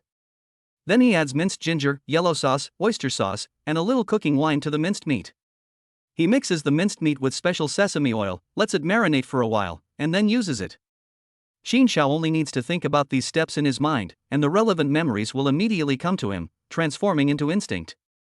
He chooses pork and cabbage buns, not only because of the savory sauce flavor, but also because they are quick to make, and more importantly, they don't require the dough to be left to rise for a long time beforehand. This way, he can meet the needs of his guests and not disappoint them. With the main buns decided, what about the others? At this moment, images in Qin Xiao's mind quickly flashed past like a movie. Shiitake mushroom buns. Pan-fried chicken buns. Tianjin gobuli buns. Cantonese barbecued pork buns. Beijing qingfeng buns. Kaifeng soup-filled buns. Lava buns. These buns are almost all representative of their respective regions. Not to mention the guests, even Qin Xiao himself wants to try them now. How happy it is to eat a different kind of bun every day. I wonder what the 2 little ones will look like when they see today's breakfast. I'll have to keep an eye on Erbao when Su Yueling arrives. After these past few days, Qin Xiao has come to understand the personalities of his 2 daughters. Erbao will be unable to resist the temptation of something delicious, and she will eat until her tummy is distended. Chapter 32, Every day, buns are different. 6 a.m. Qin Xiao opens the door on time. There is already a long line outside, and most of the people in front of him are older women. It smells so good. As the shop door opens, the customer at the front of the line takes a deep breath. It feels so good. The sleepy feeling from waking up early today is gone after smelling the aroma of Qin Xiao's buns. Yes, I feel uncomfortable without Boss Qin's buns for the whole day. I always feel like I've lost my soul for the whole day. You guys are really lucky, living nearby, it's only a 10-minute walk. It's different for me, I have to get up at 5 every day if I want to eat buns. Then I have to ride my moped here. It's still summer, but in winter, I don't know if I can get up early. That's silly of you, why do you live so far away? You can rent a place here, really. While the buns are still not for sale, the customers in the queue are grumbling, and their conversation can't get away from the topic of buns. Xiao Qin, can the buns be sold yet? Can you hurry up a bit? My precious grandson is still at home, and if he wakes up and doesn't see anyone. The woman speaking is an old acquaintance. She is one of the first in line every day, and she buys a lot every time. People who don't know her think she is here to resell the buns wholesale. Auntie, just wait for Su Yueling to come over. Qin Xia glanced outside, but still couldn't see Su Yueling's figure. What's wrong with this little Su today? It's already this late, and she's not here yet. Could it be that she's run away? Run away, Auntie? That's possible. She gets up so early every day, and leaves work so late. Her salary isn't high either. I heard that before, Su Yueling's salary was close to 20,000, but now it's only so much, a difference of several times. The customers in the queue started to talk, and soon the conversation centered on Su Yueling. They were puzzled by her choice. Ahem. Just then, a coughing sound came from not far away.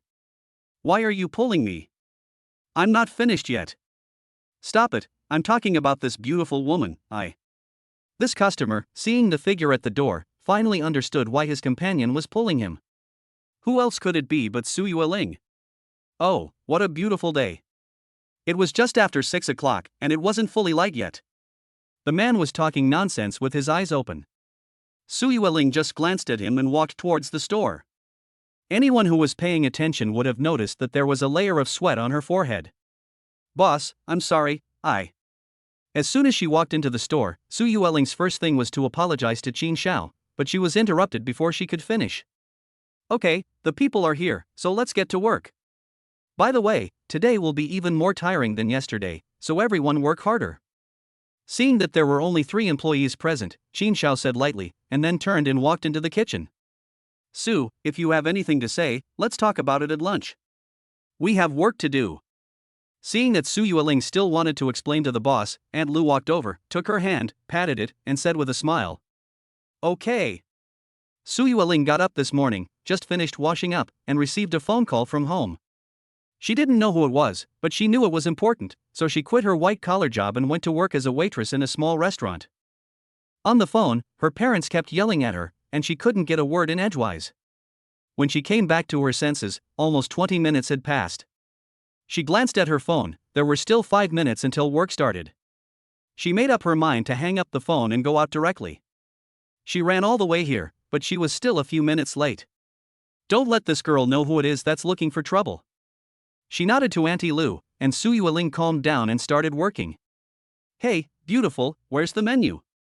The first guest to sit down wanted to order from the menu as usual, but then noticed that the table was empty. The menu isn't. Su Yueling clearly remembered that last night before leaving work, after the table was wiped clean, she had arranged the menu herself. Now that she looked, it was true that the menu had disappeared, just as the customer had said. Boss. From now on, there won't be a menu for the buns. The variety changes every day. If you want to know what to eat, just look here. Qin Xiao pointed to the side of the wall, and the group of people realized that at some point, a small blackboard had been hung there. Pork and cabbage bun. Lava bun. Barbecue pork bun. There aren't many types of buns, all of which everyone has eaten before. Some customers' eyes lit up when they saw them, and they let out an excited yell. Boss Qin, I love you so much, I've finally seen my favorite, the barbecued pork bun. What's so good about barbecued pork buns? They're no better than the custard buns. No way. I wanted to eat xiaolongbao today, but they're gone. Handsome, can you keep selling xiaolongbao? Ha ha ha. Seeing that the types of buns today are completely different from yesterday, the customers' reactions are mixed. Hey, pretty lady, have 8 barbecued pork buns and a bowl of lean pork congee. You pig, you're eating so much. I'm happy to, what are you going to do about it? Fine, you're rich, you're spending more than 70 yuan on breakfast. Okay, I'll get it, everyone gets some, if there's any left, you'll have to go back and wait in line again. Su Yueling froze for a moment, then a smile appeared on her face, and her depression disappeared. She had already mentioned to the boss that there were too few types of buns and that she wanted to retain customers. She didn't think the boss would listen, but she never expected that after just one day, he had not only listened, but also come up with new ideas. Every day, the buns would be different, which was simply bliss for food lovers. Delicious. During her spare time, Su Yueling picked up a barbecued pork bun and took a bite, her face showing a look of ecstasy. At that moment, she almost bit her tongue. The taste of the barbecue pork bun was superb. The one she had eaten at the big hotel before was not even in the same league. Now that she thinks about it, she is not even worthy to hold the boss's shoes. Miss Su, hurry up and pack it up for me, you don't need to eat it right away. Some impatient customers were about to get their turn, but at this moment, they were a little unhappy to see Su Yueling stop to slack off. Sir, this is your first time here, right? The young girl hasn't even had breakfast yet. We're in no hurry. If something happens in the middle, we'll suffer the most. We don't have enough staff anyway. Yes, you're right, young lady. Eat your fill. Without Su Yueling having to say anything, the customers around her were making excuses for her one after the other. Daughter, how does this barbecued pork bun taste compared to the previous Silong Bao? Some customers have difficulty making a choice. Looking at the new buns, they don't know which ones are good. They had tried them before, and finally chose the ones that suited their taste. Little did they know that this was just the beginning, and the boss had already launched a new one. What can I say? This barbecued pork bun is sweet and salty, with a fresh taste. Really? Then give me 3. And I'll have 5. Chapter 33, Preparing for the First Branch. Xin Xiao, smoking. Xiao Ge, have a smoke. Xin Xiao had been busy until 10 o'clock.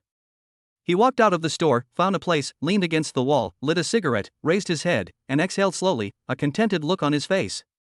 Just then, Zhao Dezhu, who owned the grocery store next door, also came out of the store.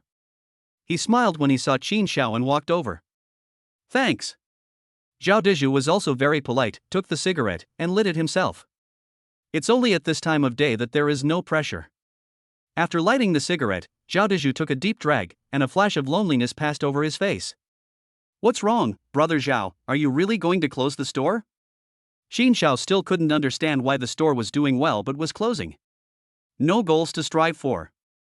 No goals to strive for? Xin Xiao was even more confused. The other person was only in their 30s, so how could they not have a goal? Divorced. Zhao Dezhu flicked his cigarette with his finger, causing sparks to fly. Divorced? Yes, divorced. Now I'm all alone.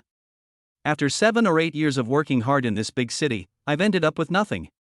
It's better to go back to my hometown, find a job there, and spend the rest of my life with my parents. That's not a bad idea. Even though he said that, Zhao Dezhu still looked a little lost. I see. I know nothing about other people's family affairs, so it's best not to make any rash judgments. Xin Xiao just nodded. Boss Qin is really something, just a few days in the business is already so booming, he will definitely be a big shot in the future. Zhao Dezhu also wanted to make friends with such a character, but since he was going back to his hometown, there might not be a chance to meet in the future. Brother Zhao, you're too kind. Brother Qin, I'm not exaggerating at all. I've been in Yangqing for so many years and have met many people, but I've never met anyone like you. If I had met you earlier, I probably wouldn't have come back here. Never mind, I'd better not talk about it. I'll clear the store early and sell it so I can go back to be with my parents.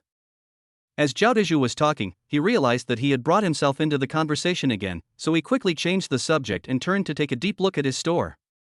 Sell it. Looking at the other person, Xin Zhao's words were on the tip of his tongue, but in the end he didn't say them. If it weren't for that incident, he would really ask for help. Brother Qin, if you have something to say, feel free to say it. As long as I can do it, I will definitely help. It's no wonder that after spending 7 or 8 years in the big city, he has a good eye and can tell at once that Qin Xiao has something to say. Brother Zhao, I won't say it, so I won't trouble you. What trouble is there? Hurry up and say it. Do you look down on your brother? Zhao Dezhu did not give Qin Xiao the chance to refuse, looking at him with reproach in his eyes. Fine, then I'll just say it. Please forgive me if I've offended you. Go ahead, your clerk has already come out once. Zhao Dezhu was quite envious of Qin Zhao's business. He had never seen a shop so popular. I want to take over your shop, but I'm a bit short on cash and can't come up with the money within a few days. Seeing the other person's enthusiasm, Qin Zhao didn't want to give up the opportunity either, and finally spoke his mind. Take over my shop? Hearing Qin Zhao's words, Zhao Dezhu froze for a moment. He didn't expect this to be the question. Yes.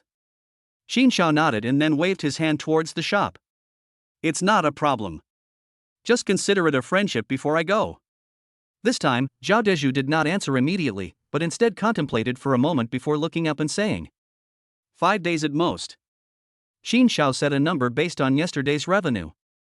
5 days is no problem. It's better to transfer it to Brother Qin than to an outsider. Just wait a few days. Who knows, without Brother Qin, it might not even take half a month. There are many residents nearby, and it's easy to find someone to take over a shop transfer. It usually doesn't take more than a week. That's great. I was wondering about the transfer fee? Seeing the other person nod, Qin Zhao saw hope and asked hurriedly. 18,000. 80,000? Qin Zhao didn't expect it to be so low. His own shop was worth 50,000. In his opinion, Zhao Dezhu's shop was at least 100,000. Yes, 80,000. The rent is 10,000, and the deposit is 3 times the rent. Okay, sign the contract in 5 days. After calculating in his mind, he thought that with the current customer flow, he would be able to save 110,000 in 5 days. I'll hand it over to you tomorrow after clearing the store today. Brother Qin will definitely need to decorate. Brother, I have a request. I heard that you are a good cook, so if possible, after work tonight, cook some dishes and let's have a drink together. Great, no problem, 8 p.m. Qin Zhao never expected there to be a pleasant surprise. A few days earlier really only benefited him. It was just a meal, but he would be willing to trade it for 10 meals. He had to know that his daily income was now close to 20,000 yuan. If he traded in a store twice as large, he would definitely be able to make 30,000 yuan, not to mention 40,000. This was such a bargain. It was settled then. I won't bother you, Brother Qin, you hurry off to do business. Taking a deep last drag, Zhao Dezhu stubbed out the cigarette with his finger and threw it in the nearby trash can. Okay, I won't let Brother Zhao down tonight. Qin Zhao took out his phone and then turned around and walked back, his fingers tapping quickly. Boss Qin. Qin Zhao, can you hurry up? As he walked in, customers greeted him one after the other, and he smiled and nodded. When he reached the kitchen door, his fingers finally tapped the screen of his phone. Ding dong. A sound of an incoming text message went off, and Qin Zhao put away his phone. At the same time, several kilometers away, in a grocery store, a greasy middle-aged man was holding his phone and non-stop swiping through videos. From time to time, some charming women appeared on the screen, swaying their hips to the music. This body is really exquisite, you need 2 hands to hold it. This man was no one else but Gong Leshan. When he was usually on duty, he would pass the time by watching videos of beautiful women. His wife turns a blind eye to this, as long as he doesn't fool around, she doesn't care what he watches, it's not like it's going to make him any less attractive. Besides, she holds the purse strings. With a husband like him, no one would even consider giving him money, let alone the fact that he never has more than 100 yuan on him. Ding dong. He was engrossed in his browsing when Gong Leshan's phone vibrated, and he was so startled that he almost dropped it. Who's texting at a time like this? Gong Leshan reluctantly tapped the screen and reluctantly switched pages. Hey, it's Qin Xiaodi. Seeing an unread text message with the name Qin Xiaodi on it, Gong Leshan shook his head with a bitter smile and opened the message to check it out. If it were someone else's text message, at this time, Gong Leshan would definitely curse a few words. But Qin Xiaodi is different. After visiting the other party's store once, he knew that his chance had come. With such a booming business, the ingredients needed in the future will only continue to increase, and all the work at those small shops can be passed up. Strange, do they still need the goods at this late hour? Looking at the content of the text message, Gong Leshan was puzzled. Forget it, why think so much, as long as there is money to be made. Chapter 34, What's Baba eating? Hey, it's past closing time, why haven't you left yet? He. I have nothing to do when I get back, so it's fine if I'm a little late. Hearing Qin Zhao urge her to leave, Su Yueling's mouth curled up slightly, revealing a hint of a smile. The boss thought I didn't know what he was up to, but how could he get away with just eating and drinking without her? It turned out that 2 hours ago, she saw the middle-aged man delivering goods to the store and, out of curiosity, she went over to eavesdrop. She never expected that the boss would want to have a late snack again, and looking at all those ingredients, she couldn't help but drool. Really? Xin Xiao immediately understood what was going on after a little thought. Su Yueling still didn't know that she had been eavesdropping and that the boss already knew about it. Yes. Su Yueling nodded with a stiff face. Who could blame her for being greedy? Okay, then please take a few hundred yuan, take the 2 girls out, and come back in half an hour. The original plan was to take the 2 girls out every night, but tonight's matter was important and had to be given priority. Just as Su Yueling came to the door herself, she would take advantage of the situation. Yes, boss, I promise to complete the task. Hearing Qin Zhao's agreement, Su Yueling stood at attention with her feet, and incidentally, she also gave a salute. Hee, Sister Su is really pretty. Sister, I want to ride the swing. Bao wants to eat sweet fruit. As soon as the 2 little ones heard that someone was taking them out, they started shouting excitedly in place, and they had already decided what they wanted to do before they even went out. Bao. What could sweet fruit be other than candied fruit on a stick? Xin Zhao's face turned serious, and his eyes were fixed on her. Oh dear, Bao, let's go quickly, Daddy has turned into a bad man, he wants to eat people. Bao turned around and ran out of the shop, while Bao followed behind him, looking confused. Thank you. After saying this, Xin Xiao walked into the back kitchen. Thump, thump. I don't know how long it took, when a sound of footsteps resounded in the shop. Xin Xiao looked up and saw Zhao Dezhu from next door. He said, Brother Zhao, it's not ready yet, please have a seat and wait a little longer. No need to sit down, don't mind me watching from the side. Haven't you seen a chef cook before? Zhao Dezhu walked directly to the kitchen door, looked at Xin Xiao, who was busy inside, and his face revealed a look of envy. Having good cooking skills is very popular wherever you go. Really, don't sit down. Lean against this side. You'll get the smell on you, and you'll have to take another shower. He glanced at the other person, and he could tell that Zhao Dezhu had already taken a shower. It was a busy day, and finally all the goods were cleared out. He was sticky all over, and he really couldn't stand it anymore, so he gave himself a brief rinse. In Guangdong province, it's not unusual to take a shower several times a day in the summer. Xin Xiao knows this only too well. Clang. Another dish is ready. Xin Xiao sets it down and takes it to the door. Brother Zhao, please take it over there. No way. Zhao Dezhu takes the plate and, imitating the waiter on TV, shouts. There are 2 more dishes, I'll be right there. Xin Xiao didn't expect the other person to come over so quickly. He had originally thought that he would finish frying the food and then go over and call Zhao Dezhu. There are still 2 dishes left, and this is too much trouble. At this moment, Zhao Dezhu realized that there were already 5 dishes on the table, and just one look at each dish made people unable to help but salivate. They were just a few home-cooked dishes, which were nothing compared to the help that Brother Zhao had given his younger brother. Sigh. Xin Zhao's hand trembled, and the dish went into the pan. Brother Zhao, there's wine in the fridge, you can get it out and have a drink yourself. Ha ha. No rush. Zhao Dezhu laughed out loud, looking at the table of food. He took out his phone and took a photo of it first, then took photos of the food on the table from every angle. Ha ha. Seeing this scene, Xin Xiao smiled and shook his head. It seems that this situation is not unique to young people. A few minutes later, Xin Xiao came out with 2 plates, which were the last 2 dishes. Everyone said to let me come. Ha ha. I won't hold back, Brother Zhao, please go get all the beers out of the fridge, we'll have a good drink tonight. Okay, I can hold my drink, and I'll be fine tomorrow, but I'm afraid it'll affect you getting up early for business, Brother Qin. Zhao Dezhu also understood a bit about the situation of running a bakery. He had to get up a few hours earlier every day, which was even more tiring than running a grocery store. Really? I can hold my drink too. Here, cheers. Zhao Dezhu placed the bottle of wine on the table. Xin Xiao picked up a bottle and slammed it against the corner of the table, and the bottle cap was opened.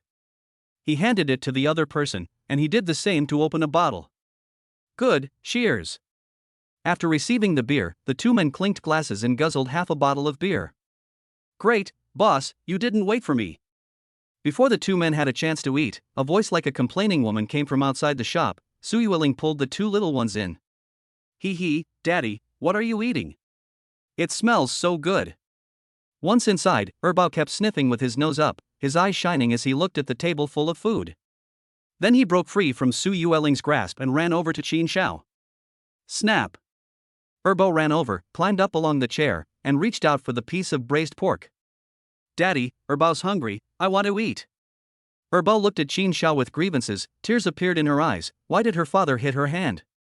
Have you washed your hands? Hee hee. Erbao deserves to be beaten, she eats without washing her hands. Unlike Erbao, Dabeo ran into the kitchen by himself, brought out his own small stool, and washed his hands with boiling water, looking pleased with himself. No! No, go wash your hands quickly. After saying this, Qin Xiao ignored her daughter and offered Zhao Dizhu a piece of meat. Brother Zhao, try it. Boss, you. From beginning to end, Su Yueling was like a transparent person, and Qin Xiao ignored her. What, you still want me to wash your hands for you, and if you want to eat, get your own bowl and chopsticks. Okay, Erbao, let's go wash our hands. Su Yueling raised her little fists and waved them in the air, dragging Erbao into the kitchen. La la la, Erbao can eat something delicious.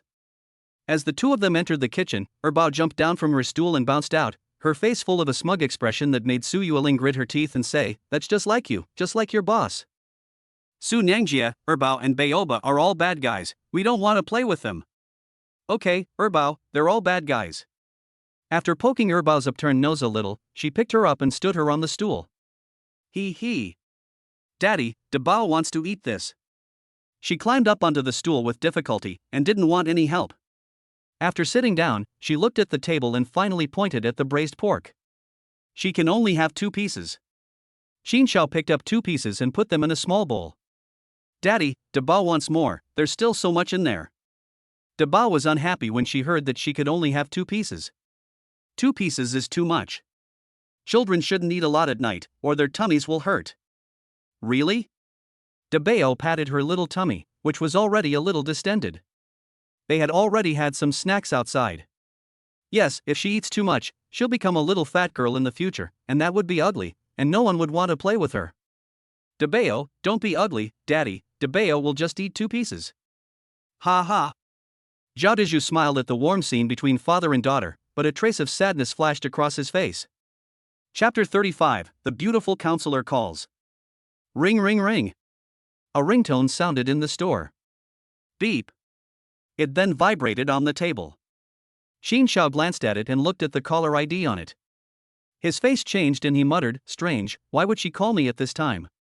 Qin, you answer the phone first, we'll continue drinking later. Brother Zhao is right, boss, you never know, the other person might be in a hurry, answer the phone quickly, oh no. Zhao Dizhu put down his wine glass, gave a small smile, but Su Yueling was different, she kept stuffing food into her mouth while talking. Okay, you guys eat first, I'll answer the phone. I gave the two of them a small smile, and Qin Xiao picked up the phone and walked outside. Who is it? Running outside to answer the phone, delicious. Su Yueling looked at the boss who had gone outside and continued eating with a grunt. Dabao, Erbao, wash your hands before going upstairs. Stopping at the door, Qin Xiao turned and glanced at his 2 daughters. Daddy, Erbao knows. Dabao is full, now go wash your hands. Once outside the shop, Qin Xiao quickly pressed answer, afraid that if he waited any longer the other party would hang up. Teacher Lin. A smile appeared on Qin Xiao's face as he called out softly. Qin Xiao, I'm calling you so late, I hope I'm not disturbing you. A female voice came from the other end of the line. This was Qin Xiao's university counselor, who had taken good care of him over the past 4 years. No, Lin Xiao. I'm glad to hear that, I was afraid that I was affecting your ability to make money. Lin couldn't help but crack a joke. Ever since she met Qin Xiao, apart from studying, he had either been making money or on his way to doing so. Lin Xiao, you're teasing me again. The two of them had a very relaxed conversation, completely free of the formality between master and apprentice, more like 2 siblings. After chatting for a while, Lin got to the point, our school has a program for college students to start their own businesses, and you can apply for a loan. I heard from Wangjia that you're short of money, so why don't you go back to school tomorrow and fill out the form? Start a business and get a loan? Qin Xiao never expected it to be about this, and a moment ago he was still worried about money, but he never expected it to be solved so quickly. Lin approached him, which meant that he was eligible. Yes, I have a place here, want it? Yes, but I can't leave the store now, and if I go back to school, I'll definitely lose half a day. Qin Xiao hesitated. Yes, I knew you wouldn't have time to come back. Send me your address, get your documents ready, and I'll come over tomorrow, and I'll take care of the rest for you. Before Qin Xiao finished speaking, the person across from him interrupted him, as if they knew his situation very well. How about this? Lin Lin had taken good care of him during their university days. It was not an exaggeration to say that she had treated him like a younger brother. Now that they had graduated, she was still worrying about him. You're still being polite to your sister. Just remember to not forget your sister when you become rich in the future. Okay. Since that was the case, Qin Xiao could only agree to the other person's goodwill. However, he still wanted to know how much he could borrow. If it was only a few tens of thousands of dollars, it would not be of much help to him. Lin Jia, can I ask, what is the loan amount? Don't worry about that, if you need it, the maximum amount is 200,000 yuan. 200,000 yuan, thank you Lin Jia. Upon hearing the amount, Qin Xiao froze for a moment, thinking that 100,000 yuan would be good, but he never imagined that it would double. If this money arrives in time, he will once again overturn his previous plans and be ready to go all out. I'll let you know when I have the money, in a week at the most. That's great, Lin, when my restaurant opens, I'll definitely reserve a table for you, and I'll be waiting for you. Ha ha. You said it, remember that for me, I'll talk to you tomorrow if anything comes up. Dodo. Before Qin Xiao could say anything, the other party hung up. Ha ha. Looking at the phone that had hung up, Qin Xiao shook his head helplessly. This sister is still the same as before. Boss, what good news, you look like you've got the wind in your sails. You're a real foodie, your mouth is constantly chewing when you're talking to someone. It's nothing, brother Zhao, let's continue. Qin Xiao sat down and reached over to one side, only to find an empty space. Huh, where's the wine? He clearly remembered that before he went out to answer the phone, there were 4 bottles of beer sitting there, and now it was empty. You drank it? Boss, you're not that stingy, it's only a few bottles of beer. Su Yu looked calm when she saw Qin Xiao staring at her. It's not a matter of a few bottles, this is all the beer in the fridge, and the wine that was prepared tonight did not include Su Yueling. Brother Qin, wait, I still have a case of beer there, left over from before, but it's not cold. This is embarrassing, I said it was my treat today, so I've made Brother Zhao spend a lot of money. After Qin Xiao finished speaking, he gave Su Yueling a fierce glare. It's nothing. Compared to the delicious food on this table tonight, my case of wine is nothing. Zhao Deju got up and walked outside. Boss, why are you kicking me? You just know how to eat. Hurry up and go over there and see if there's anything you can help with. It's just a case of wine. Fine. You're the boss, you call the shots. Su Yueling reluctantly got up, and she didn't forget to grab a piece of spare rib and quickly put it in her mouth before walking outside. You know I'm the boss. Looking at Su Yueling's back, Qin Xiao didn't know what to say. There was no mistake with Sister Lin, and 200,000 yuan should not be lost. Brother Zhao's shop had been emptied. How could this loan be spent wisely? Invest? Qin Xiao shook his head, as he knew nothing about this. Expand the scale? After taking a glance inside the shop, he denied it again. The next shop would take over tomorrow, and it could be open for business after some decoration. At this moment, Qin Xiao's eyes lit up. He knew how to spend the money. Renovate and create a high-end restaurant. Now that people's living standards have improved, their requirements for food have also increased. No one can match his cooking skills, but when it comes to dining places, he is a bit hesitant. The real rich people have requirements for the surrounding environment when dining. Spending all 200,000 yuan on renovations, Qin Xiao knew that the results would definitely not be bad, even if he didn't know anything about it. The direction is there, but in a short time, where can he find someone to decorate the place? After filtering it in his mind, Qin Xiao found that he did not know any professionals in this field. Boss, is this enough? Su Yueling's voice interrupted his thinking, and when he looked up, he saw a box of beer placed at his feet. Enough. That's enough. Boss, what were you thinking about? You didn't even react when I just came in and called you, and you were still mumbling about decoration. Do you want to redecorate the restaurant? Su Yueling felt that the interior of the restaurant did not match the owner's cooking skills, and that it should be renovated. Well. Qin Xiao nodded. Do you need any help? I have some friends who happen to be in this business. Su Yueling was not at all polite. She took out the key and opened the box, taking out a bottle of beer from inside and skillfully opening the bottle cap. Do you know him? After taking a sip of the beer, Su Yueling nodded. Then could you please ask if your friend is free recently? I'll send a message to ask right now, and in return, you can have this table of delicious food tonight. Chapter 36, Don't Get the Wrong Idea, Everyone. The next day. An intellectual woman wearing glasses came into the restaurant. Beauty, if you want to eat, please go to the back of the line. Seeing the woman who came in, Su Yueling walked over and pointed out the long line outside with her hand. Thank you, let me see. The intellectual woman smiled, nodded to Su Yueling, and walked inside. What's going on? Su Yueling couldn't figure out what was going on. He ignored the other person and went back to serving the customers. Coming, just a moment. Business is good. The intellectual woman nodded with satisfaction and walked to the kitchen door and stopped. Pretty sister, why are you staring at my poop? Erbo was playing on the side, and she lifted her little head to see a pretty sister staring at her poop. Little sister, is this your father?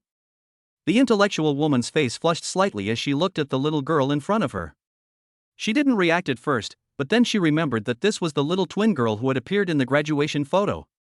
Could this be real? She knew exactly what her students were like, so how could she not know that Lin Lin, who didn't even have a girlfriend, could possibly have a daughter? She had previously thought that someone was joking with Qin Xiao, but she never imagined that this could be true. The father must be Erbao's father, and the pretty sister is dumb. Erbao blinked her big eyes, and she felt that the older sister in front of her was just as dumb as Debao. Ahem. Erbao's words made Lin Lin cough to cover her embarrassment. Lin, why didn't you say you were coming so I could go out and greet you? Hearing the familiar voice, Qin Xiao turned around in confusion, and only then did he realize that Lin Lin was standing outside. You're a busy person now, how can I trouble you? Lin Lin's face lit up with relief. She was only happy to see that her student shop was doing so well.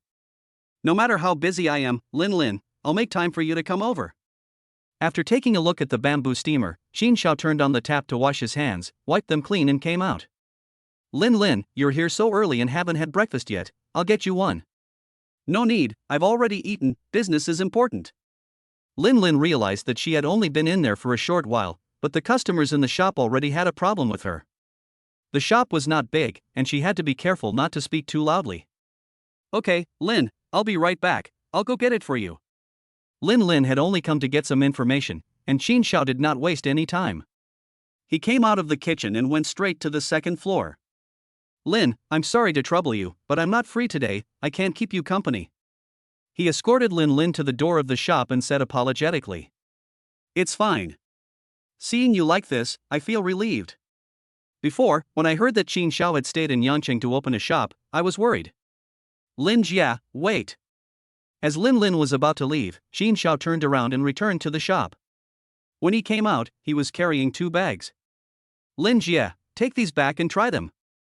Okay, don't see me out. Go back to your business.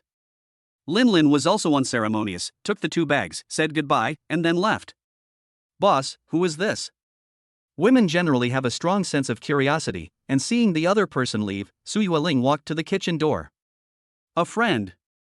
A friend? Boss doesn't look like it. Su Yueling didn't believe Qin Xiao's answer.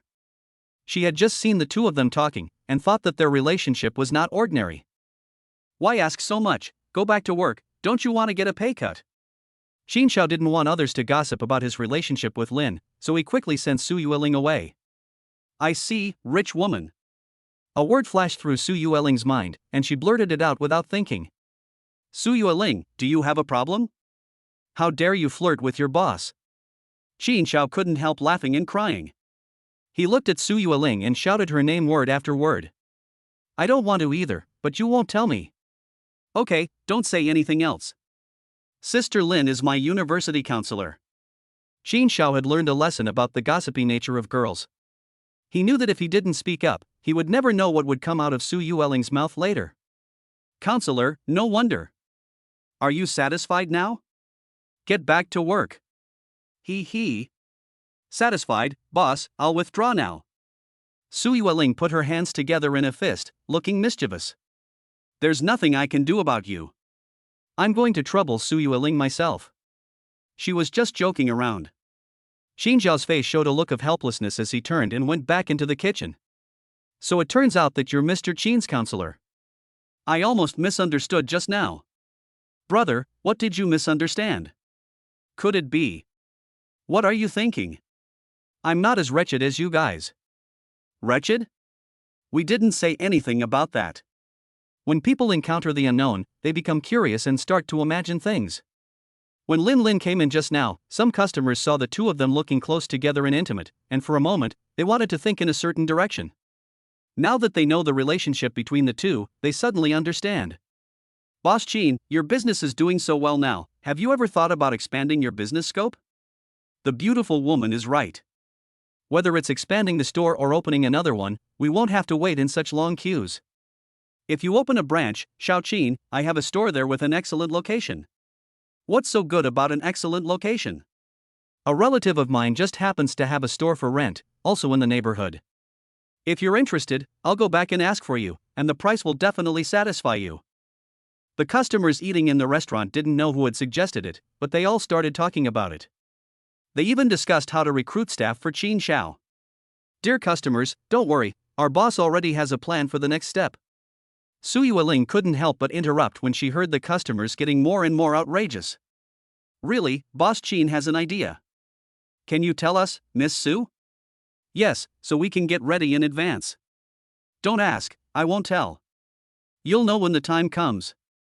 Su Yueling still knows what's important in this matter. She won't reveal a single bit of information until Qin Xiao himself tells her.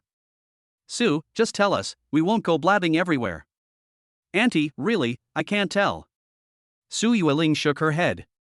She didn't want to cause trouble for her boss because of her own quick-wittedness. If she made Qin Xiao unhappy and got fired, she'd be the one who suffered. If that's what you say, Miss Su, then I'm relieved. If Boss Qin has an idea, then it's a good thing. Yes, let's not make things difficult for the beautiful lady. Maybe Boss Qin just wants to surprise everyone. You're right. Why are we thinking so much? There must be a reason why Miss Su didn't say anything. Su, bring me another bowl of congee. I'll have some too. Table 4, 3 steamed buns. The restaurant was quiet for a moment, but then it started to get lively again. Chapter 37, Renovating with a Loan. Mr. Qin, are you sure you want to spend 200,000 yuan to renovate the 2 floors? Yes, is there a problem? No problem, we just want to make sure. Su Yueling's friend was quite efficient. She sent a text yesterday and sent someone over today. After discussing the matter, if there are no problems, she will bring out the contract. As for the time frame? Qin Xiao is not worried about the cost. He is more concerned about the time, because it is related to whether he can complete the task. If he fails, he will lose his status as the kitchen god and be reduced to his former self, and he will still be burdened with the loan. We can guarantee that the task will be completed in 6 days at most. We will work overtime for 24 hours. 6 days, that's no problem. The task is for 1 month, so if we subtract that time, there will be enough time left for me to earn 1 million. No problem, Mr. Qin, then the contract.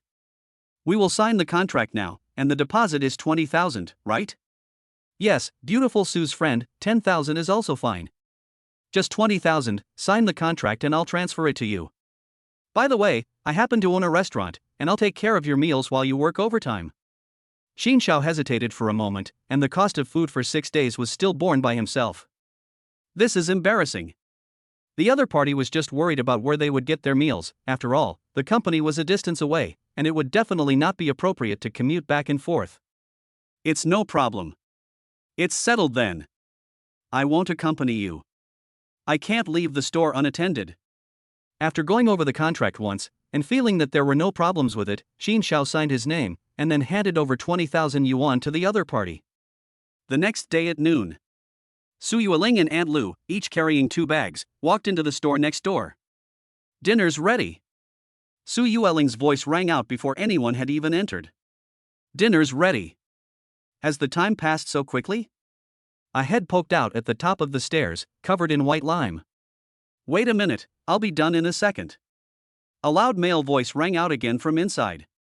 There's no rush, we can work after we eat. If you don't say anything, it really doesn't feel like work. Now that I smell the food, I feel like I could eat a cow. Along with the voice, there was the sound of footsteps coming down the stairs. A man about 1.8 meters tall, wearing a vest, came down from the second floor. His toned body gave the first impression that he was a fitness instructor. Iron Ox, all you know is eating. Who says I only know how to eat? The work I did this morning was more than the two of you put together. Okay, stop arguing. The food is delicious when it's still hot. You'll all have a good appetite for the next few days. The two of them placed the food on the table, and Auntie Lou went back to work.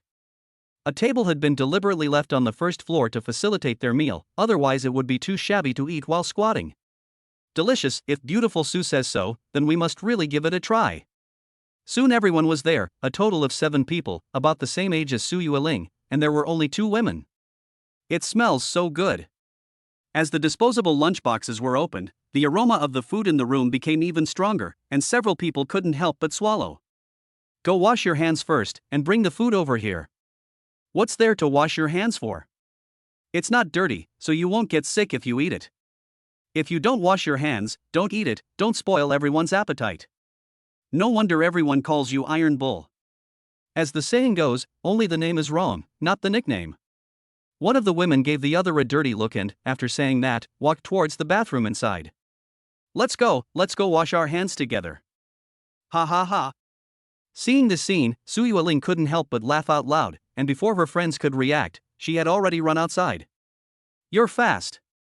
The other woman, Lu Yaden, was Su Yueling's roommate in college and now partners with her friend to run a renovation company. They do everything from design to construction themselves, and only hire people when they're really too busy. So slow.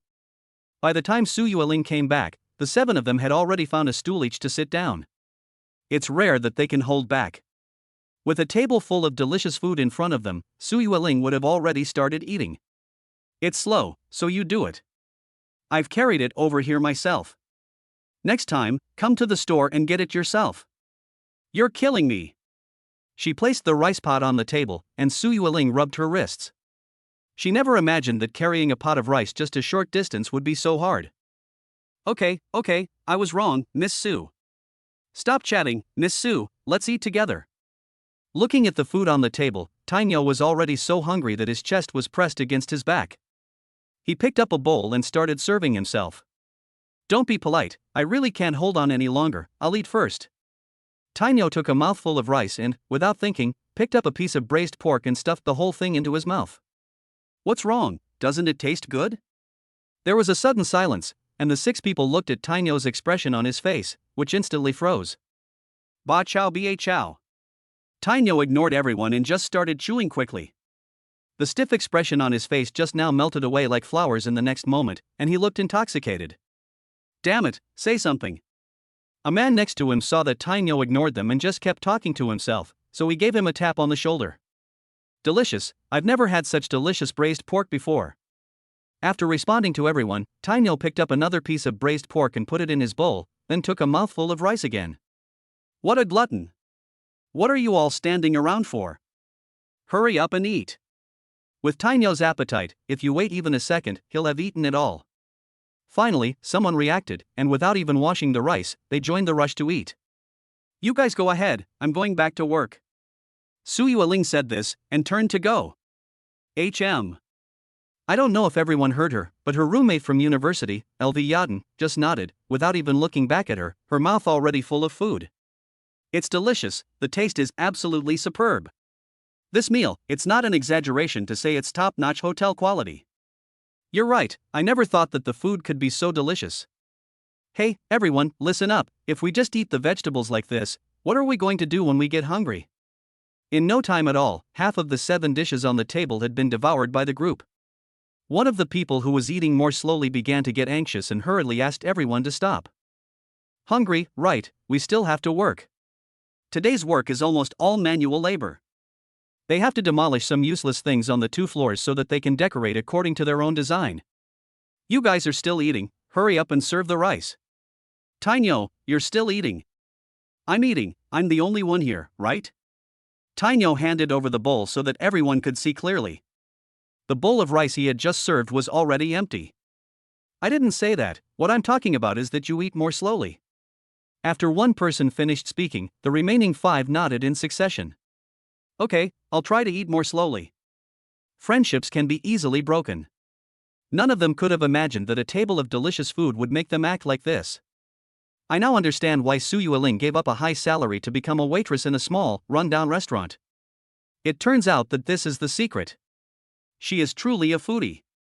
Lu Yadin sighed as she ate, realizing that she had misunderstood her best friend. Chapter 38 Erbao wants to drink. 5 days later. It was already the last day of June. Tonight is very cool. The gates of Qin's cuisine, which used to have long queues, are tightly shut. If you didn't know, you'd think that another shop had closed down. If you walk closer and take a closer look, you'll see a piece of paper stuck to the shutter, with the words "closed for the afternoon" written on it. Passers-by are attracted by the sound of yo-ho-ho.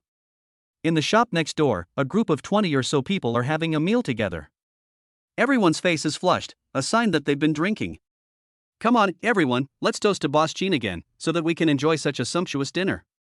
Yes, I will never forget this meal for the rest of my life. In the whole country, there are only a handful of places where you can eat such delicious food. I never thought we would be so lucky. What's the point of talking so much? Bottoms up. With one person's cheers, the others responded one after the other, standing up and raising their glasses to someone sitting at the head of the table. This person was none other than Qin Xiao, who smiled and returned a toast to everyone. Don't be shy, drink up tonight. If there's no more wine, I'll have more delivered.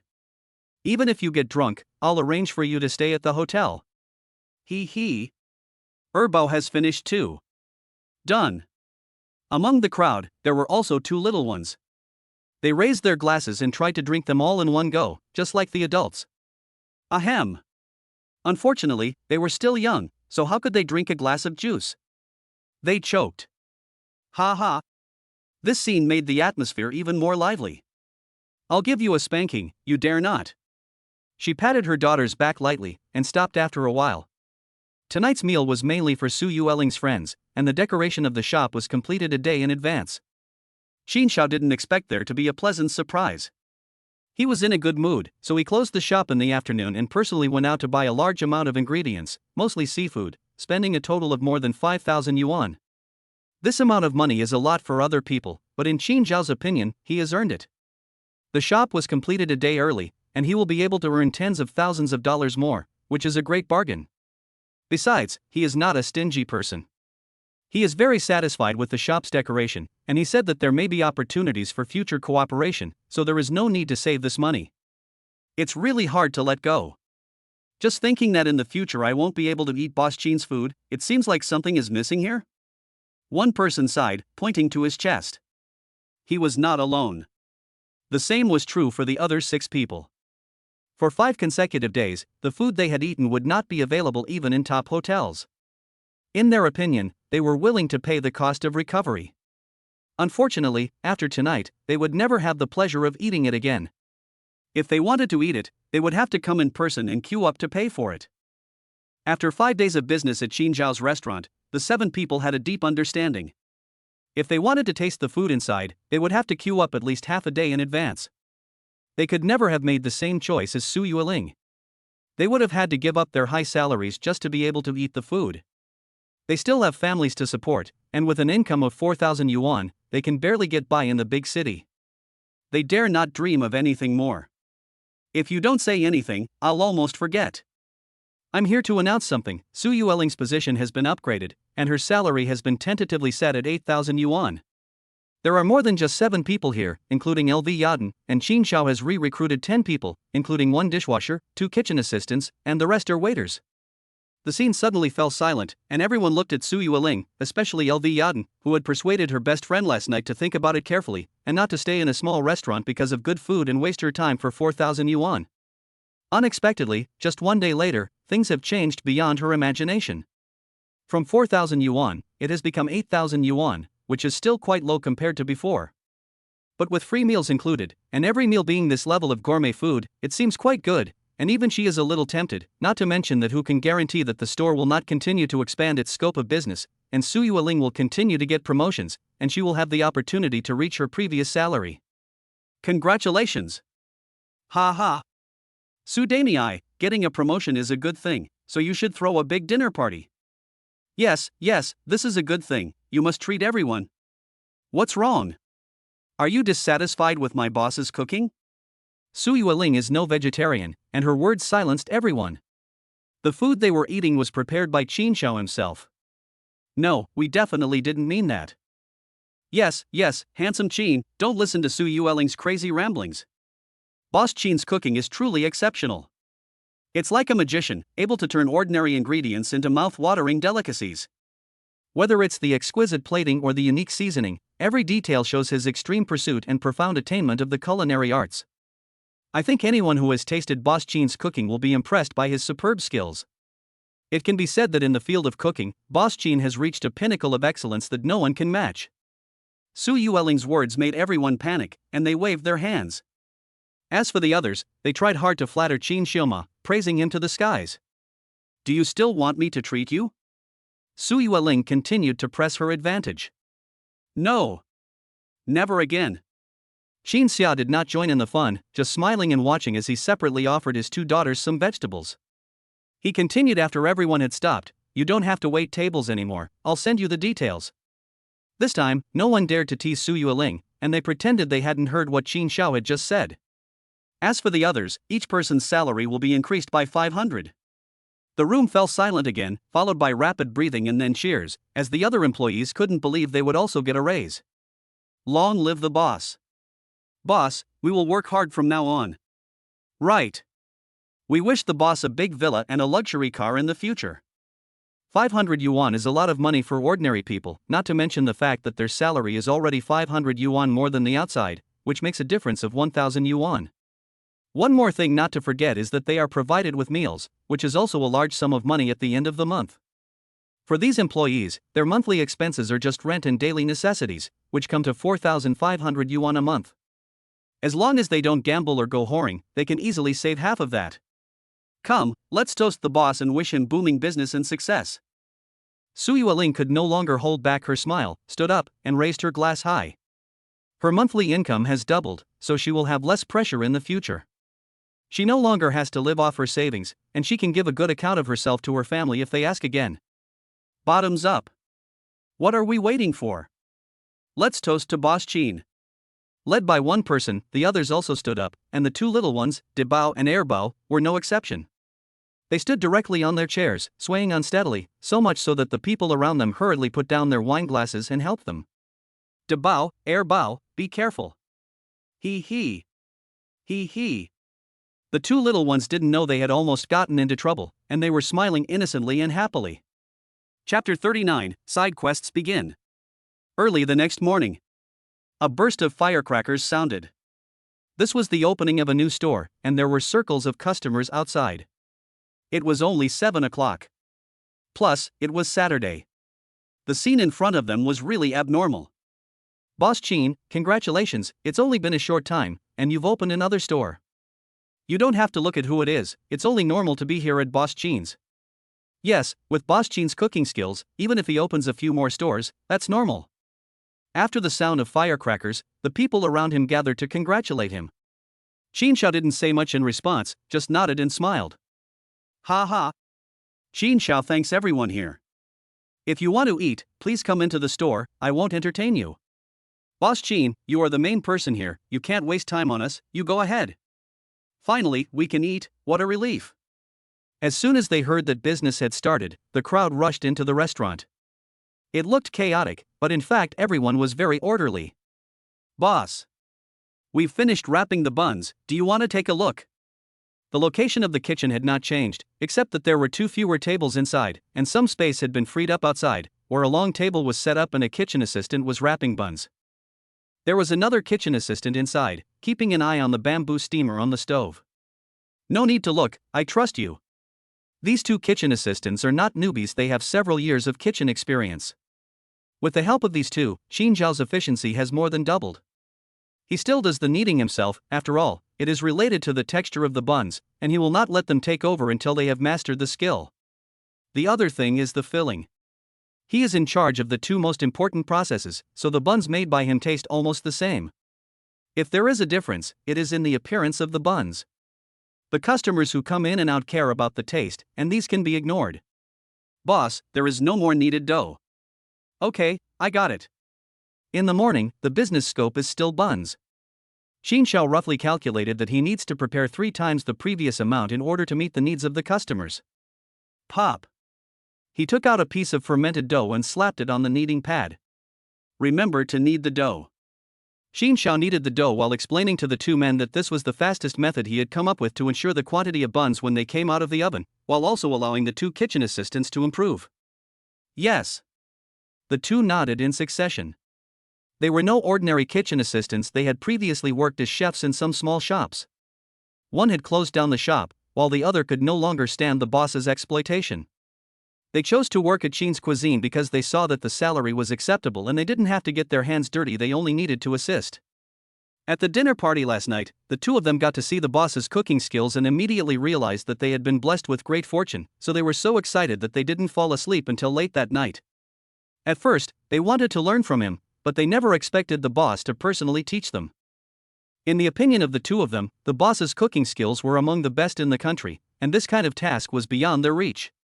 When they heard Qin Zhao's voice, they hurriedly nodded, afraid that if they hesitated for even a second, he would change his mind. When you two become masters, your pay will double. Thank you, master. The two of them were young people, not idiots, and they immediately understood the meaning of these words. They hurriedly bowed respectfully towards Qin Zhao. Ding! Triggered System Branch Mission. System Side Mission, reward 100,000 for 1 apprentice to become a master, and 1 chance in a lucky draw. Current number of people, 2. Do a good job, and you won't be treated unfairly. Seeing that the two were so sensible, Xin Xiao nodded with satisfaction. The system, which had been silent, suddenly issued a new task. 100,000 for each person, that's not a bad deal. I just don't know what the conditions for graduation are. Will they be decided by the system or by me? Never mind, why think about it now, I'll find out later. Xin Xiao calmed down and taught even more attentively, even slowing down a little. The island is already a tourist attraction, and since it's a holiday today, the number of people is several times higher than usual. Instead of bicycles, cars are now the dominant mode of transport, entering the island through the 2 entrances. The scene of the Qin's Cuisine restaurant is so popular that it immediately attracts the attention of the tourists. When did a new breakfast restaurant open on Chengqiao and still have such a booming business? A young woman, dressed fashionably, is passing by and her eyes are drawn to the long queue outside. She is an island resident who rents a room outside because her company is a bit far from home, and she only comes back on holidays. What has changed so much in half a month? Last week, the boss asked all the employees to stay behind and work overtime because of a sudden problem at the company. After 2 weeks of busy work, the task assigned from above has not yet been completed and is about to expire. The boss gives the final order: no matter what methods everyone uses, the task must be completed, otherwise all bonuses for this month will be deducted. Song Xinlei sees that there is not much time left and there is no time to complete the task. This week, she will no longer stay behind to work overtime and go home to spend time with her parents. Ha ha! This is the opportunity. She stopped outside the store and observed the customers coming and going. She noticed that every customer who came out of the store had a satisfied look on their face. She stayed for half an hour, but none of the people she was looking for came out. She couldn't hold back her joy any longer and joined the queue. Seeing that her home was not far away, Song Xinlei forgot the reason why she had come back. Ha ha! I'm not going to miss out on this month's bonus, I'm going to get another generous bonus. Song Xinlei's company is related to food, and she happens to be the editor-in-chief of the food column. I don't know what inspired the boss this time, even sending people like us who sit in an office out. There must be rewards as well as punishments, and employees who complete their tasks will get an extra 10,000 yuan in bonuses that month. It's so far away, but I can't resist. I'm so happy, I get to eat Boss Qin's buns every day. Who says not, my family, now even lunch and dinner to eat buns, I do not know what to say. Why do you eat buns? Boss Qin's new opening of this one, it is based on the main meal. A proper meal, we would like, but with our income, a month to eat once or twice is no problem. If you come every day, then not starve to death, there is no way but to settle for second best. Buns with lean meat porridge is quite good, really can't stand, once every 2 weeks to satisfy your craving. You're right, Boss Chin's cooking is second to none, but the prices are a little steep. You're wrong. Compared to the prices charged by top hotels, Boss Chin's prices are really cheap. Alas, I thought that Boss Chin's expansion would mean that we wouldn't have to queue, but not only has there been no change, it's even more attractive.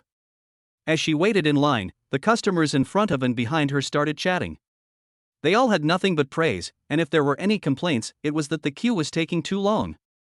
Chapter 40 Food Column Editor. Ring ring ring. A phone rang, and a woman at the front of the line picked up her phone. She looked at the caller ID and her expression froze for a moment. After she recovered, she quickly pressed the answer button. Before she could say anything, a deep male voice came from the other end. Daughter, you said you'd be back today, but I haven't seen you yet. Your mother's prepared dinner and it's getting cold. Dad, I've already returned to the island, but I was delayed by some matters, that's why I haven't returned home yet. Upon hearing this, Song Xinlei couldn't help blushing slightly. Being on the island and not returning home, what kind of words are these? Where are you now?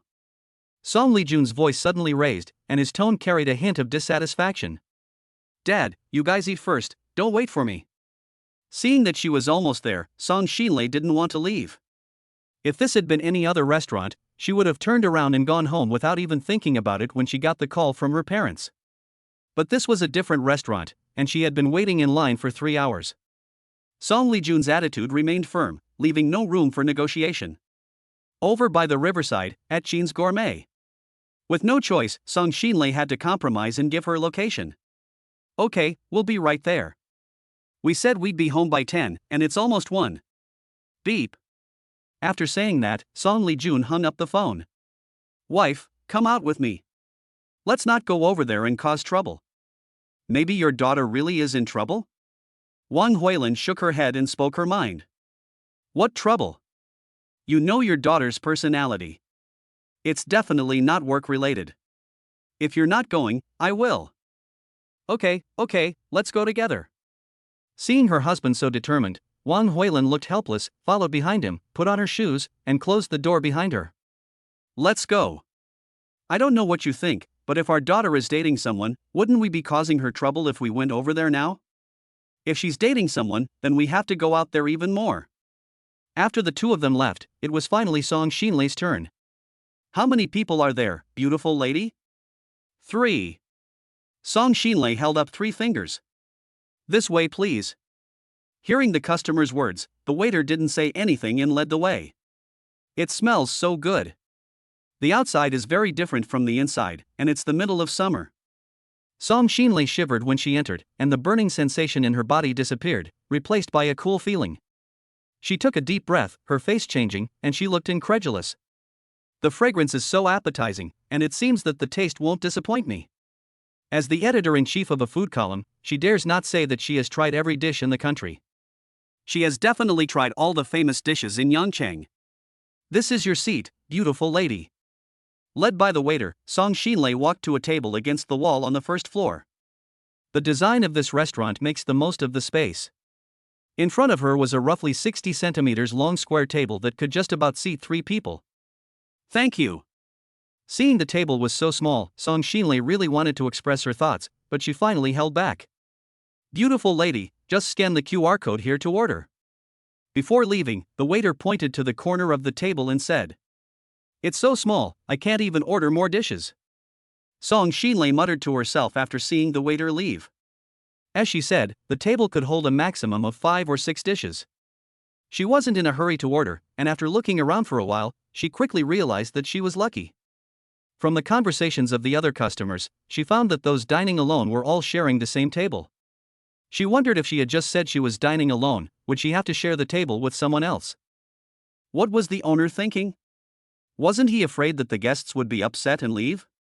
Looking at the mobile phone on the table, it was already 1 o'clock. The restaurant was so busy, so the food would definitely be slow in coming.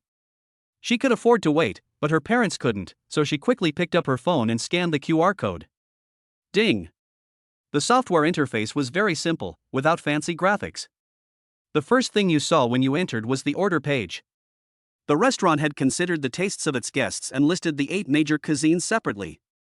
Cantonese cuisine, Sichuan cuisine, Hunan cuisine, Shandong cuisine.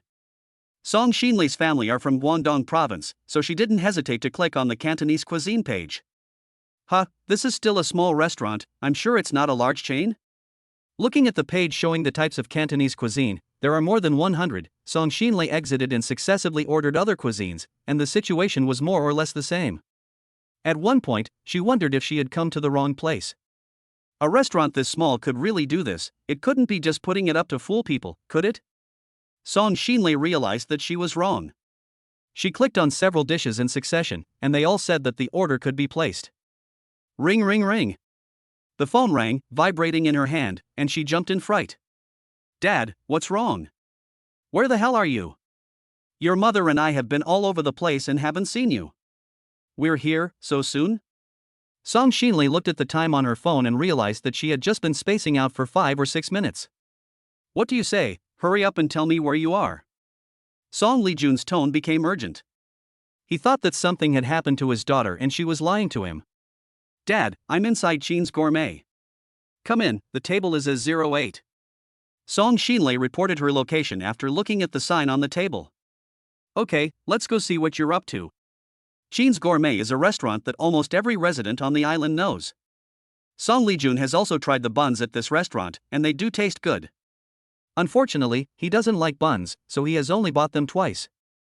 I don't know what the hell this girl wants. She's already home, and she's running here. Is she going to eat in there? That's a waste of money. After telling the waiter outside, the two of them walked into the restaurant. Eat if you want, it won't cost you a piece of meat. You know what your daughter does for a living, and it's probably part of her job. What job? It's vacation time. You don't know, but this restaurant is expensive. Their buns are twice as expensive as everyone else's. As they walked along, the two of them followed the waiter's direction and soon saw their daughter. You little girl. As soon as he saw his daughter, Song Lijun quickened his pace and walked over to her, about to say something, but was stopped by Wang Huilin. Song, what are you doing? It's not easy for your daughter to come back. He. Dad, who told you to get angry? Come, sit down, let me give you a massage. Song Xinlei placed her hands on her father's shoulders, pushed him to sit down, and then lightly pounded his back with her fists. Humph, no one's here. Song Lijun's anger suddenly subsided. Every time his daughter showed off this skill, it worked every time, and he could never stay angry. Dad, it's okay, don't be angry, she really didn't mean it. You know why I didn't come back last week, and now that I see this shop, I forgot to tell you in advance. Song Xinlei winked at her mother as she spoke. Exactly, your daughter is already very tired from work, and you're still like this, you're just making things more difficult. Okay, I'm not angry anymore. I knew Dad was the best. After saying this, Song Xinlei gave the V sign and then pulled her mother back down to sit down. Chapter 41, Opportunity is Knocking. Dad, how does it taste? It's okay. Song Xinlei couldn't believe it. The restaurant was so busy that the first dish was served in less than 20 minutes, and every few minutes another dish was brought out. What do you mean it's okay? When did your taste become so discerning? It's absolutely delicious, no wonder everyone speaks so highly of this restaurant. Song Lijun took a bite and nodded, his face expressionless. Wang Huilin, on the other hand, had a very expressive face. Dad, don't worry, the boss will reimburse me for this meal when we get back. As Song Lijun's daughter, she knows that her father is worried about money. If she doesn't say something like this, he definitely won't be happy with this meal. Well, not bad.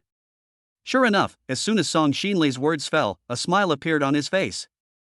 He didn't even need his daughter to help him with the food. His chopsticks went straight for his favorite dish, braised pork. Ha ha. Seeing her husband still acting like this, Wang Huilin shook her head helplessly. What do you think, daughter? When it comes to food, Wang Huilin thinks her daughter is the one who has the final say. Mom, I won't have my bonus deducted this month, and I'll even get an extra 10,000 yuan.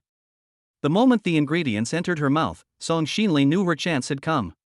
She never imagined that she could taste such delicious food in such a small place, comparable to those top-class hotels. No, it was far better than that. Really? That's great. When the two women usually chat, Song Xinlei will also talk about work. Previously, Wang Huilin had said that her boss was stingy and deducted bonuses, and she almost went to confront her daughter's boss. If you look at it, if you bring your daughter back, won't the money be gone?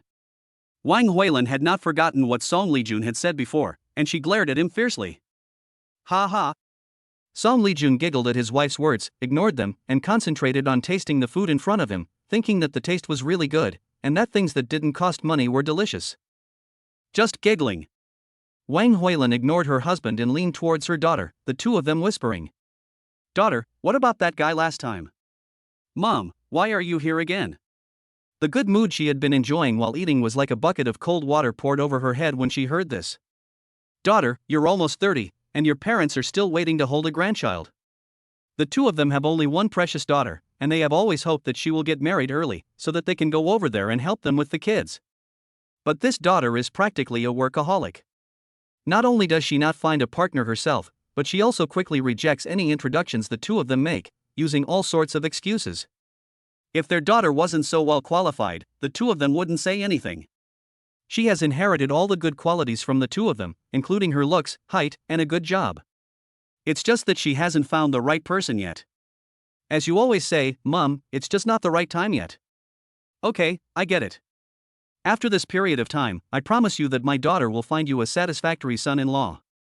If you don't eat it, Dad will eat it all. If this continues, I won't have an appetite myself. Song Xinlei quickly changed the subject. Okay, you said it. Wang Huilin also knew that she couldn't continue talking. Her daughter came back happily to spend time with them, and if she scared her, she would be afraid to go home next time. This restaurant owner is really something. At such a young age, he has already opened a branch with 2 daughters. It's a pity, if my daughter. Okay, Mom, I won't say any more. Wang Huilin was about to bring up a certain topic again when she saw her daughter staring at her and quickly shut up. How can a young man with 2 daughters have such superb cooking skills? Her mother's words made Song Xinlei curious about the restaurant owner.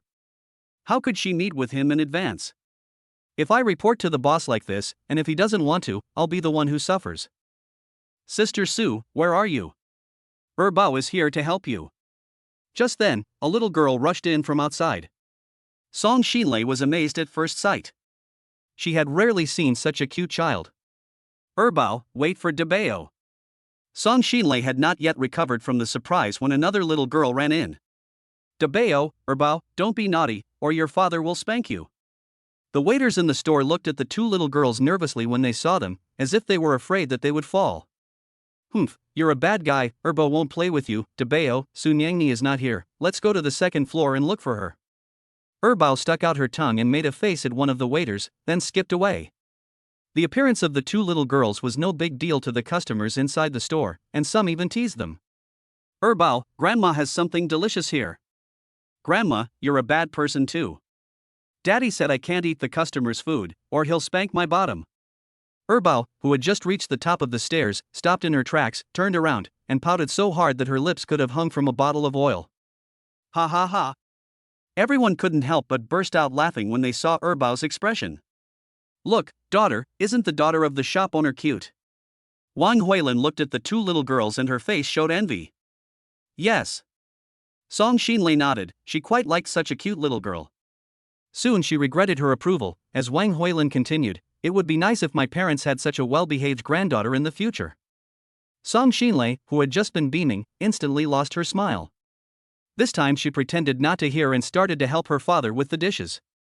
Dad, try this dish, it's good for the elderly. Good, my good daughter. I knew you'd take care of me. Song Lijun quickly passed the bowl over and took the dish his daughter had picked up, his face breaking into a smile like a blooming flower. You idiot, all you know is eating. After finally finding a good topic to talk about, and seeing her husband interrupted, Wang Huilin gave Song Lijun a kick under the table. Why are you kicking me? My daughter is serving me food, and you're already jealous. Yes, I'm jealous. I'm not afraid of rivals like gods, but I'm afraid of teammates like pigs. In a moment of anger, Wang Huilin let fly with the kind of words young people use. Puff. Song Xinlei almost burst out laughing when she saw this scene, and quickly covered her mouth. At this time, she dared not provoke her mother, so she let the fire focus on her father. How can I meet with the other party? She had a day and a half left, and Song Xinlei began to think while eating, which looked a little careless to outsiders. You still say that, look at your daughter. Song Lijun quickly reacted, and seeing his daughter's appearance, he thought it was caused by his wife. You say less, I'll go back later and take care of it. She didn't want to give Wang Huilin the chance to speak, for fear of upsetting her daughter again. Okay. Wang Huilin nodded, a hint of worry on her face. Chapter 42, If you like it, have one. Second child, don't mess with it, hurry back. Sister Sue, no, second child wants to help you with the housework. Little brat, sister begs you, is that helping with the housework? Song Xinlei had finished eating and was about to pay the bill and go home when the two little girls she had seen before appeared again. However, this time there was a young woman by their side, wearing a tight-fitting professional outfit. When she heard the woman's voice, she felt like she had heard it before, but she couldn't remember where. It wasn't until she saw the woman's face that she got a little bit of a hint. Bao, don't go back. If you don't go back, do you want your sister to tell your father and let him spank your bottom before you'll go back? Humph, sister, you're a big bad person, Bao won't play with you anymore. Okay, after work tonight, your sister will take you out to play again, okay? With no choice, Su Yueling had to use her trump card. She was now busier than ever. It could be said that apart from her waitressing duties, she also did the kitchen work, and she did it all. If it wasn't for the food, and even if she were paid many times more, she wouldn't want to do it, it was just too tiring. Pinky swear. Bao stopped and held up his index finger and looked at Su Yueling. Okay, pinky swear. Su Yueling knew that if she didn't agree, she wouldn't get any work done today. He. You have to say E with Bao. Bao's face showed a look of disbelief. Okay. Pinky promise, pinky swear, it's forever, no breaking, no lying, or I'll be a dog. Pinky promise, pinky swear, it's forever, no breaking, no lying, or I'll be a dog. He. At this, Bao finally broke into a big smile. Su shimmy? She was about to walk out the door when a voice behind her made Su Yueling stop in her tracks. Who is it? Su Yueling looked back with a confused expression. She really couldn't think of anyone. Everyone she knew here were guests, and no one called her that.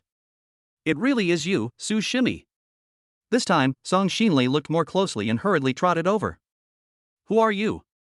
At this moment, Su Yueling still hadn't reacted, looking at the woman in front of her who looked familiar. It's me, Song Xinlei. Song. It's you, Song Xianjie. I'm sorry, I can't think of you right away. After hearing the other person's name, Su Yueling finally remembered that the beautiful woman in front of her was a senior at university who was 4 years her senior. Su Xianjie, what's this? Looking up and down at Su Yueling, Song Xinlei's face revealed a look of confusion. If she remembered correctly, she should be a white-collar worker in a listed company. Cough. I was too lazy at my previous job, and I was so bored sitting in the office all day. Su Yueling coughed awkwardly, and then said without changing her expression. Really? Song Xinlei still didn't believe it. No matter how boring sitting in an office is, it's not worth running away to work in a restaurant. Could it be that this restaurant belongs to her husband? Something's wrong. If Su is the boss's wife, these two little girls should be calling her mother, not sister. Just a moment's thought, and several thoughts flashed through Song Xinlei's mind. Senior Song. Senior Song. Seeing that Song Xinlei didn't say anything, and after calling out to her a few times and still not moving, Su Yueling reached out and placed a hand on her shoulder, shaking it slightly. Ah, Su, did you say something?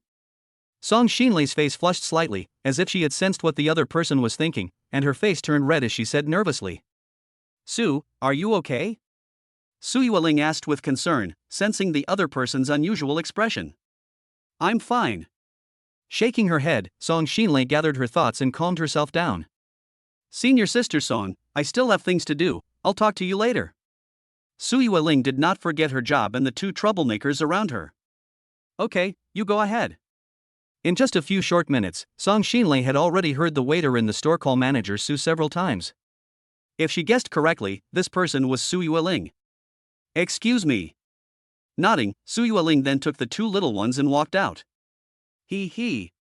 When they went out, the two mischievous kids, Bao and Bao, turned around and made faces at Song Xinlei, which was really laughable. So cute. Looking at the little twin girls, Song Xinlei couldn't help but sigh with emotion. She had a slight thought in her heart, and she also wanted to have a pair of such cute daughters. Daughters, aren't they very cute? I want to have such cute daughters too. If you like them, then hurry up and find a boyfriend. Mom, why are you here again? Song Xinlei came back to her senses. She looked at her daughter helplessly. At that moment, Wang Huilin revealed a triumphant expression. Daughter, this time I didn't force you. It's true that you didn't force me, but it's not the same as leading me on. While Song Xinlei was saying this, a dishonest thought popped into her head. If she had such a cute daughter, it would be fine to find her a boyfriend and start a family. Okay, are you two coming home or not? You're standing here blocking people from doing business. Song Lijun stood to one side and watched for a while, seeing that the customers coming in and out were all looking at the mother and daughter, and quickly came over to give them a reminder. Go home, Mom will make you some chicken soup. Wang Huilin took her daughter's hand and walked outside. Mom, you go back first, I'll go back myself later. Daughter, you're back, what else is there? It's been half a month since we last saw each other, and Wang Huilin has so much to say in private to her daughter. I'll talk to my junior college classmate about work for a bit, and I'll be home soon. She had previously been worried about how to get in touch with the owner of the shop, but now an opportunity had suddenly presented itself. How could she possibly give up? She had to strike while the iron was hot, not to mention asking someone for a favor. What's so urgent? Can't it wait until tomorrow? Wang Huilin looked at her daughter with a bit of displeasure and a puzzled expression. It's just for a little while. Let's go back first.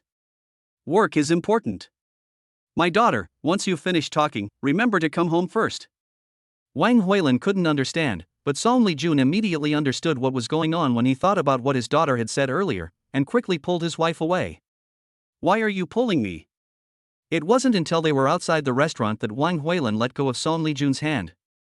You're silly. Your daughter just told you why she didn't come back last week. Now the opportunity is right in front of you, and your daughter will definitely seize it. What opportunity do you want to seize? The owner of this restaurant. Without an introduction, where would your daughter find someone to introduce her? Now her junior from university is working here, and she's not in a low position. If she can help out, your daughter will have a chance. Oops, how could I have forgotten this? Old man, do you think I just caused my daughter trouble? Wang Huilin was taken aback, and then she slapped herself on the thigh, her face showing a worried expression. Don't worry, no, the only thing we can do to help right now is go home and wait for our daughter. Okay, I'll do as you say. I'll go home and heat up the chicken soup for our daughter to drink when she gets back. Chapter 43. I want to see your boss. Senior sister, is there anything else? After taking care of the two little ones, I came back and found Song Xinlei still standing at the entrance of the first floor. It's fine. Song Xinlei shook her head, she didn't know how to start now. Manager Su, the customer is looking for you. At this time, the voice of a waiter came from the store.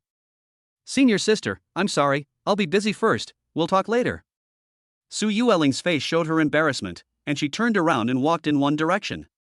Do you mind if I follow? Song Xinlei did not leave, she followed closely behind. She had encountered this kind of situation many times before at work. No problem. Su Yueling paused for a moment, then walked on. It was only then that she remembered the other person's occupation. Song Xinlei had not expected the other person to be so busy. She had kept up with the other person, but they had never spoken. It was not until an hour later that Su Yueling had time to breathe a sigh of relief. The air conditioning in the store was always on, and even so, a layer of sweat appeared on Su Yueling's forehead. Sorry, I didn't have time to greet you, sister. She took 2 bottles of frozen drink from a waiter and handed one to Song Xinlei. Thanks. Song Xinlei doesn't like to drink, especially not cold drinks, but today she didn't reject it at all. After taking it, she took a deep breath, and immediately felt refreshed both physically and mentally. Sister, if there's anything you need, just let me know. They didn't have time to chat just now, so Su Yueling took the opportunity to see what she needed. She can only rest for half an hour at most, and after 4 o'clock, she will be busy again, and she may not have time until the end of the day. Sister, really, it's nothing. Seeing that the other person is so busy, Song Xinlei is embarrassed to speak. Really, it's nothing. Don't regret it later. No. I said it's nothing. It's not easy to catch a chance like this, and Song Xinlei doesn't want to give up. If she can satisfy the boss this time, then she will have a chance to compete for the position of editor-in-chief of the company. What's the matter? After an hour of busy work, Surreal wondered what she could do to help her senior. Could it be the food? Junior, I'd like to meet the owner of this restaurant. I don't know if you can help me make an introduction. Song Xinlei also knew that her junior was very busy, so she cut to the chase and got straight to the point. What's the matter with our boss? Surreal responded instinctively, without thinking, and asked with a curious face. Junior, you know what I do, and I want to talk to your boss. Song Xinlei didn't say anything more, believing that the other person would understand. I see. I'll try. I'll finish work at 9 o'clock tonight. If you're free, come here. The branch has been set up, and business hours have been extended by 1 hour. After 9 o'clock in the evening. Okay, I'll definitely be there. Song Xinlei had wanted to meet during the day, but seeing the busy scene inside the store, she understood the reason. Surreal was already so busy, and as the boss, she must be even busier.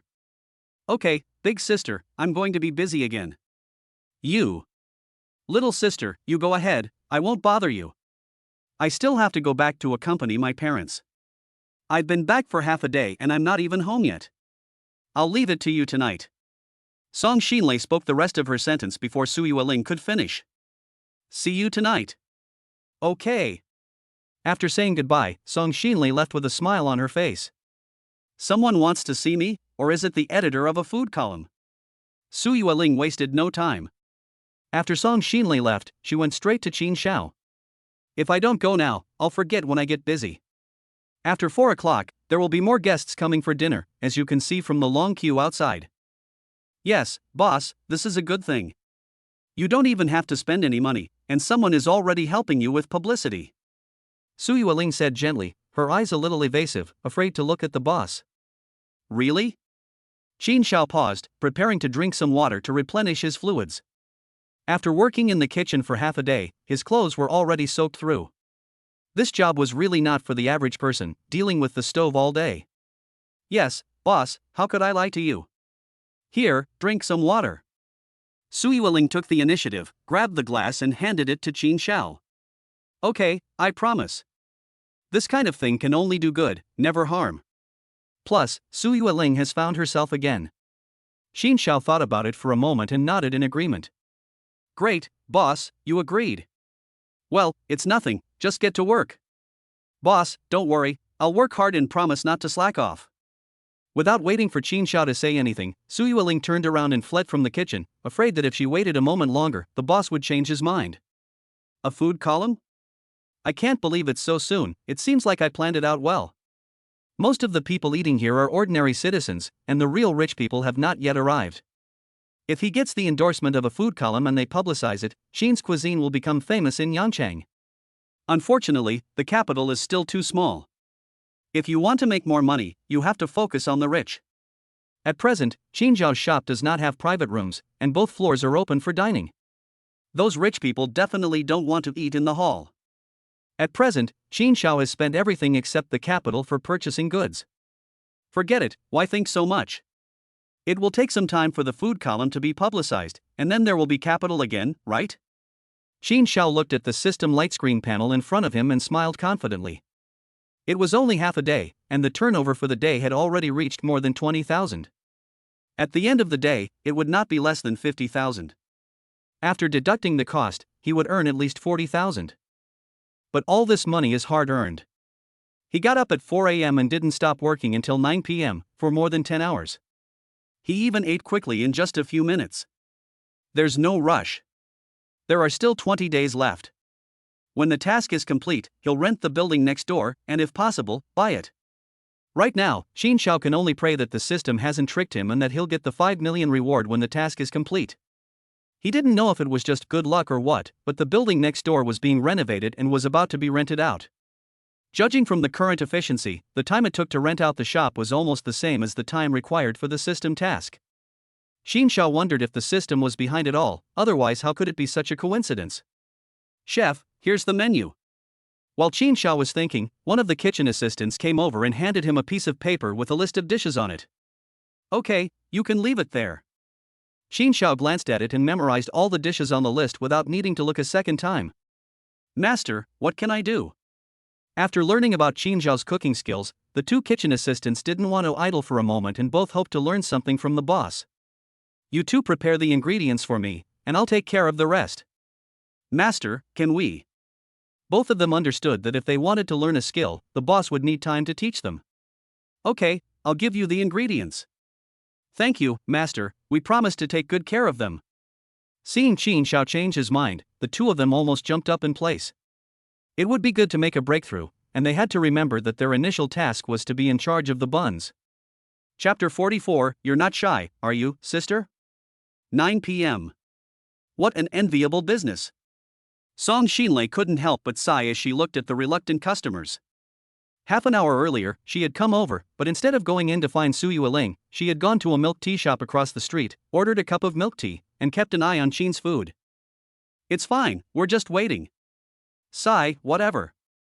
An hour ago, the waiter in the restaurant came out and told everyone that the guests in the back didn't need to waste time waiting in line, and that they could come back in the morning if they wanted. Even so, some people were still not convinced, and as long as the restaurant didn't close, they would wait outside. Song Xinlei understood these guests. After trying Qin's food, they were not interested in any other food. Such delicious food is worth the wait, no matter how long it takes. How can such delicious food be hidden in a small place? Let me help you spread your fame far and wide. At this moment, a picture emerged in Song Xinlei's mind. In the future, Changzhou Island will become the most famous tourist attraction in Guangzhou. Should I ask my parents to buy another house now?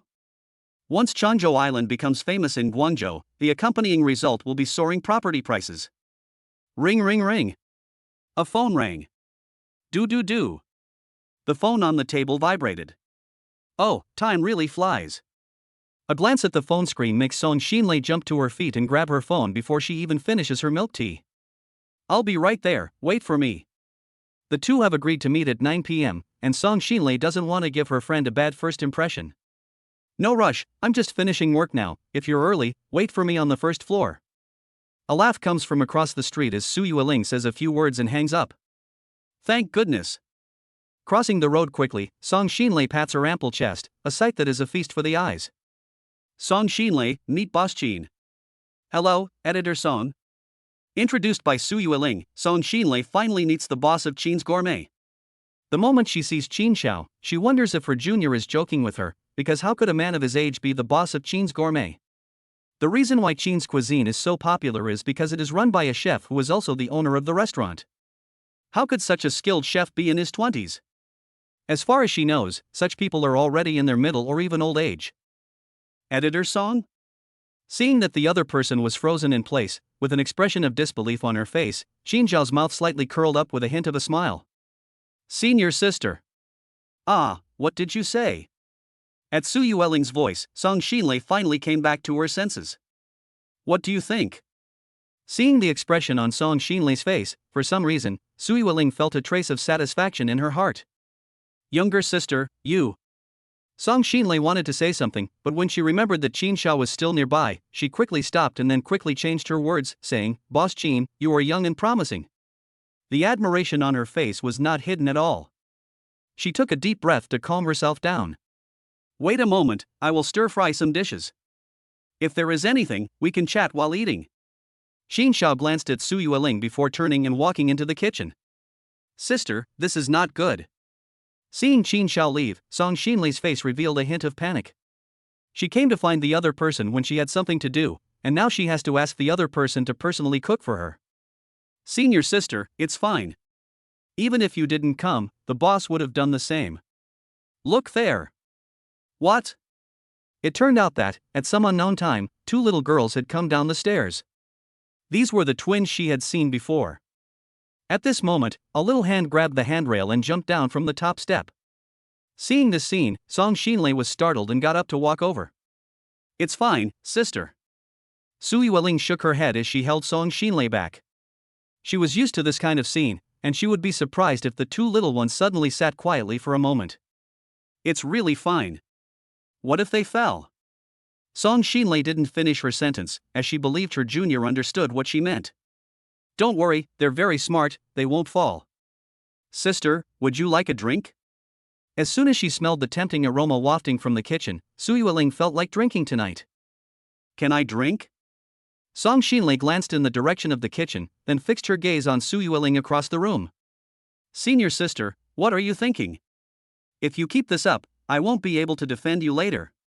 Song Xinlei's expression hinted at what Su Yueling vaguely sensed: the boss is already married, and she doesn't want to get involved.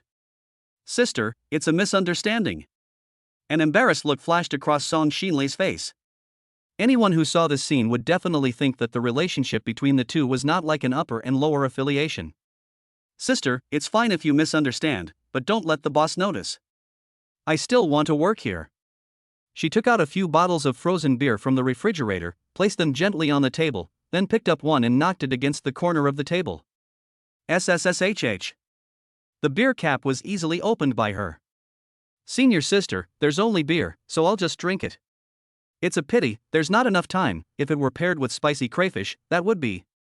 Su Yueling has never forgotten the delicious taste of the last time, and has always wanted to ask the boss to fry the crayfish again, but the business in the restaurant has been so good that she has never had the time. Crayfish? Song Xinlei's expression changed, and then she looked enlightened. With Boss Qin's cooking skills, if he fries a plate of crayfish, what kind of deliciousness would it be? As the editor of a food column, she has eaten a lot of crayfish, but now that Su Yueling has mentioned it, the craving in her stomach has been aroused, and she can't help but stick out her tongue and lick her lips. Hee hee. Sis, you're not shy, you're such a big person, and you're sticking out your tongue. Before Song Xinlei could wake up from her reverie, a child's voice came from her ear. She looked down and saw a pair of big, wide, sparkling eyes staring at her, and she was momentarily speechless. Ha ha. Song Xinlei's deflated expression was seen by Su Yueling, who laughed loudly without a care in the world as she held her stomach.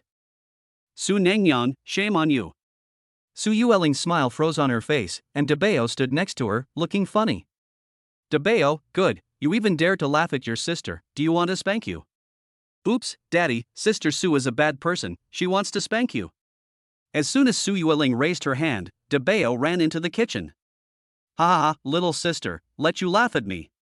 Seeing Su Yueling, who was also deflated, Song Xinlei's heart was now balanced.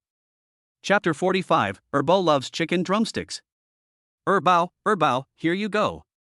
Qin Xiao came over with 2 small bowls and placed them in front of the 2 little ones. Thank you, Daddy.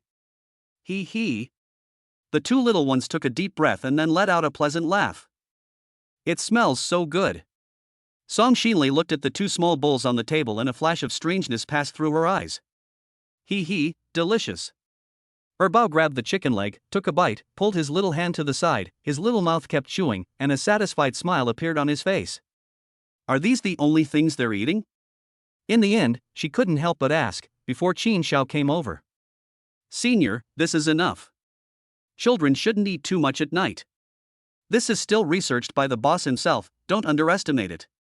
It's only a little bit, but the taste is superb. Thinking about the last time she secretly tasted a bite, Su Yueling couldn't help but stick out her tongue and lick her lips. Debao, bad sister wants to steal our chicken legs again. Just then, Erbao raised his little head and, seeing Su Yueling's expression, quickly moved his own little bowl in front of him. Finally, not feeling at ease, he hugged his arms around himself and kept a vigilant watch on her with his alert eyes. Oh dear, Sister Su is a big bad person, Erbao, we're not playing with her. Daobao hadn't forgotten that last time Su Yueling had stolen his food. Younger sister, you're not? Big sister, don't think such things, there's no such thing. Before Song Xinlei could finish speaking, Su Yueling hurriedly denied it, which was like telling the other person that there was no way she wouldn't do such a thing. Boss, what else do you need? I'll help you. Seeing Qin Xiao come out, Su Yueling got up and walked towards the kitchen. What were you guys talking about? I could hear the laughter from inside. She placed the dish on the tabletop and asked curiously. It's Senior sister, come in and help. The boss has already fried the food. We can't just sit around and wait for it to be ready. Su Yueling went in quickly, and when she came out, she was already holding a dish in her hands. Great. Editor Song, you are the guest, I'll do it. What guest?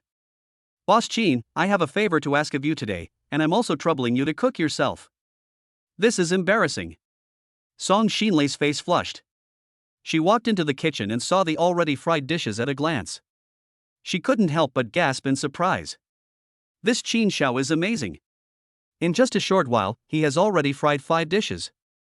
Boss Qin, this is embarrassing. It's no big deal. It's just a few dishes, and it didn't cost much. Besides, you're Su Yueling's friend. After Qin Xiao finished speaking, he got up and walked into the kitchen. When he came out, he was holding 2 bowls in his hands.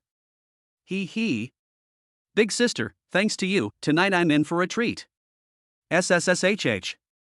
Looking at the 2 extra bowls on the table, Su Yueling didn't care about her self-image and stuck out her tongue to make a slurping sound. Daddy, why are there so many bowls? A moment ago, she was happily eating the chicken drumsticks, but when she saw Qin Xiao put down 2 big bowls, Erbao was unhappy and pouted. Erbao, your sisters are adults, so they definitely need to eat a lot. When you 2 grow up, you can eat as much as well. He gently scraped Erbao's upturned nose with his finger. Qin Xiao looked at his 2 daughters and saw a hint of parental love in his eyes. Daddy, Erbao needs to grow up quickly. Erbao lowered her head and happily drank the chicken soup. Daddy, Debao also needs to grow up. Okay, you 2 will grow up together. Looking at his 2 daughters, Qin Xiao seemed to see that they had gained a little weight.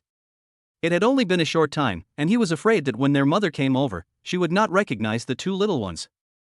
With good food and a lot of it, there is no reason not to gain weight, especially with the night snacks. It was knowing this reason that Qin Xiao deliberately researched it. The night snacks for his 2 daughters only consisted of a small bowl of chicken soup and an additional chicken leg, which not only satisfied their cravings, but also ensured a healthy diet. Sigh. Song Xinlei picked up the spoon half believing, but it was just a bowl of chicken soup. At home, her mother often made chicken soup for her. She took a small sip, and she couldn't believe how delicious it was. She couldn't describe it in words. Ha. Big sister, I wasn't lying to you, this is the boss's secret recipe. Only the 2 little ones are lucky enough to taste it, and tonight I have to rely on them to drink it. Su Yueling didn't want to finish it all at once, so she took the spoon and sipped it little by little. This time, Song Xinlei didn't say anything, and she nodded silently. 10 minutes later. Boss Qin, I'm sorry. It took more than 10 minutes to drink a bowl of soup. This was the first time Song Xinlei had done this. After she finished drinking, she realized that so much time had passed, and she hurriedly explained with an embarrassed face. It's okay. Seeing that the customer recognized him, Qin Xiao was very satisfied. He shook his head with a smile and then looked at the other person. It's getting late, so I'll make this short and not waste your time, Boss Qin. At this point, there were only the 3 of them left in the restaurant. After Debao and Erbao had finished their chicken soup, the 2 little ones returned to their room on the 2nd floor. Boss, please help your senior colleague. Song Xinlei spent a minute quickly explaining her reason for coming. After hearing her, Qin Xiao didn't promise on the spot, but instead looked calm and said nothing. Su Yueling saw this and became anxious, clasping her hands together in supplication. Su, what's the rush? I didn't say I wouldn't agree. I just want to know what I need to do. Most newly opened shops will spend money on publicity, and food columns are one of their choices. However, there are restrictions on food columns. Not just anyone can be featured in them. You have to be at least somewhat well known. In Qin Zhao's opinion, if it costs tens of thousands of yuan, he will definitely refuse. Now that the restaurant is already saturated, there is no problem completing the tasks issued by the system as long as there are no problems along the way. Boss Qin, you don't need to pay anything, just give me an interview when the time comes, and… Song Xinlei was still excited a moment ago, but as she spoke, she paused and a hint of embarrassment flashed across her face. Senior, what's wrong? Seeing this scene, Su Yueling on the side hurriedly asked. No. Okay, just as you said, Song, when you come for the interview, I'll have the food ready. The environment is a bit bad, so please don't mind. The other person didn't say the rest of the words, but Qin Xiao just thought about it for a moment and immediately understood what was going on. If someone is going to write a food column about you, they definitely need to know something about your cooking. That's why Song Xinlei couldn't continue. A moment ago, she said that the other person didn't need to do anything, but the next moment you want the other person to prepare a table of food. I ordered a meal today, and it cost more than 400 yuan for just a few dishes. If I had a lavish meal, it would cost thousands of yuan. Boss Qin, thank you very much. I'll toast you, and after this glass I'll go home, so I won't waste any more of your time. Song Xinlei stood up and respectfully raised her glass. Good.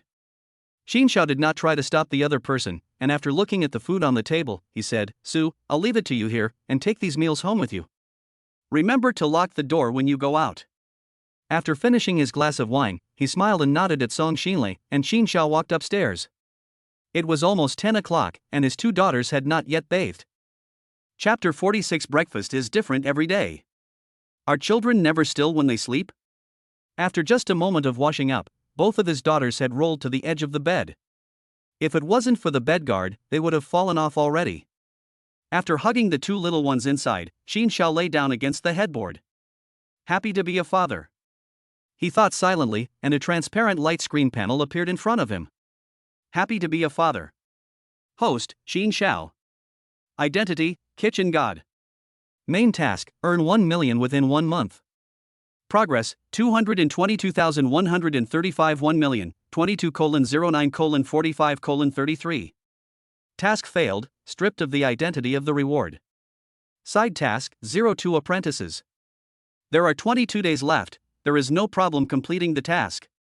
Until this moment, Xin Xiao let out a sigh of relief. After the branch opened, he is now making a profit of more than 40,000 a day. It's time to buy the building down.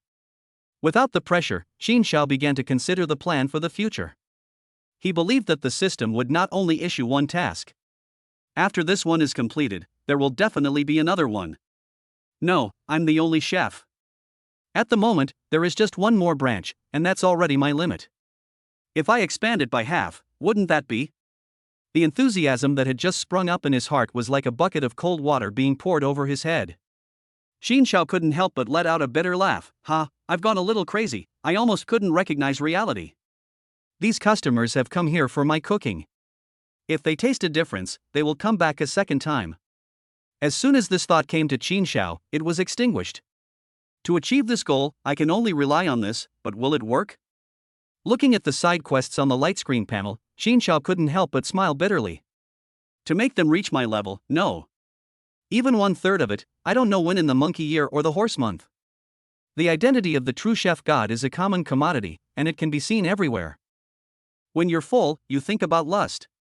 Xin Xiao's mind was racing with ideas, and he didn't know when he breathed slowly, closed his eyes, and fell asleep. The night outside continued to change. That night, Xin Xiao slept very comfortably, and in his dreams he called the wind and rain and was omnipotent. Phew! It was close to 4 a.m. when Xin Xiao, who had been calm, suddenly changed. In the light of the night, Xin Xiao's face revealed a look of horror, and he raised his hands and waved them in the air. No! With a scream, Xin Xiao suddenly sat up, a layer of sweat appearing on his forehead. I had a nightmare. Wiping the sweat from his forehead, Xin Xiao looked at his two daughters next to him, a wry smile on his face. At this time, the air conditioner in the room was still running, sending bursts of cool air, and the two little ones were wrapped up tightly in the quilt. Still there, phew. Calling up the system panel, Xin Xiao let out a sigh of relief. It's almost 4 o'clock, and it's time to start another busy day. He picked up the phone on the table, glanced at the time, and got up from the bed quietly.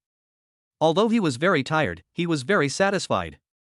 With the help of the system, his life would only get better and better. He had just woken up from a nightmare, in which he had lost the system to someone else and ended up with nothing, not even his two daughters. 6 a.m. What breakfast should he cook? After 2 hours of busy work, Xin Xiao finally stopped to take a break and let his two apprentices take over. There were too many breakfast options in his mind, which was also a kind of trouble. One delicious dish flashed past after another. Egg custard. Egg rolls. Porridge with mushrooms and lean pork. Sandwiches. Fried rice with eggs. Let's have that, I haven't had it in a long time. One dish of food in his mind was fixed in place, and Xin Xiao licked his lips, remembering the taste of fried rice with eggs. With an idea in mind, he immediately put it into action, took out a few eggs, and there was a little leftover rice from last night. Boss, what are you doing? Su Yueling immediately came over and asked, seeing Xin Xiao beat a few eggs into the bowl and start stirring. Fried rice with eggs.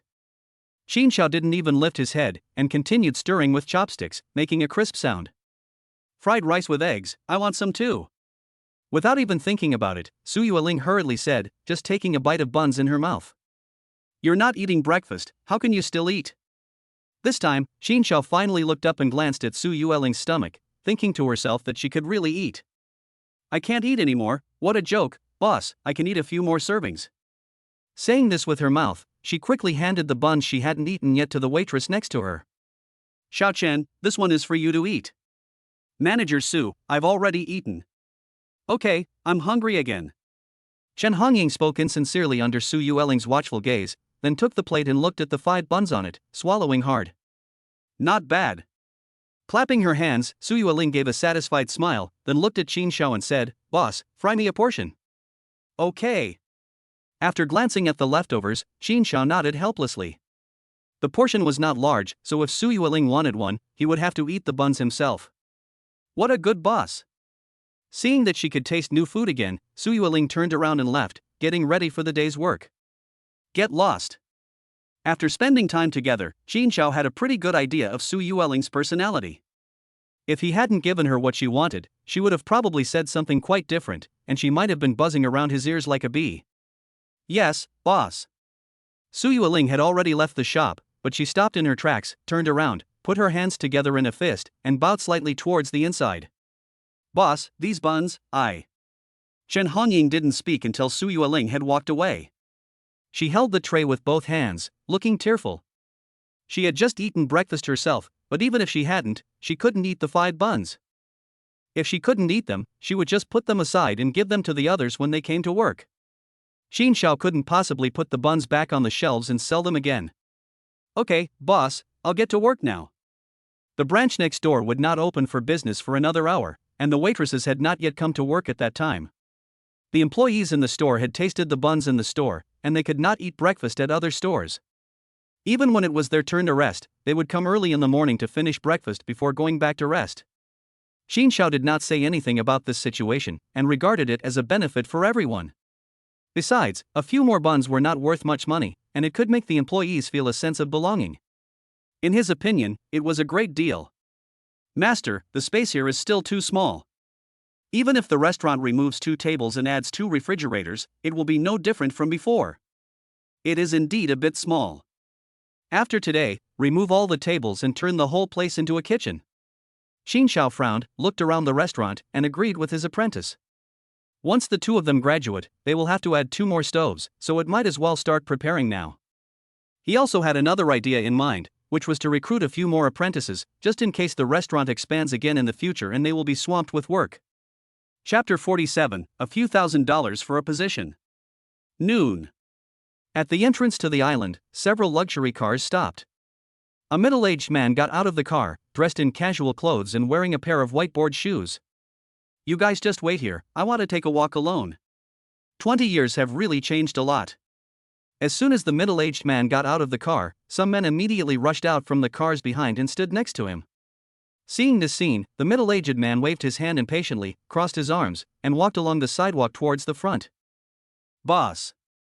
Okay, you guys wait here, I'll follow the boss. Just when these bodyguard men didn't know what to do, a woman's voice came from the luxury car, followed by a pair of long legs sticking out, and a very young-looking woman appeared in front of everyone. Yes, Manager Shen. At this time, everyone, as if having a leader, nodded to the young woman and returned to their cars. Clop, clop. A rhythmic sound rang out on the side of the road, the sound of high heels landing. I should have known better than to wear high heels today. This damn weather is so hot. The sun is blazing today. As she walks along, waves of heat rush up from the ground. After just a few steps, Liang Jilan takes out a tissue to wipe the sweat from her forehead and looks at the boss walking ahead of her, shaking her head helplessly. This was a mistake. After today, how much skincare product will I need to use to compensate? Exposing her arms to the sun, they felt as if they were being burned. What's there to see in this small place? After walking for a while, Liang Xilan didn't see any scenery, just the cars coming and going, most of them bicycles.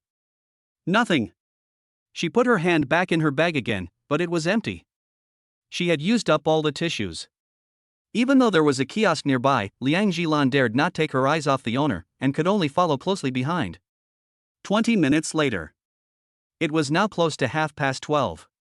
Liang Jilan's lips were dry and she looked listless. Boss, you finally stopped. You must be tired too. I'm dying of thirst. Hey, what's going on? It's such a hot day, and these people are just standing around? Looking not far away, a line of people was forming. Liang Jilan estimated there were about 100 people. What was the boss doing? The middle-aged man stopped at the edge of the line. His brow was furrowed, and he was deep in thought. After a while, he walked to the front of the line. "Uncle, what are you doing?" "Eating." The middle-aged man answered with a smile in the face of the customers in the line questioning him. "This guy, if you want to eat, hurry up and get in line. If you don't, you won't get to eat today. The queue is too slow." Chu Zhengping shook his head. "What a joke, if you go to the queue now, you won't know when it'll be your turn. If you don't queue, you're not thinking of cutting the queue, are you? Judging from the way you're dressed. 1,000 yuan, and you can take your place in line." Ignoring the scornful looks from the crowd, Chu Zhengping kept his eyes fixed on a young man at the front of the queue. His time was precious, and 1,000 yuan would save him hours of waiting, so it was totally worth it. 1,000 yuan. The young man looked incredulous, wondering if he had heard it wrong. Spending 1,000 yuan to buy a place, was the other party trying to trick him? "It's 1,000 yuan, I'll give it to you now, what do you say, young man?" Chu Zhengping said with confidence. He had already positioned the other party beforehand by setting this price, and felt that this small amount of money would be enough to tempt the other party. He could also offer a higher price for the other party, but he didn't think it was necessary. "Uncle, there are two of us, don't believe me." Before the young man could say anything, a young woman in front of him shook her head. 2,000, I can transfer the money to you now." Chu Zhengping took out his phone and opened Zafubo in front of the two of them. "Okay, scan the QR code." This time, the young woman did not refuse, took out her phone and scanned the QR code. Ding, the money has been transferred, exactly 2,000 yuan. Under the astonished gazes of the crowd, Chu Zhengping transferred the money to the other party. He did not continue to speak, but quietly watched the couple. "Sorry, old man, we'll give you our place." The young woman finally reacted, looking the other man in the eye, and quickly took her boyfriend's arm and walked backwards. "Yes, this is the right smell." Chu Zhengping walked into the queue, took a deep breath, and a look of ecstasy spread across his face. There was another reason why he was willing to pay for a place. Many years ago, he had the good fortune to attend a family banquet in the capital, and even now, he had a faint impression of the food from that night. When he passed by here just now, that fleeting impression suddenly became clear, and looking at the small restaurant in front of him, he looked thoughtful. As the guests in front of him entered the restaurant, he walked a few steps forward, and the fragrance became even stronger. This is the fragrance, there is no mistake. Chu Zhengping never imagined that in a small place, he could also encounter a chef of state banquet level. Strange, which big shot is hiding out here? Seeing that there was only one more guest in front of him before it was his turn, Chu Zhengping's smile became even brighter. 2,000 yuan just to eat earlier? If I didn't know Mr. Qin, I'd suspect that this person is a fake. Why not me? This is half of my monthly salary. You know what? For rich people, 2,000 yuan is nothing. That couple just waited a little longer and they definitely got more. In this world, the world of the rich is really incomprehensible. The customers in the queue behind them were discussing it, but Chu Zhengping didn't care even if he heard them. As for the young couple, they walked to the back of the queue and rejoined it. The young woman said with a smug look on her face, "Hee hee. 2 hours for 2,000 yuan, that's a bargain. Your girlfriend is amazing, isn't she?" "Hee hee. It's okay, I want milk tea, buy me one." The young woman wrapped her arms around her boyfriend's arm, then held out her hand and pointed to a milk tea shop across the street. "Okay, it's your birthday, you're the boss, I'll buy you one." Seeing his girlfriend's eyes narrow with laughter, the man shook his head helplessly.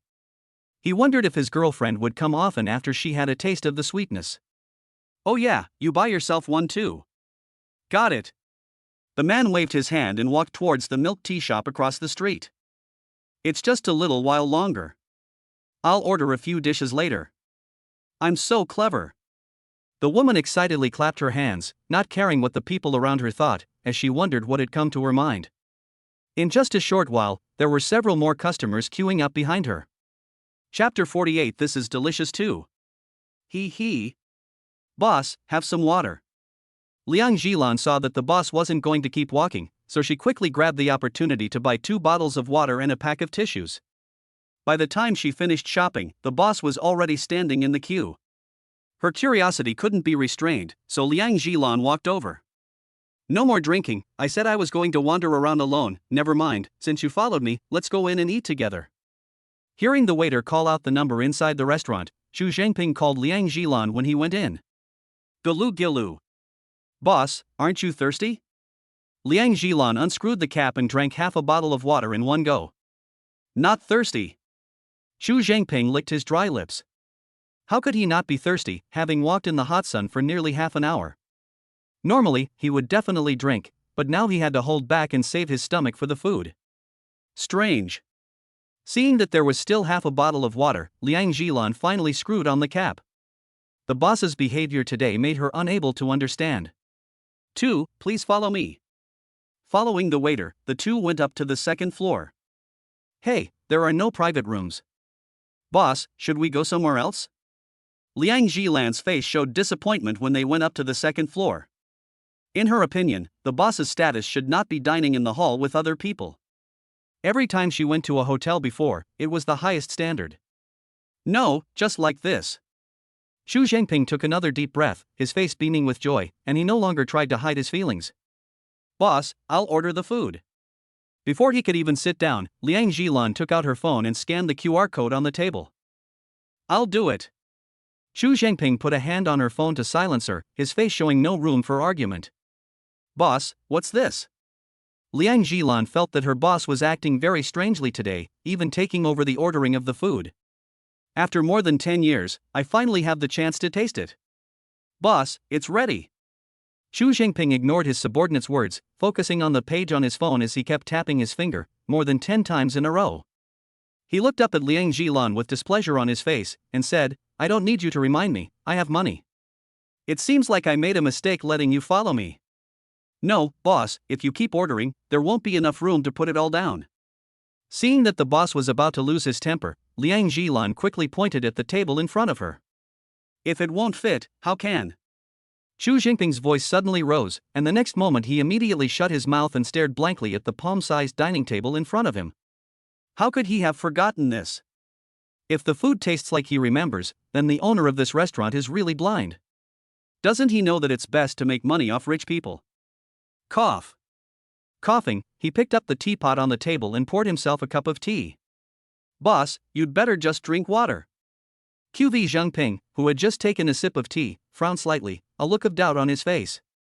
He thought to himself, could it be that I'm just imagining it, that the food in this restaurant is just okay, otherwise why would they use such inferior tea, which sells for tens of dollars a bag outside?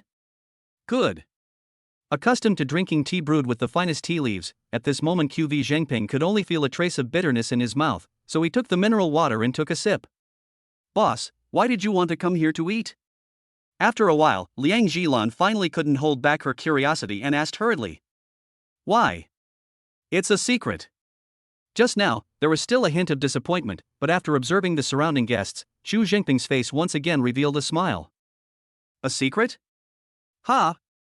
Xu Zhengping nodded, picked up the teapot, and poured himself a new cup of tea. He discovered that the inferior tea wasn't that bad. What are you doing?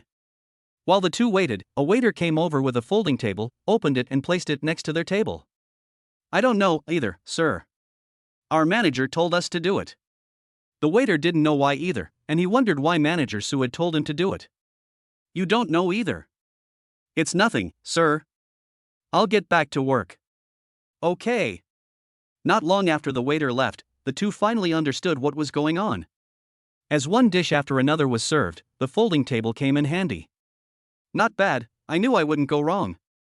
Looking at the dozen dishes in front of him, each one looked exactly the same as the ones he had eaten at a dinner in the capital 10 years ago, and was even better. Boss, can I eat now? Liang Zhilan couldn't help swallowing, and she finally understood why the boss was eating here. Eat. Xu Zhengping also knew that if he didn't move his chopsticks, Liang Zhilan would definitely not dare to eat first.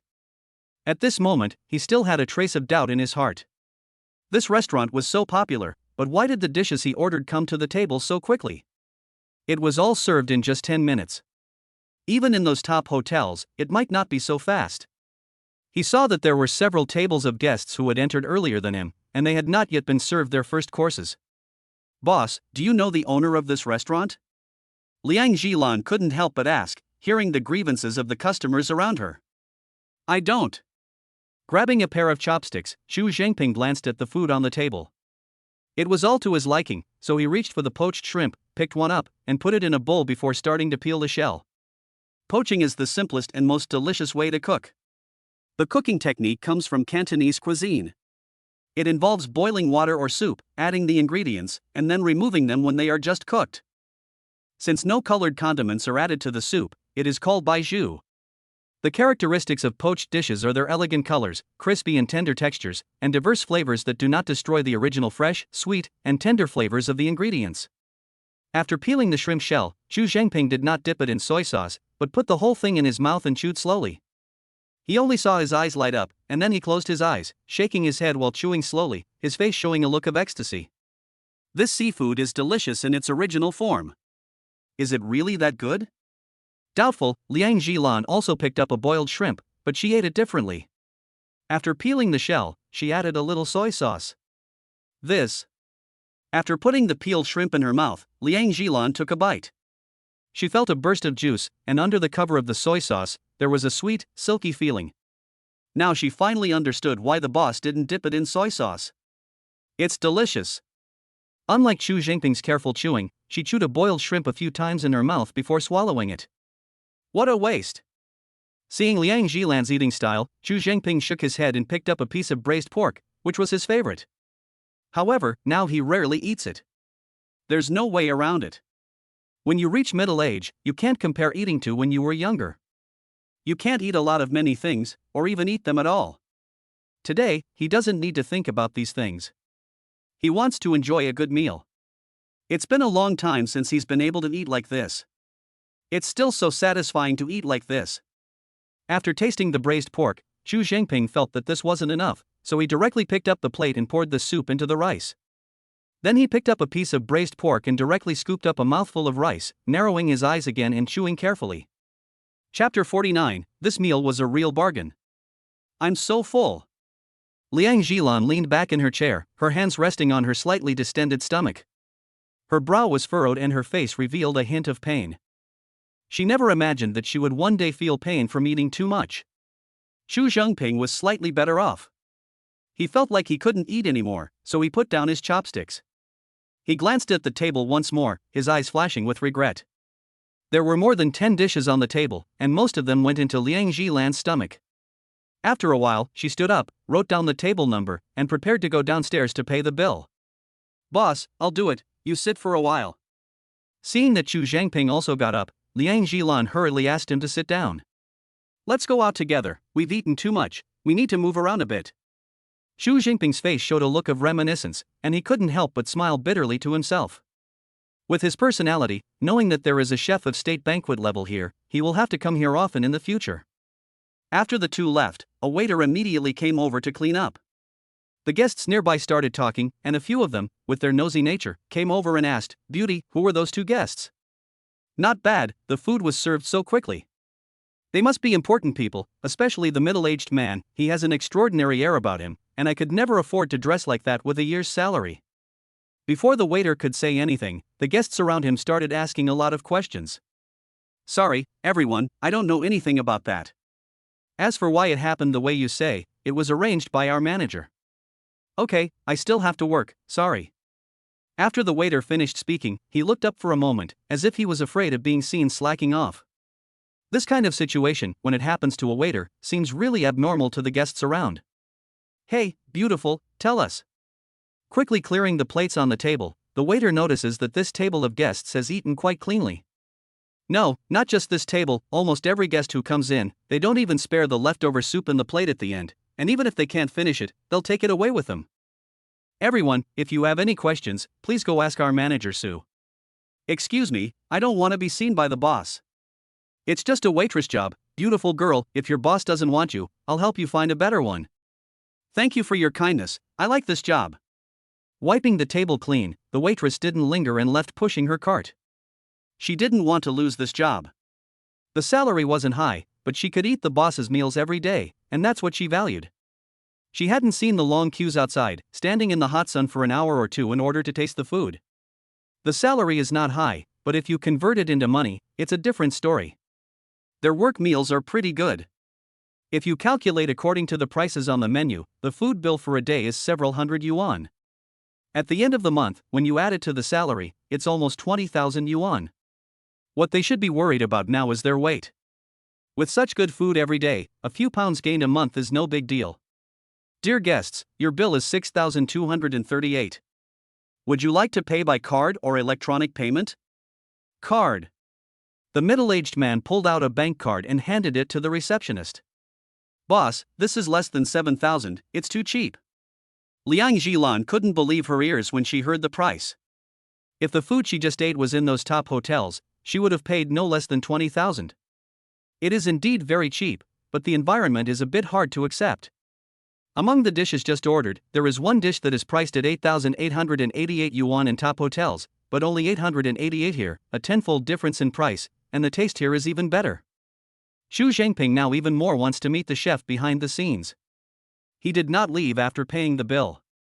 Guest, is there anything else?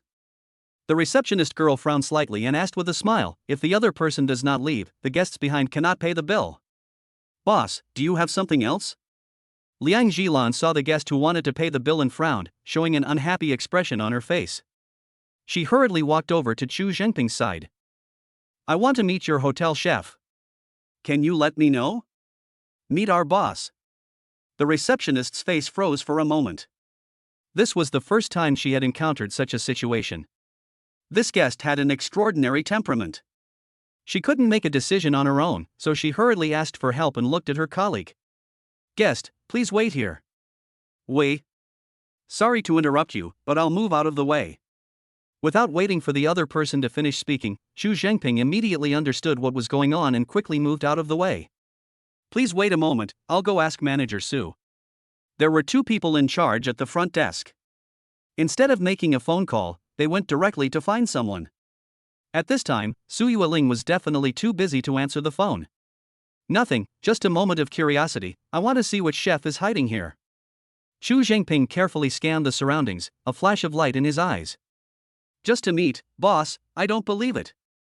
Having followed Xu Zhengping for several years, Liang Xilan didn't believe what he said, thinking that he must have some purpose. Thump, thump, thump. After a while, the sound of high heels on the floor came, followed by the return of the girl who had left the reception earlier. Behind her was a woman wearing a tight-fitting black business suit, whose appearance was not much different from Liang Jilan's. This guest, I wonder what business you have with our boss. This woman in a business suit was none other than Su Yueling. At this time, her temperament had undergone a huge change compared to before. Your boss? We haven't said anything about that, we want to meet your hotel chef. Looking at the new woman, Liang Xilan couldn't help but compare herself to her. The other person's words made her slightly stunned. The boss just said it very clearly, how did this get passed on incorrectly? You two must be here together. The chef you want to meet is also our boss. Su Yueling smiled slightly. She couldn't afford to offend the guests in front of her. She more or less knew a little about the identity of this guest. She had seen him from afar before when she worked at the company, and she had heard her colleagues talk about it afterwards. What? Could it be that this restaurant belongs to the chef's son, and he is just here to help out? No, the owner and chef are the same person. Xu Zhengping's expression was very interesting, and some thoughts flashed through his mind. Customer, our boss is unable to see you. If you must see him, you can only do so outside. Please don't be offended. The restaurant cannot do without our boss, he is almost always busy. Afraid that the other party would misunderstand, Su Yueling pointed at the surrounding customers. Okay. Xu Zhengping pondered for a moment, then nodded. Chapter 50, Erbo hasn't been out to play for a long time. Sun Yang, did you come to take her Bao out to play? A few people had just walked in through the door next door when a young girl rushed out from inside, her arms tightly around Su Yueling's thighs. Da Bao also wants to go out to play. Before Xu Zhengping and the other could react, another child ran out. Erbao, Da Bao, I'm busy, I can't take you out to play, otherwise your father will dock my pay. She held out her hand and placed it on the two little heads, gently rubbing their hair. Manager Su, is this your boss's daughter? Looking at the pair of twin daughters in front of him, Xu Zhengping was incredulous. He thought to himself, could it be that I guessed wrong? His daughter is only 3 or 4 years old, so the other person must be young.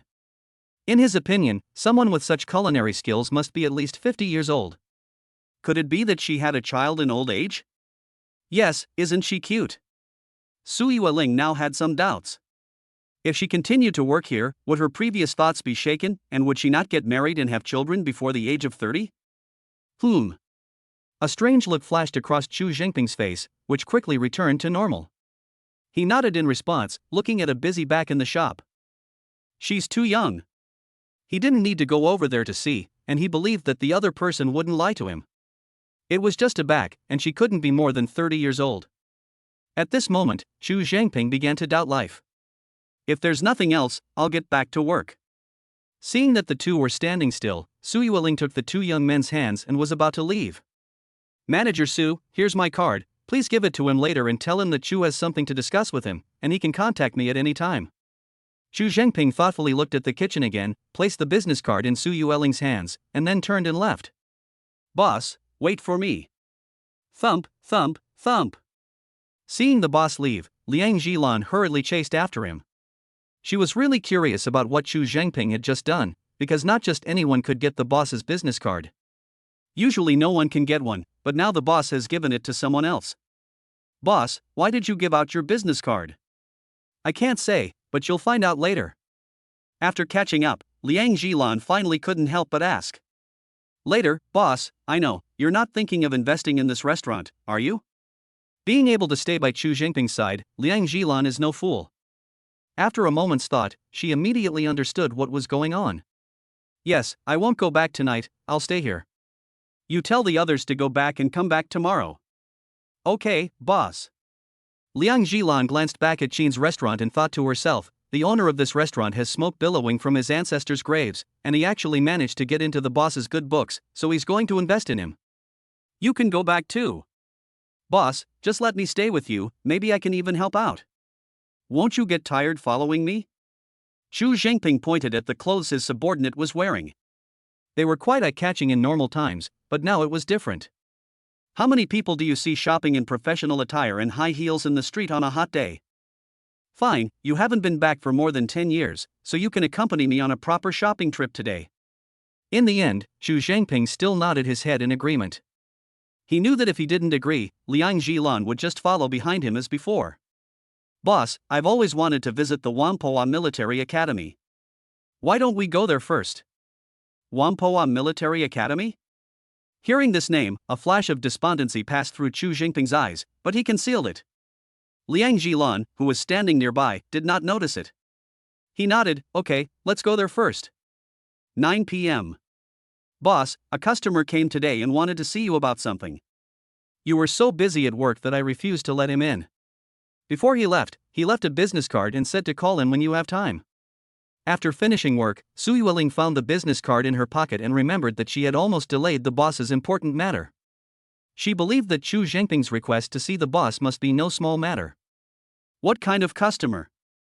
Xin Xiao took the business card and scanned it from front to back. His face showed more obvious confusion. This is not a business card, there is just a name and a mobile phone number on it. I don't know either, boss, if you want to know, just call and ask. I'm tired today, I'm going home first. Su Yueling gave a slight smile, which contained a hint of fatigue. Okay, go home early and rest. Xin Xiao is becoming more and more satisfied with Su Yueling's work. He can't find such an employee even if he looks for one with a lantern, and he doesn't want the other person to get tired. Bye, sister. Bye, Sister Su. The two little ones felt a bit lost when they saw Su Yueling go back. They had just thought that Sister Su was going to take them out to play. Debao, bye, Erbao. Don't be naughty, and listen to your father. Yes, sister, Erbao knows. Debao will listen well. One moment they are good children, the next they change. Daddy, Erbao hasn't been able to go out and play for a long, long time. And so has Debao. As soon as Su Yueling left, the two little ones each wrapped an arm around Qin Zhao's arm, hanging in midair and swinging. For a long, long time, how long was that? Qin Zhao broke free and ran his fingers over his daughter's upturned noses. How long was that? Debao was stumped. She stared at her father with wide eyes, not knowing how to answer. Daddy, Erbao knows, it's been many hours, Erbao can't even count on her fingers. Bao blinked her big eyes and held up her fingers to count. It turned out to be many hours, so long. Well, Daddy, it's been a long time. Bao, Bao, go upstairs, Daddy has something else to do, I'll take you out again tomorrow night. Tomorrow night, okay, Daddy. You can't lie to second treasure. Hearing that they couldn't go out to play, the two little ones looked disappointed outside the shop. Daddy won't lie to big treasure and second treasure, let's pinky swear.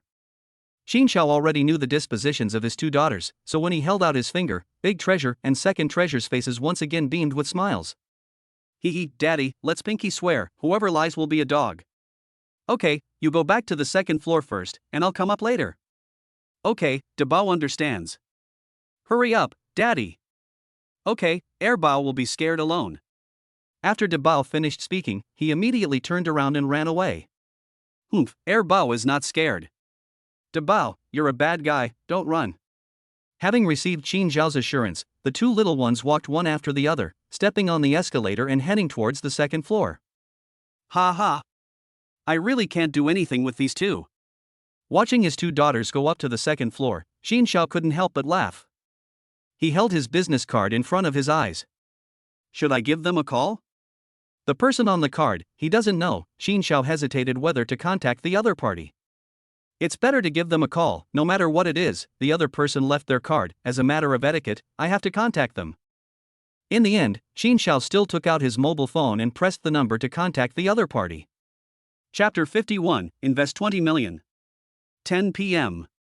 There are two extra guests in Qin Zhao's restaurant, a man and a woman. Chef Qin, hello. Mr. Chu, hello, have some tea. Looking at the middle-aged man in front of him, a strange look flashed in Qin Zhao's eyes. Even if he was inexperienced, he knew that the other person's identity was not simple.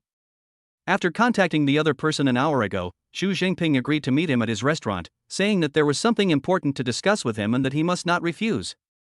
Qin Zhao thought for a moment and agreed. He used this time to bathe his two daughters and coax them to sleep before going downstairs to wait. Thanks, Chef Qin, sorry to bother you so late. After accepting the teacup and taking a small sip, Xu Jinping looked calm. I'll do it myself. Seeing that the other party wanted to pour tea for her, Liang Xilan quickly stood up. So stingy? Liang Xilan took a sip of the tea and almost vomited. This was not the inferior tea served in restaurants. Why was the boss so stingy as to serve guests with this kind of tea? Fortunately, she covered her mouth in time, or she would have embarrassed the boss. The three of them didn't say anything until the first cup of tea was finished. Xianxiao still wanted to pour tea for the other person. Chef Qin, that's enough. I came to see you tonight because I have something important to discuss. If it's about tea, we can drink it later when we have time. President Chu, I don't know what you want with me. I'm just a cook, I can't help you. The other person didn't drink, so Qin Zhao poured himself a full cup. He didn't care much about tea, as long as he could drink it. Xianxiao, it's a good thing that our boss is looking for you, it can only do you good. This time, Xu Jinping hadn't even opened his mouth yet, and Liang Xilan, who was standing next to him, jumped in first. She was very dissatisfied with Qin Zhao's attitude. Usually, those people would bow and fawn when they saw the boss. Whatever you say, it's we who are troubling Master Qin. Xu Jinping gave Liang Xilan a fierce glare, then looked apologetically at Qin Zhao. He had been disappointed when he saw that the other person was so young. But after returning to the hotel, he thought about it carefully and immediately understood that he was wrong. The younger the other person, the more impressive they are. If someone has such a high level of culinary skill at a young age, what will they achieve in the future? After figuring this out, he wanted to come to Qin Zhao at that time. Sit over there. Chef Qin, please forgive my ignorant subordinate. A chef comparable to the top imperial chefs is the most popular in their circles. There is no shortage of connections for such people, and they are asked to cook personally with plenty of money. It's okay. Until this moment, Qin Zhao still didn't know when the other party was looking for him, and he shook his head with a smile. You are worthy of the name Master Qin, you are so generous. Xu Jinping cut to the chase. I still have a little money and I want to invest in your restaurant. I don't know if I can get a chance. Seizing the opportunity, Xu Jinping quickly told the other person the reason for his visit, seeing that the other person was so easy to talk to. Invest? Qin Zhao was slightly taken aback by the other person's words. Yes, after dining at your restaurant today, we feel that with Master Qin's cooking skills, more people should be able to taste it, and it should be promoted throughout the city, the province, and even the country. Chu Zhangping said while carefully observing the other person. Once he noticed a change in Qin Zhao's expression, he immediately shut up. Hearing the other person's words, Qin Zhao once again carefully scanned the two men. He didn't know the brand of the clothes on Chu Zhangping, but from the surface, they were definitely not cheap.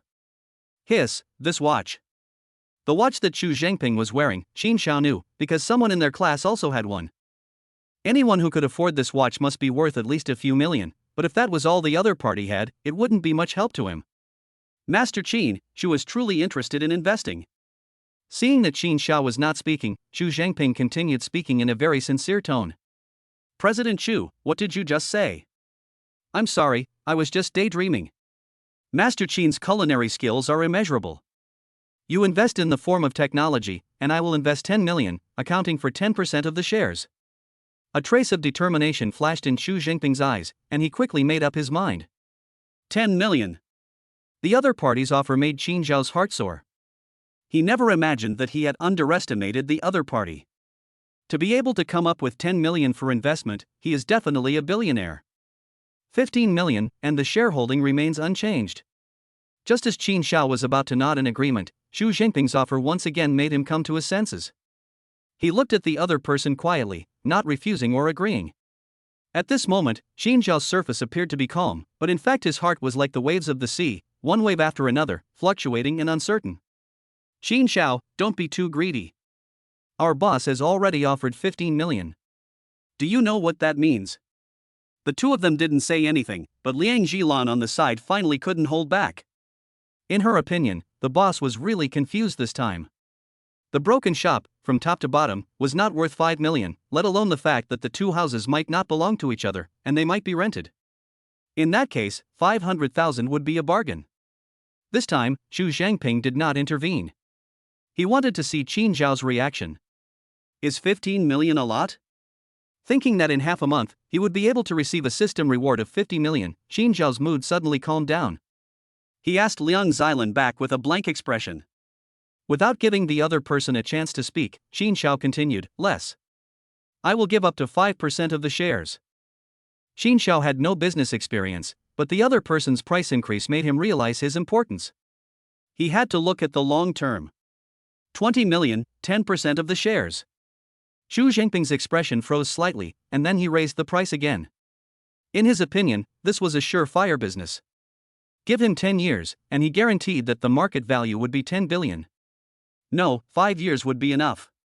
Investing 20 million would reap a profit of 10 billion after 5 years, almost 50 times the return.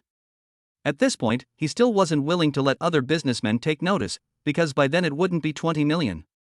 At this moment, Chu Zhangping was not at peace, and countless thoughts flashed through his mind. In the midst of thinking about making money, he also had selfish thoughts, and that was Qin Zhao's cooking skills. As long as the two of them reached a partnership, it would be easy to eat the delicious food that the other person made in the future. 20 million, boss, do you think that's too much money? It also accounts for 1/10 of the shares. Liang Xilan's expression froze for a moment, and then her voice suddenly raised, and she stood up straight. Of course, the 20 million belongs to Master Qin, and I will personally add another 20 million to build a top hotel on this island, a gathering place for the upper circles in the future. 40 million, okay, I agree. At this moment, Qin Zhao's heart calmed down. The fact that the other party could come up with 40 million showed that they were not ordinary people. What he lacked now was connections, which would definitely be indispensable for the future development of the hotel. He also knew that as the hotel expanded, shares would definitely have to be divided up. Otherwise, there would be endless trouble. Once the pie got big enough, others would definitely try to get a piece of the action. Happy cooperation. Chu Zhangping got up, straightened his clothes, and held out his hand. Happy cooperation. Qin Zhao also got up and held out his hand. It's getting late, so let's sign the contract tomorrow. From now on, she'll stay here and you can give her orders. Don't worry, I'll pay her salary. An agreement has been reached, and the form of address has suddenly changed, with the two of them becoming friends. No way, boss, I'm staying here? Yes, you're staying. In the future, Brother Qin will be your boss. This. Mr. Chu. No, Brother Chu, that's not necessary. Chu Jingping's request to keep Liang Xilan was something Qin Shao could guess, but he disagreed with the last request. There's no reason for someone else to pay for someone else's work. Do your own work. Brother Qin, you're being too formal. We've reached a cooperation agreement, which means we're family. It's settled. I'll keep her. It's just that I can't get away, I have other work to do. Chapter 52, A Little Surreal. 20 million. Qin Shao lay on the bed, his eyes fixed on the ceiling, a dazed expression on his face. He had just graduated from university half a month ago, and he was already a multi-millionaire. He hadn't received the money yet, but that didn't stop him from daydreaming. A luxury car, a villa, marrying a beautiful woman from a wealthy family, and reaching the pinnacle of life. His former dreams would be half fulfilled once he signed the contract tomorrow. Pop. He gave himself a light slap. The emergence of the system is not as realistic as the impact of money. With this money, the expansion of the restaurant is no longer a problem. 20 million, that 3-story building can be taken over directly. No, Brother Chu still needs to add another 20 million. At this moment, countless thoughts flashed through Qin Zhao's mind, and he breathed heavily. He was going to have insomnia tonight. Unconsciously, his breathing slowed down, and he emitted a slight snoring sound. He didn't know what time he fell asleep. Qin Shao felt like he hadn't slept enough, as if he had just fallen asleep when the phone next to him rang. Ring, ring, ring. This time, the phone rang a few times before he got up and turned it off. It was already 4 o'clock, and he was so sleepy. Yawn. After getting up, Qin Shao gave a deep yawn. Pop. This only happens when you don't get enough sleep. While washing his face, he gave both cheeks a slap, and that made him feel a little more energetic. In the future, he mustn't think so much nonsense and go to bed earlier. After washing up, Qin Shao went downstairs to start the day, while also looking forward to Chu Jingping's arrival. At that time, he would also become a multi-millionaire. Noon. The two men only appeared in the restaurant at lunchtime, which made Qin Shao doubt whether they had changed their minds. Brother Qin, you don't mind if I eat first and then sign the contract, do you? As soon as Chu Zhangping spoke, he knew why he had only come now. He was just taking his time to get a free meal. It's fine, Brother Chu, you let Sue arrange a seat for you, stir-fry these dishes, and I'll stir-fry some snacks for you. Chu Jingping's appearance meant that what was discussed last night would soon be realized. Qin Shao let out a sigh of relief at this point. He really had thought too much last night, most of it about how to arrange this huge sum of money. Okay, then I'll trouble you, Brother Qin. Early this morning, Su Yueling came to work, and Qin Shao gave her a good briefing, saying that there would be a VIP guest in the morning and to be ready to seat him at any time. Humph. Liang Xilan snorted when she left, thinking that she would have to stay here in the future and accept the other party's arrangements, which she was a little unhappy about. However, Liang Xilan also knew that there was nothing she could do about it, unless she was willing to give up this well-paid job. It's cold. Qin Shao in the kitchen felt a chill in his back and quickly looked back, only to see Liang Xilan's departing back. Strange, I feel cold in this big stove, could it be that I didn't sleep well last night? Daddy, my big treasure is hungry. And second treasure. Just after washing the pot and preparing to cook for Chu Zhangping, the two daughters had already come downstairs and were standing in the kitchen doorway, hands pressed against their stomachs, their noses slightly upturned in a pitiful expression. They were hungry. Qin Shao smiled slightly, and the tiredness in his body instantly disappeared upon seeing his two daughters. Well, look, Daddy, they're all puffed out with hunger. Wow, they're so hungry. It's all Daddy's fault. I'll make something delicious for the girls. You go and find Su Yuerong now. Remember, no naughty behavior. I can't get away myself, and my two girls want to eat. I'll trust Su Yuerong to look after them. He. Daddy, Erbo is a good girl. She wants some sweetmeat. Erbo sticks out her tongue and licks her lips, looking like a little glutton. Dabeo also wants some meat. Okay, you can both have some, but don't make trouble for Daddy here, or you won't get any meat. Dabeo promised not to make trouble, so he went to find Su Yuerong. The two little ones ran out of the restaurant, one after the other, skipping and jumping. A waiter saw them and hurried after them until they entered the next room, and then he returned to his work. Where was Su Yuerong? The two little ones looked around the first floor, but they didn't see her. Erbo lifted her little head and looked at the second floor. Bao, let's go up there and find our sister. Okay, if we can't find her, we'll spank her. Hee hee. If she doesn't listen, she won't know that Bao is looking for her. Bao's big eyes rolled around, and she didn't know what she was thinking. She giggled, took Bao's hand, and ran towards the stairs. Bao is here to find you, Bao is here to find you. As soon as they reached the second floor, the two little ones' innocent and lively appearance immediately attracted the attention of the guests. What a cute little girl! The customers who let out this exclamation didn't need to look to know that this must be a new customer. Anyone who has eaten here before knows that the owner has a pair of cute twin daughters. Bao, come here, I have something delicious for you. A young man couldn't help but want to tease the two little ones when he saw them. Ha, silly brother, I'm Bao. Bao was unhappy when someone called out to her as Bao, and she stuck out her tongue at the other person before turning around and running away. Ha ha ha. This scene made the guests who saw it can't help but laugh, and the young man awkwardly touched his nose. Bao, there's Su Yuerling over there. Bao quickly found her target, and she didn't forget to call out to Bao. Bao, why are you guys over here? Su Yuerling's face changed when she saw the two little ones. Looking at the front, she saw them jumping around with funny expressions on their faces. She recognized them at once as Bao and Bao. Bao is hungry, and Daddy told me to find you, Bao. Bao ran over, grabbed Su Yuerling's ham, and looked curiously at Chu Zhangping and the other person. Manager Su, these are Qin's two daughters? Looking at the pair of little twin girls in front of him, Chu Zhangping couldn't help but envy Qin Xiao. Yes, Manager Chu. Hearing that it was the boss who asked the two little ones to come over, Su Yuerling let out a sigh of relief. She didn't know why Chu Zhangping had come over today, but she was certain that the two of them must have talked last night. What cute little sisters! Liang Xilan's eyes lit up, and she couldn't help but exclaim. Hee hee, you're pretty too, sister. And you little sisters are even prettier. As a woman who loves beauty, Liang Xilan instantly fell in love with the two little ones when she saw how sensible they were. President Chu, we may cause you trouble later. After a moment's thought, Su Yuerling immediately understood what her boss meant, and her face showed an embarrassed expression. That's not right, we should be the ones causing trouble for Brother Qin. Bao, you sit here and don't cause any trouble, or I'll tell Daddy. The dining table Su Yuerling left behind could seat 5 people. She picked up the two little ones and made them sit across from each other. Bao knows. Bao is very good. After the two little ones sat down, they supported their chins with their hands and their eyes widened as they looked back and forth between Chu Zhangping and Liang Xilan. Chapter 53 Su Yuerling is shocked. The food was served quickly, and within 5 minutes, the first dish was brought to the table by the waiter. Children, come sit with your sister.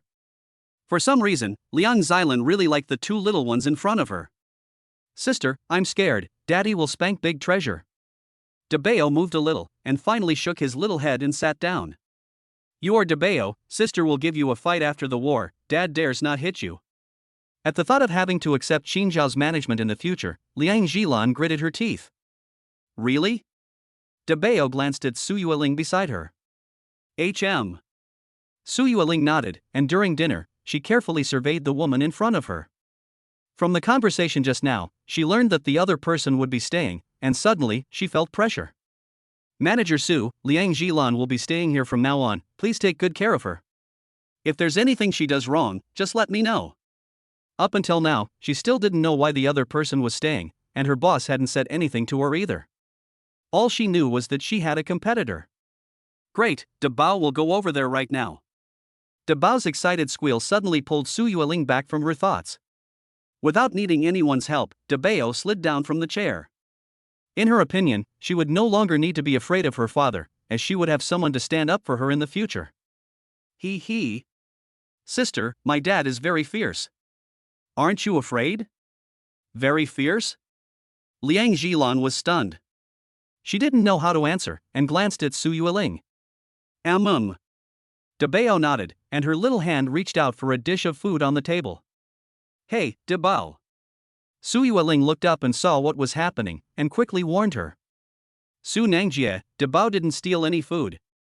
Oh. This startled Bao, who quickly withdrew his hand, confessing his crime. Here, what do you want to eat? I'll get it for you. Liang Jilan didn't answer De Bao's question, and after this interruption, De Bao forgot about it too. Su Nyangjie, Bao wants to eat that. Bao's mouth was full of oil. He looked up and saw that De Bao had already run to his sister's side. She was standing on a chair, her big eyes rolling around, and immediately pointing to a dish. Bao, sit down, I'll help you eat. Su Yueling had wanted to eat quickly and get back to work, but now that there were two little ones around, she had to wait until they finished eating. She didn't dare leave the two of them alone here with De Bao and Bao's mischievous natures. She didn't know what trouble they would get into. Xu Zhangping didn't say anything. He seemed to be just like air. While eating and tasting the food, he silently looked at the two little ones, and a smile occasionally appeared on his face. President Chu, Miss Liang, I'll go back to work first, so I won't keep you company. The meal lasted half an hour. As soon as she heard that the two little ones had finished eating, Su Yueling quickly pulled them away. Good. Xu Zhangping nodded. He didn't get up, but Liang Jilan, who was by his side, quickly put down her chopsticks. Manager Su, let me help you. That's not a good idea. It's okay, we'll be colleagues from now on, so please feel free to teach me what I don't know. At this moment, Liang Jilan had accepted the fact and let herself blend in with the group. I wouldn't dare. Su Yueling didn't dare take the other person's words seriously. The person was able to work for a big boss, and it didn't seem like a vase. She would only be stronger than herself in terms of ability, not weaker. 5 minutes later. The two little ones were sent to take a nap on the second floor. Manager Su, is there anything I can help you with? At this time, Liang Jilan did not return to Xu Zhangping's side. When she came over, the boss had already said that she would stay here from that day onwards. As for accommodation, there were a few houses in the university town, and she could pick one to live in. Miss Liang, are you really going to stay here? Until this moment, Su Yueling still couldn't believe that the other party had given up a bright future and stayed in a small, rundown shop. Yes, the boss commanded, and it cannot be refused. Please also advise Manager Su in the future. The two of them were polite again, each saying a few words, but neither of them got to the point. In the end, the other person couldn't hold back any longer. Manager Su, what can I do now? This was the first time Liang Jilan had encountered this kind of work, so it would be false to say that she wasn't panicking. It was fine for her to arrange the boss's schedule and even come up with a plan, but she was at a loss as to what to do with the work in the restaurant.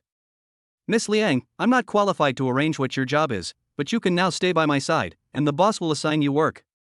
Don't look at it as just a small shop, but the business is booming, and I can't handle it all by myself. Su Yueling is both happy and worried when someone comes to help. Good. Liang Xilan nodded. It's better not to be assigned any work, so as to avoid making a fool of herself. Now that she is by the other person's side, she believes that with her abilities, she will be able to get started in no time.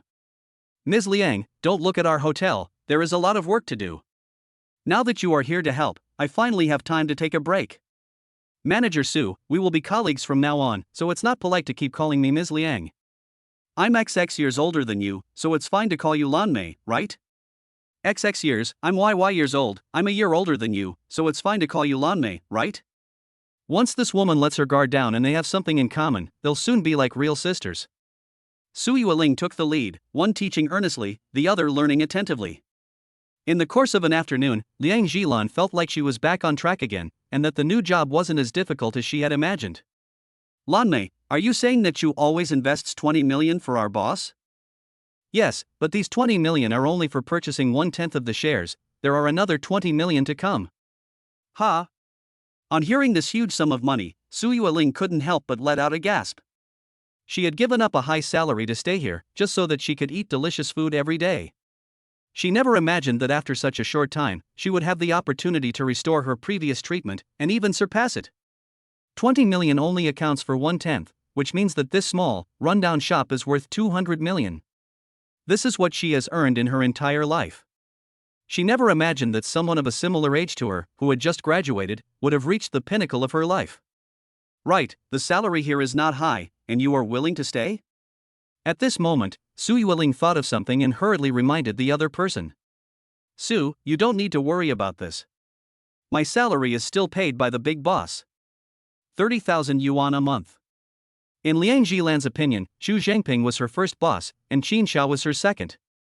She was right to shout like that. 30,000 yuan, no way, I need to talk to the boss about it.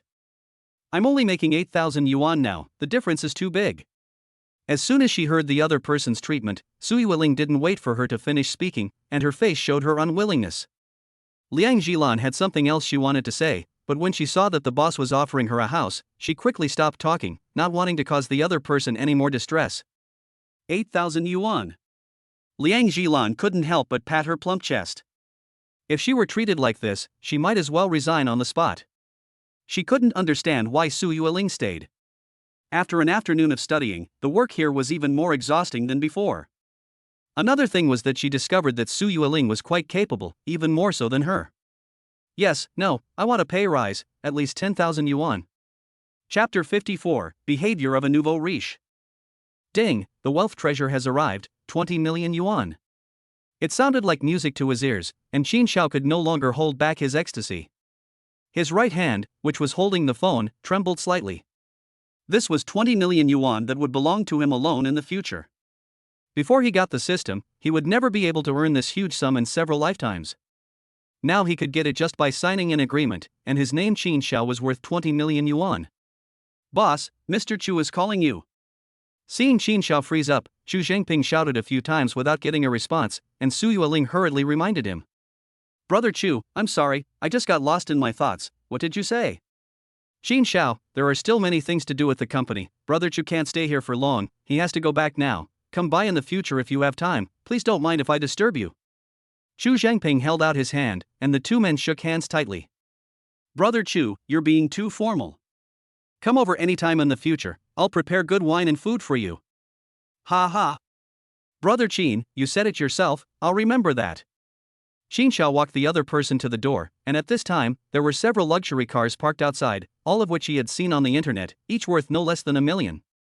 As for the construction of the main store, Brother Qin, I will contact Liang Xilan on my side at that time, and I won't let you wait too long, at most half a month. Before leaving, Chu Zhengping did not forget about this matter. He had invested tens of millions of yuan and was waiting for the early completion of the project to collect the money. Okay, I can only rely on Brother Chu for this matter. What he lacks most right now is connections. If Chu Zhengping steps in, he can save a lot of trouble. He now only needs to make his name known. By the time the main store is built, the benefits will multiply several times, which is a piece of cake, and he will be making a fortune. Boss, see you tomorrow at noon. Liang Jilan followed behind and got into one of the luxury cars. She still had to go back and pack a few things before moving to the university town. Fortunately, the boss had furnished all the houses, so she could just move in with her suitcases. Even so, she still needed time to clean up her new house tomorrow, so she asked Qin Xiao for half a day off. See you tomorrow. After seeing the luxury cars leave, Qin Xiao turned around and walked back into the store, his face still wearing a smile. Boss, this is great news, aren't you going to show your appreciation?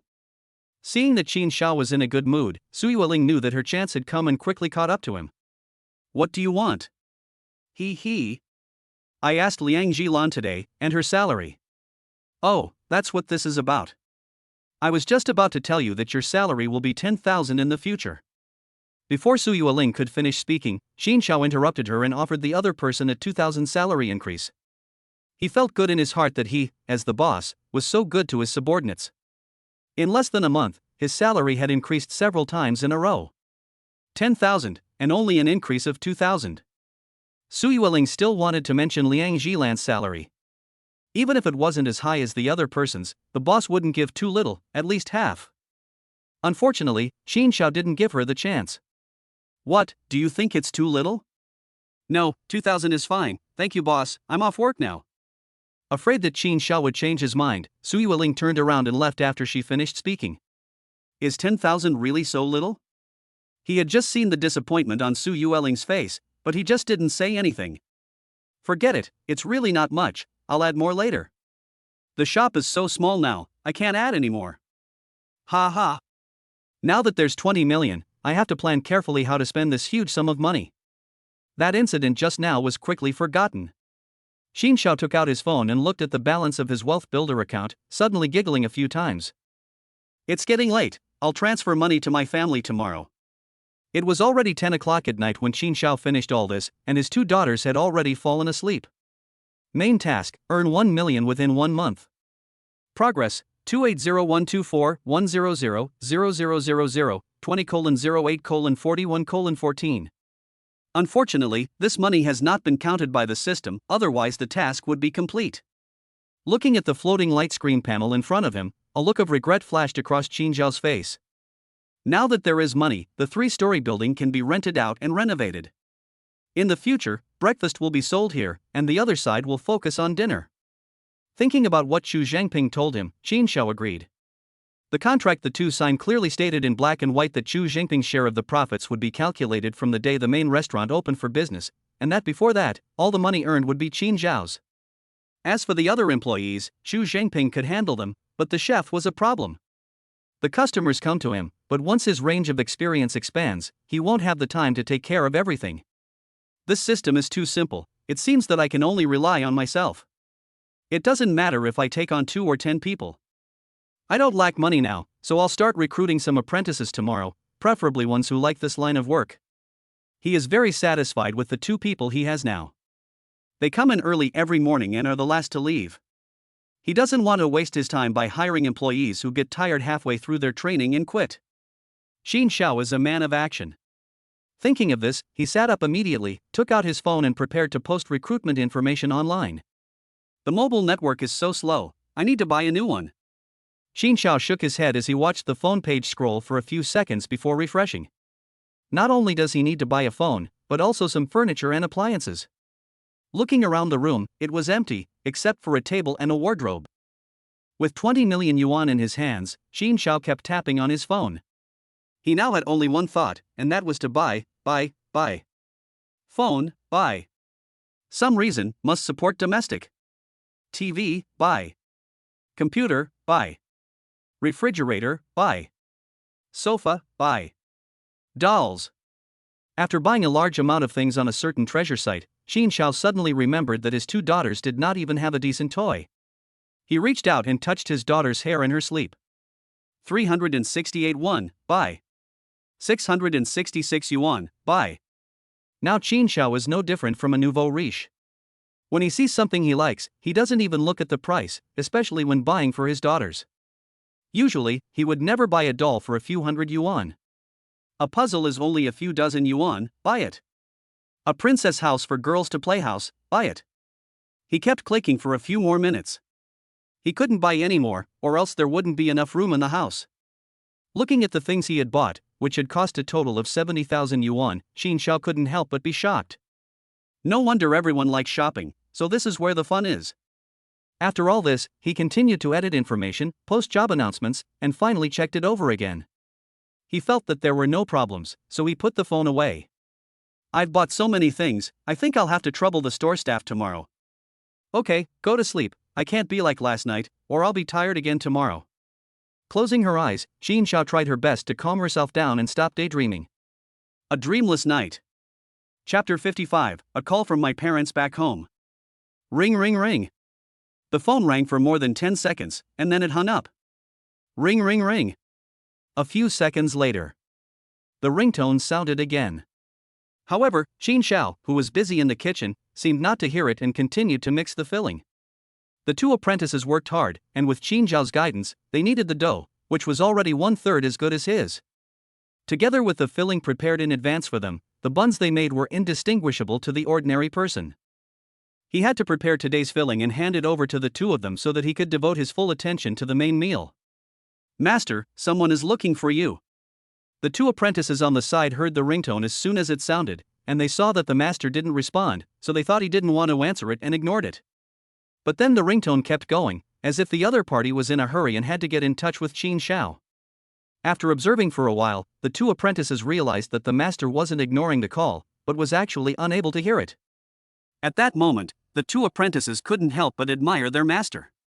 Before this, they had heard that some people with profound culinary skills, when they concentrate on something, will shut out everything else.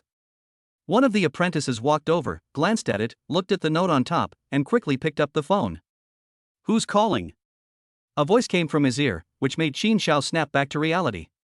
He saw Zhang Minglang holding his phone, and the ringtone was still ringing. Master, your phone. Zhang Minglang quickly handed over the phone. Thank you. After glancing at the caller ID, Qin Xiao quickly took the phone and pressed the answer button. Dad, did you get the money? Yes, the person calling Qin Xiao was his father back home. Only the closest people would do this, and the more they didn't answer the phone, the more anxious they became. I got it, son. Why did you send so much money this time? You need to spend money in the big city yourself. Besides, you've just started working, and there are so many places to spend money. Without giving Qin Xiao a chance to speak, the other person rattled on, and then the voice changed to a female voice. Go away, let me talk to the boss. Mom. Hearing this, Qin Xiao couldn't help but smile a little on his face. Son, 10,000 is too much. I'll let your sister call you back later. It's enough for us to keep half. Mom, you can keep it. The second and third sons will take the college entrance exam in a year, so you can't afford to neglect nutrition.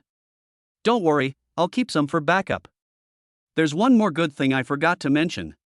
My son has found a well-paid job that pays more than 10,000 yuan. He's just a bit busy and can't call home as often as he used to. As soon as Qin Xiao spoke, there was an instant silence on the other end of the line. They listened intently to what he had to say, and all that could be heard was the sound of breathing. More than 10,000, son, you're not lying to your mother? Feng Holi's voice suddenly rose, with excitement. No, how dare I lie to you, son? Qin Xiao took a deep breath, and knew that he had done the right thing. This is why he called home and told them that he had earned 10,000.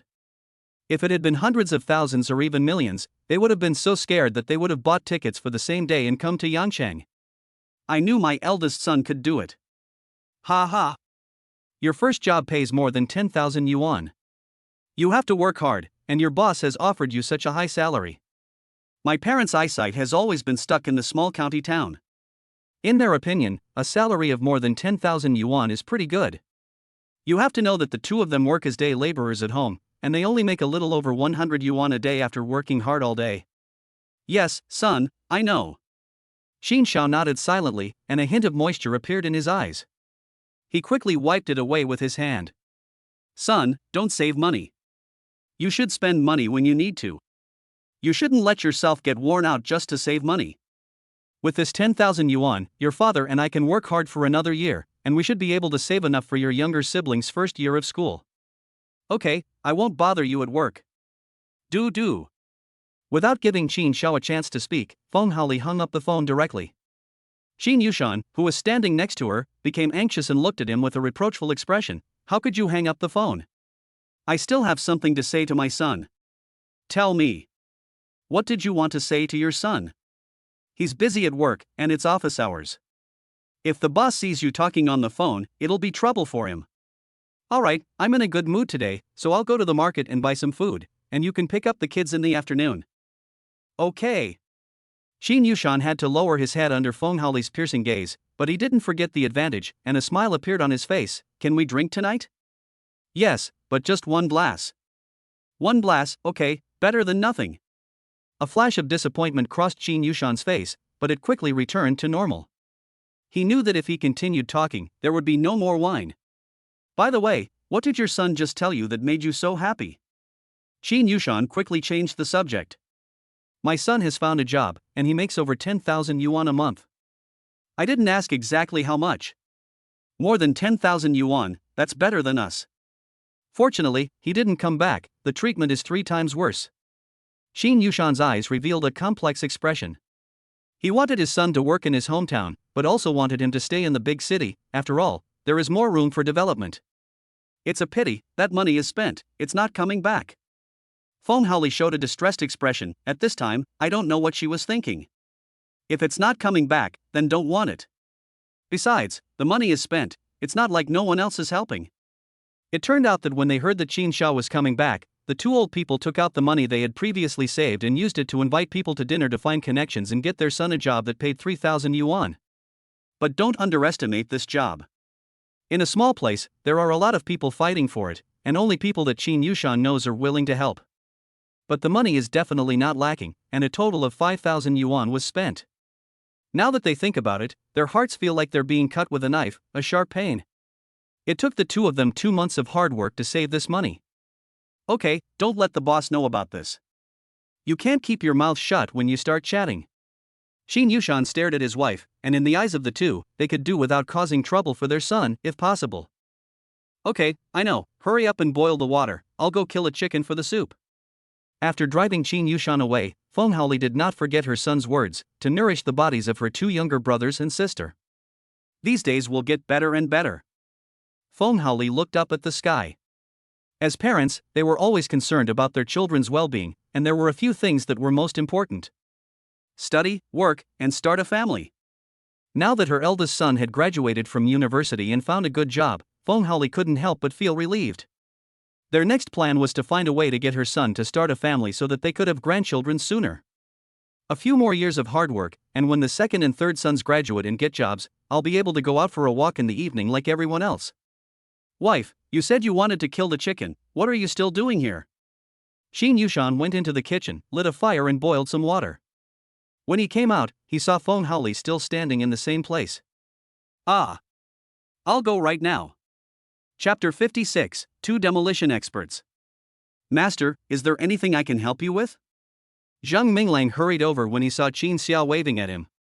If there are any unfamiliar calls today, please answer them for me. I bought some things last night, so please sign for them and put them on the second floor. This call from his parents reminded Qin Xiao of something. He knew that when he was busy, he would definitely not have time to answer the phone, let alone go out to sign for the delivery. At this time, he could only trouble his subordinates. Okay, master, I got it. A flash of disappointment crossed his eyes. Zhang Minglang thought that his master must have called him for something good, but the thought that he could help his master made him feel better. Brother Zhang, what did master want with you? Seeing Zhang Minglang come back, Xing Ziyuan couldn't help but ask. Nothing, master bought some things and asked me to sign for them. That's it? Yes, that's all. No wonder you thought there was something else. No, Zheng Ge, now we're learning our skills together, don't forget your friends if there's anything good. Of course, if master wants to find me, he'll tell you too. Okay, I get it. After the two of them finished talking, they continued working. They didn't want master to see them and think they were slacking. Today's business in the restaurant is just like yesterday's. The sun is still blazing outside, but it can't stop everyone's enthusiasm. A long line stretches down the road. After 2 p.m. A mobile phone in the kitchen rings from time to time. Zhang Minglang and Xing Ziyuan take turns answering the phone, whoever is free goes. In the end, they just keep the phone with them. Brother Zhang, is this what the chef said? The two of them keep answering the phone, and ask Auntie Lu to help deliver the packages to the second floor. I don't know either. All these things add up to tens of thousands of dollars. The boss is really rich. You have no idea. I heard that last night, some boss invested in our restaurant.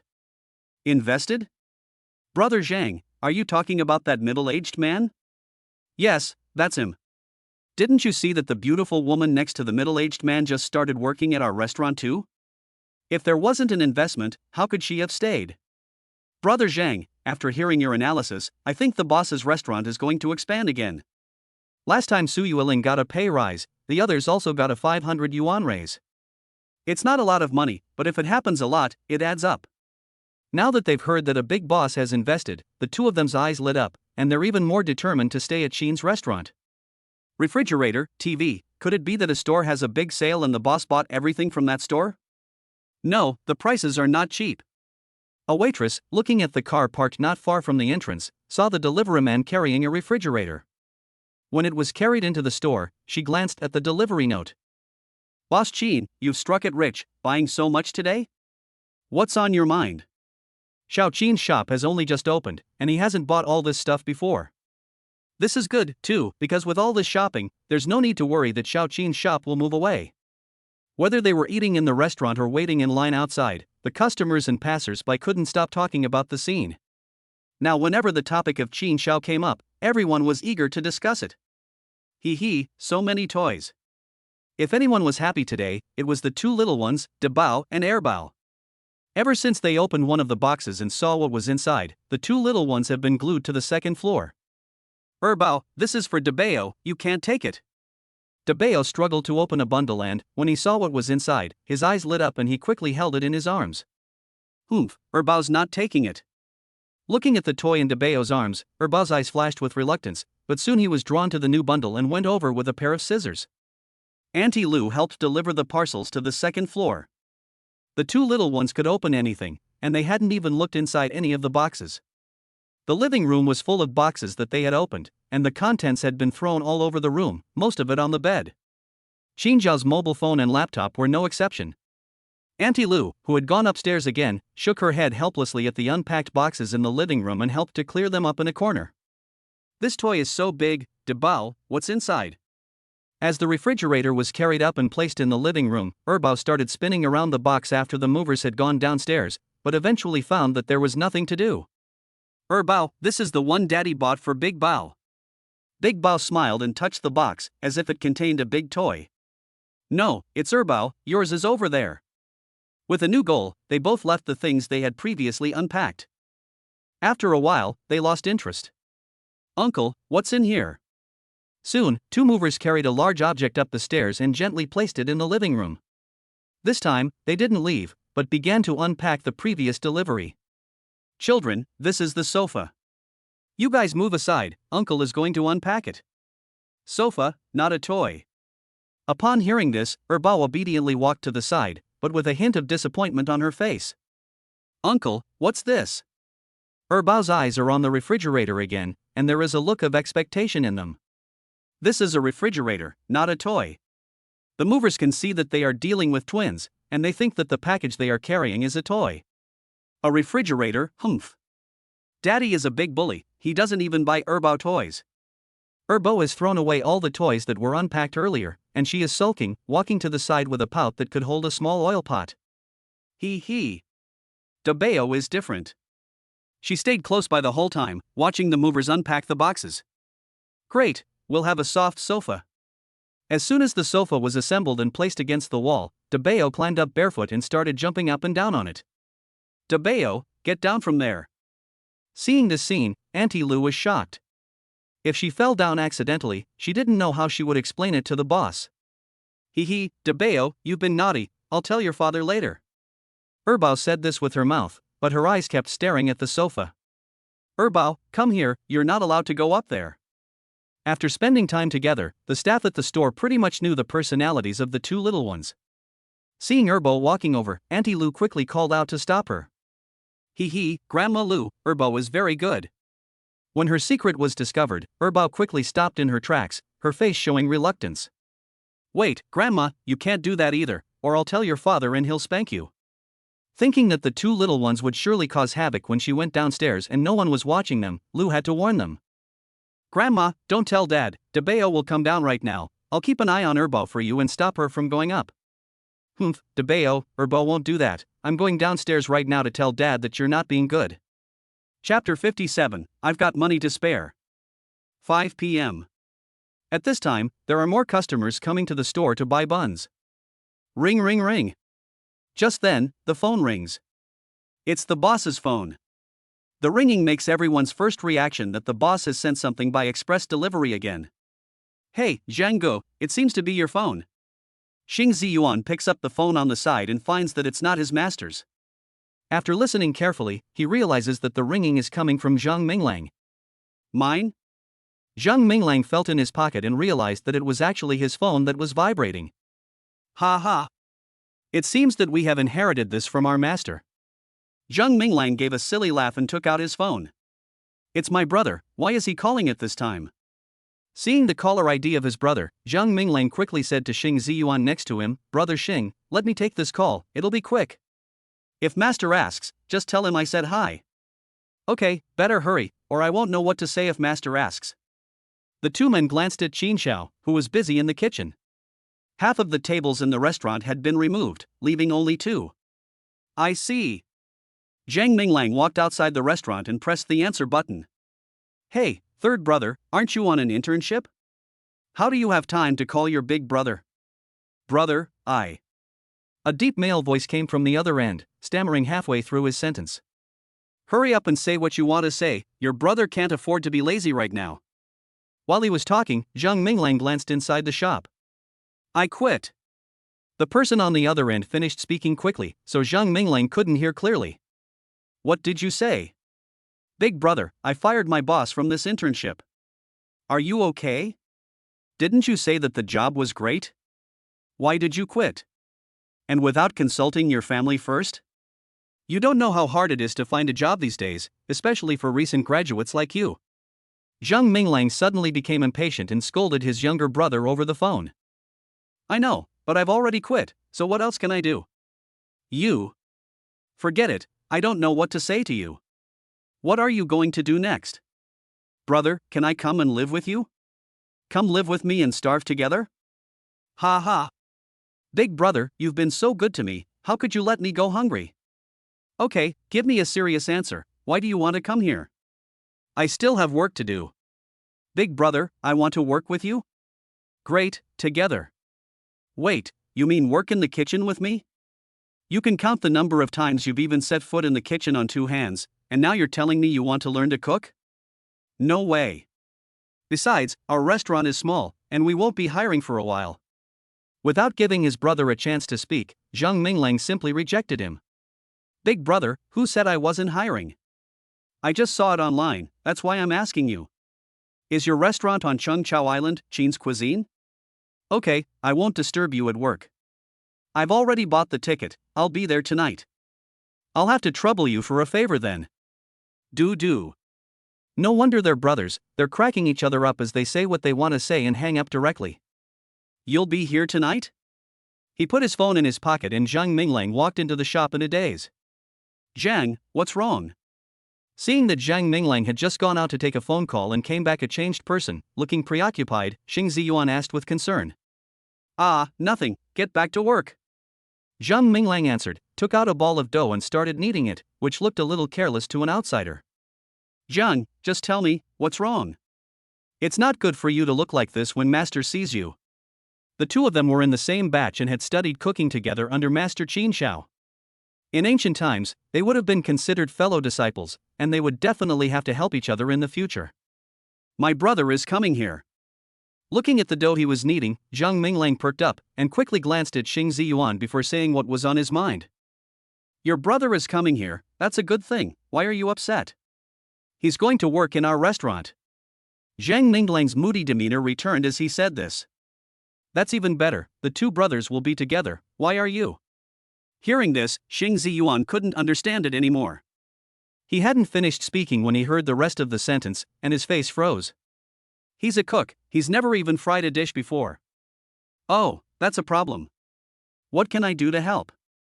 My brother said that the chef posted a job opening online and wanted me to help plead for leniency. How can I say that?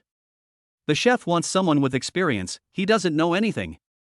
Okay, that is indeed a problem, but we are in this together, I will say a few words for you in due course. Xing Ziyuan thought for a moment and patted Zhang Minglang on the shoulder. Brother Xing, thank you very much. Zhang Minglang didn't hold out any hope that his younger brother would come and work with him. Someone who knows nothing will have to start from scratch, and no one will pay to teach him cooking. Brother Zhang, don't thank me yet, I'm not sure if I can help. Xing Ziyuan waved his hand and continued working. The two of them didn't say anything and started to get busy. At this hour, there were more and more customers, and there were 2 lines outside the shop. One of the lines was for buns. Most of the people in this line were neighborhood residents, mostly older women. Every day at this hour, they were like fighting in a war. Chen Meiling, you bought so many, can you finish them all? None of your business, if I can't finish them, I'll save them for breakfast tomorrow. Humph, so selfish. Look at the residents in the neighborhood, who acts like you. Every time you come to buy, you carry bags and bags of food. People who don't know you would think your family is escaping from famine. Yes, Auntie Lin is right. Boss Chin's buns are only delicious when they're hot. You're wasting food in your hands. Forget it, people like this only care about themselves and don't consider others. We just buy enough to eat, and if we want more, we'll come back tomorrow. Piss off, you bunch of poor people, I've got money to burn, if you can't afford it, piss off. This woman is amazing, she's fighting off a group of other women single-handedly. You can tell from the way she's dressed that she's a nouveau riche. She's got 7 or 8 gold and silver jewelry items on display, especially on her hands, where she's wearing 5 gold rings. Waitress, give me 10 more buns. She glares at the people behind her, her face full of disdain. Auntie, can you still carry it? Auntie Lu frowned, looking at the aggressive Chen Miling in front of her. She had just bought more than 30 buns. She said she couldn't carry them because she was afraid I wouldn't pay.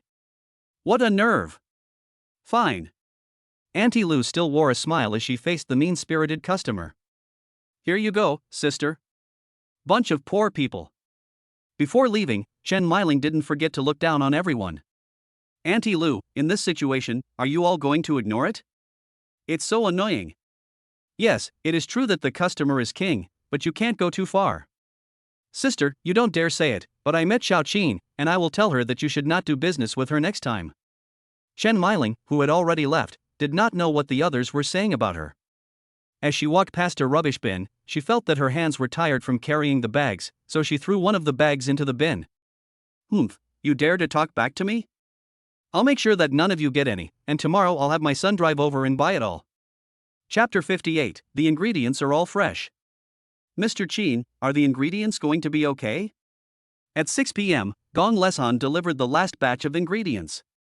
He walked over to Qin Xiao and asked worriedly. The ingredients are fine, they're all fresh. Gong, why would you think that? No. Hearing Qin Xiao say this, Gong Lesan's worries instantly disappeared. He didn't blame him for thinking this way. Now that Qin's cuisine is expanding, the amount of ingredients the restaurant needs in a day is more than the combined total of dozens of small restaurants. Now Gong Lesan has even taken on other people's work, and even let his wife take care of the grocery store. He makes 500 to 600 yuan just delivering ingredients to Qin's cuisine a few times a day, and it's so easy to make money. Something wrong? Qin Xiaoho was slow to realize that something was wrong with Gong Lesan today, so he quickly asked.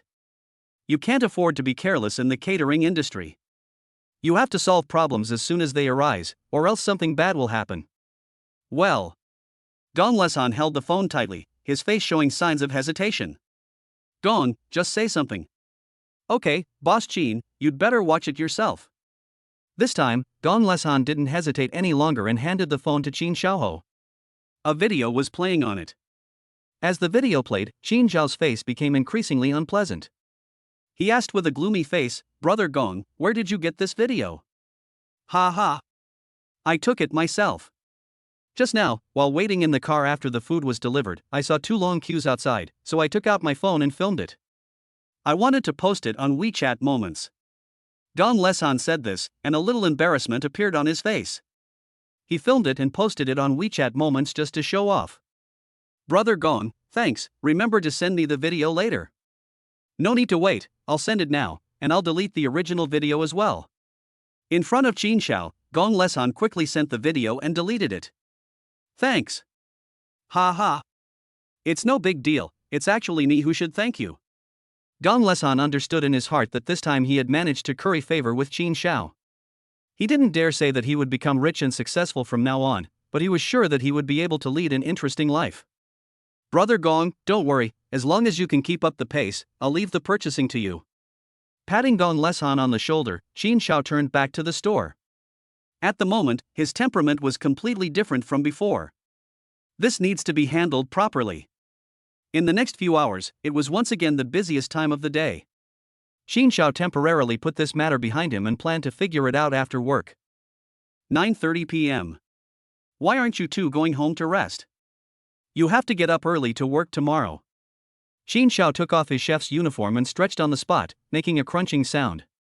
The tiredness of the day disappeared in an instant.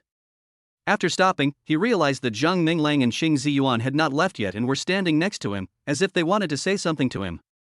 Qin Xiao got up to work at 4 o'clock every day, and the two arrived at 5 o'clock, an hour after him. I'll do the talking. Seeing Zhang Minglang standing there with a hesitant look on his face, Xing Ziyuan, who was standing next to him, quickly spoke up. What is it? Qin Xiao looked at Xing Ziyuan and was very satisfied with the recent performance of his 2 apprentices. He believed that they would soon be able to become independent. Master, Zhang's brother wants to work in the store. Work in the store? Upon hearing this, Qin Xiao's brows slightly furrowed as he looked at Zhang Minglang. Yes, master. Zhang Minglang took a deep breath and nodded under Qin Xiao's direct gaze. Okay. Thinking that he would soon be able to hire someone himself, Qin Xiao agreed, and then said, You can come to work, but... Master, don't worry, if he dares to slack off, I'll kick him out without you having to say a word. Okay, go back and rest. Qin Xiao walked out the door, preparing to close the door as soon as the two of them were out.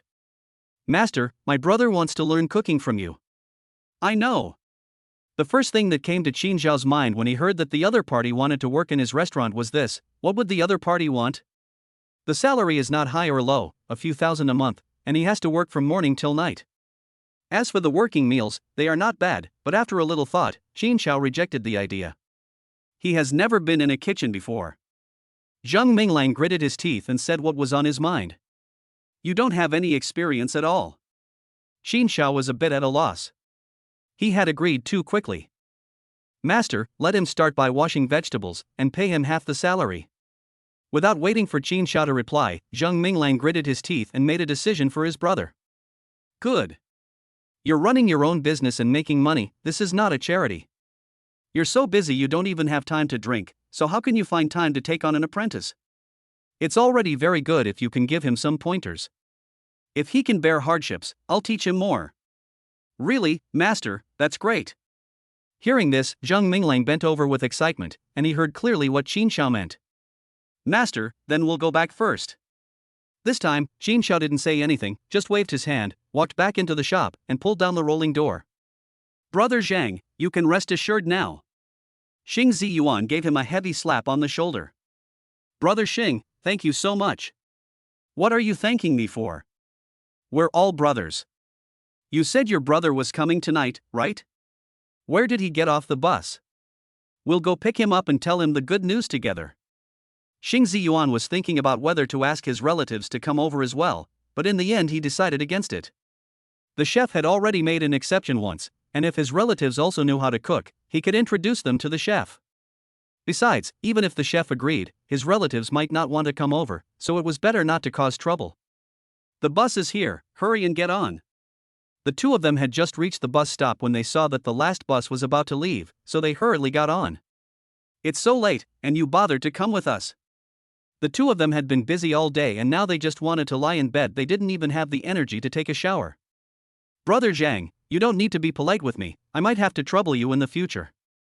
After picking up the person, Brother Xing, you go back and rest first, I'll find a hotel and then go back. What hotel are you looking for? Just let your brother come over and share the room. What's the point of wasting that money? If you don't mind, the two brothers can share a room. Both are from out of town and came to work at Qin's Gourmet, so they definitely had to rent a place to live. They found the right place on the day of the interview and rented a 2-bedroom apartment nearby. Sharing a flat means saving money. If you want to add someone in the middle, even if the two of you are sharing a room, you have to ask the other person's opinion. This is not good.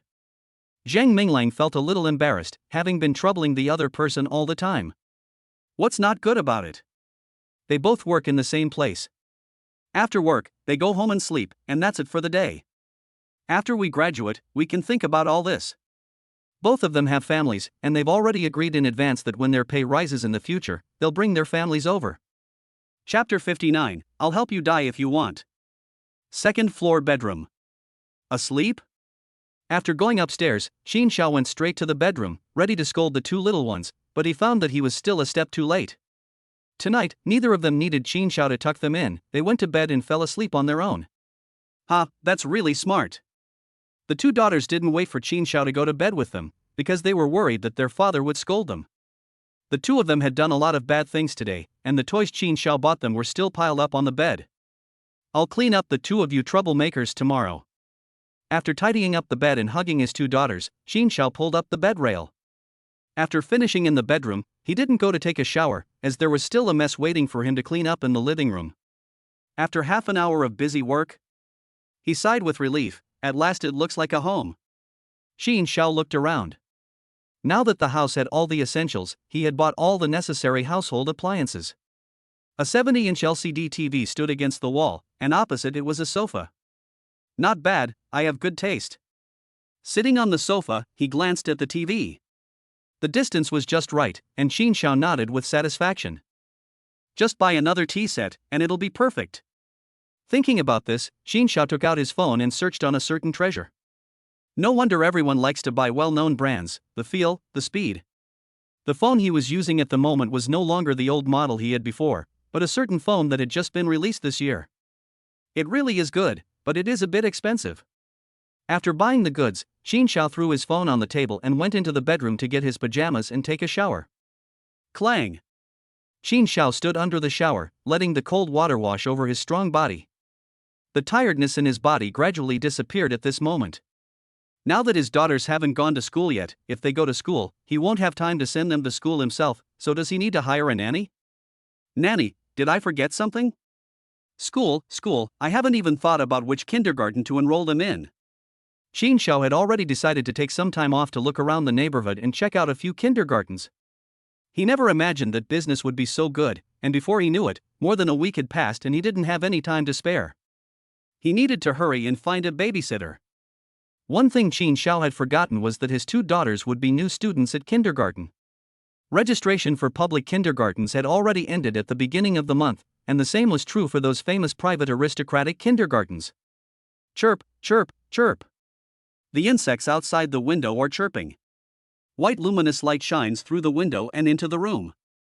At this moment, Qin Xiao has already fallen asleep, with his two daughters hanging from his shoulders like bags, one on each side of his body, pressing against his legs, their arms wrapped tightly around him, and their mouths still hanging open. Time passes. A dreamless night. It is already 7 o'clock in the morning. Suddenly, there is a loud noise coming from nearby. A middle-aged woman is blocking the doorway, her arms crossed, and she is spouting profanities. What the hell? I came here to buy your buns, and that's showing you some respect. Get out of my way. Sorry, we don't need your respect at Qin's Delicacies. We can't afford to have guests like you. Auntie Lu is standing in the doorway, blocking the other person from entering the store. She didn't expect the boss to respond so quickly, and his attitude is still so resolute, directly blacklisting the other person. Fine, if you won't let me in, you can forget about doing business here. You're blocking the door and not letting people do business with Boss Qin. Heh, you'd better do what you say. At this point, a customer finished speaking and picked up his phone to dial a number. What are you doing, brat? What am I doing? Calling the police. I'm a warm-hearted person, and when I see injustice, I like to help out.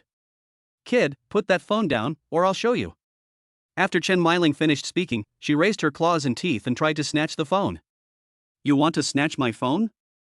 In this society ruled by law, how dare you break the law in full view of everyone? I've long been unhappy with you, Chen Meiling, and Boss Qin's actions are pleasing to the people. Get out of here quickly, or when the police come, you won't be able to leave. It's scary to be ignorant of the law. Most of the customers in the queue were nearby residents. In recent days, Chen Meiling's behavior has aroused public anger. She has been blacklisted, just like a dam on a river that has suddenly been breached. Someone took the lead, and some customers who had been angry for a long time could no longer hold back, and joined in, accusing Chen Meiling. You're running a business, so why won't you let me in? As the crowd accused her, Chen Meiling, who had been so aggressive just now, ran out of breath. In the past, she would have definitely claimed that she was the boss, not me. Why? You've done things yourself, why do you need us to say it? Say what I've done, say it. Chen Meiling, who thought she had never offended Qin's cuisine, became arrogant again, pointing at Auntie Lu and rubbing her fingers together. Since you want to make a fool of yourself, just as you wish.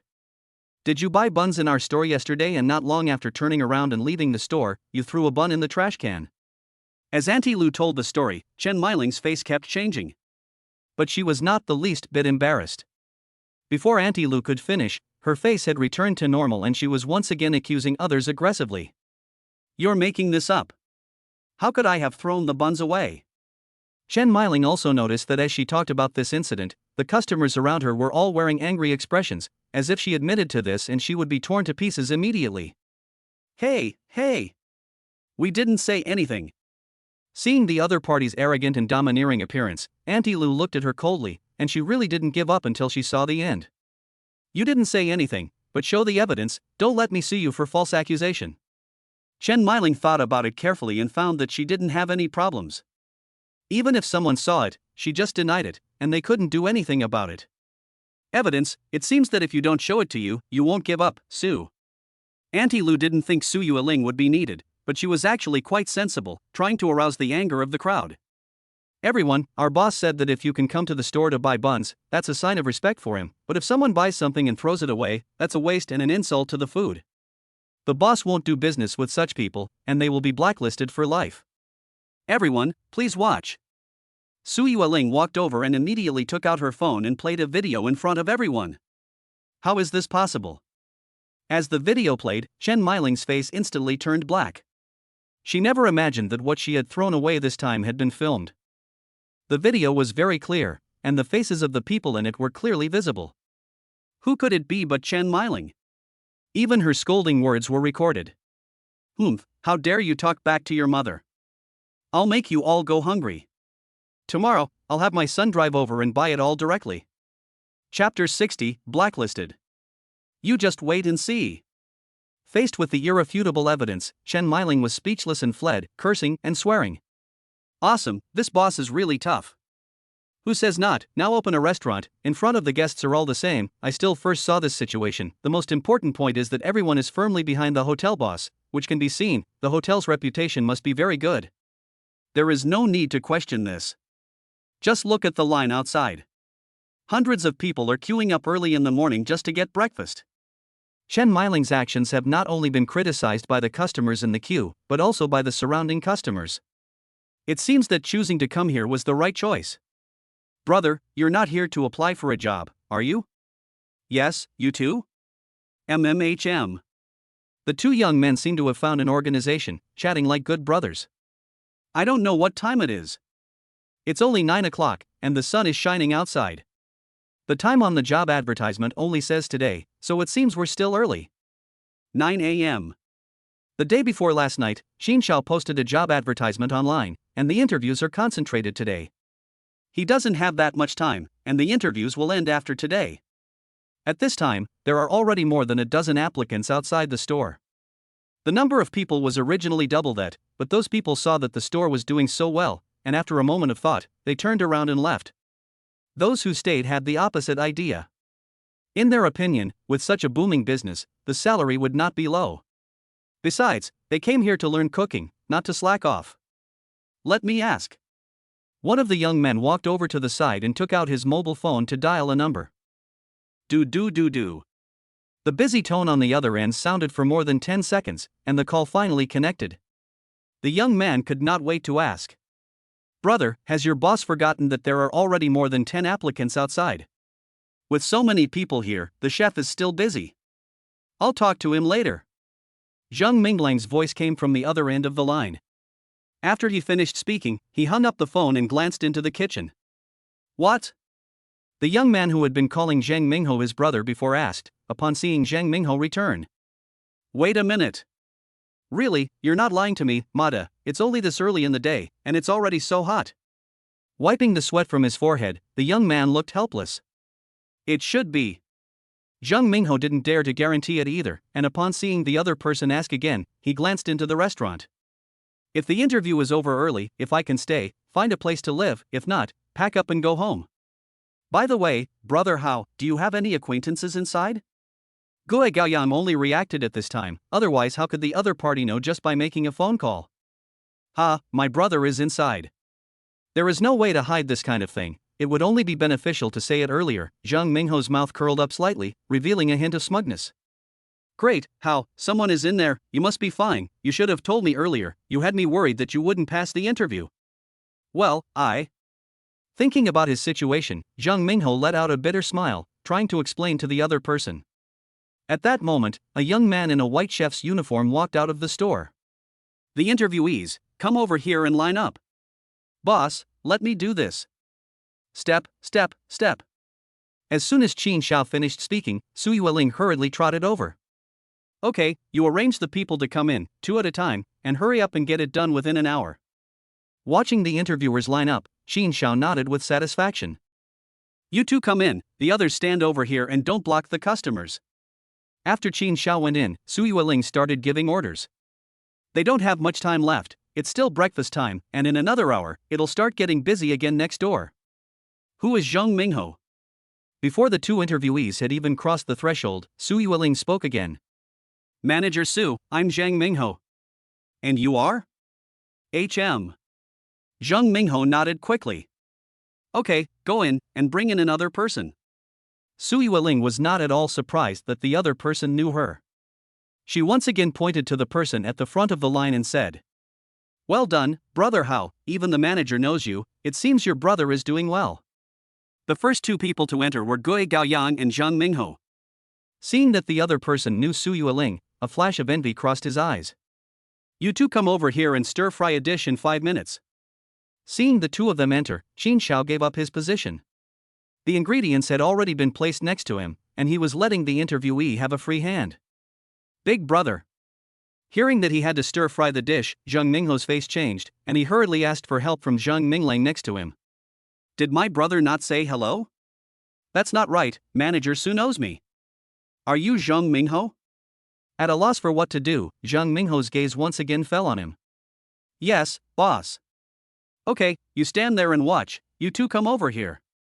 Seeing the two interviewees who had just entered behind him, Qin Shao pointed at them one by one. "Sorry for the trouble, chef." Until this moment, Zhang Minglang finally let out a sigh of relief, a smile appearing on his face. "Brother! What are you still doing? Didn't you hear what the chef said?" Seeing that his younger brother was still standing there, Zhang Mingho walked over and nudged him. "Ah, big brother, I got it." Zhang Mingho nervously walked to the side. At this time, the two people who had entered the kitchen glanced at the ingredients and, after a moment's thought, each picked up some. "It's starting, come on."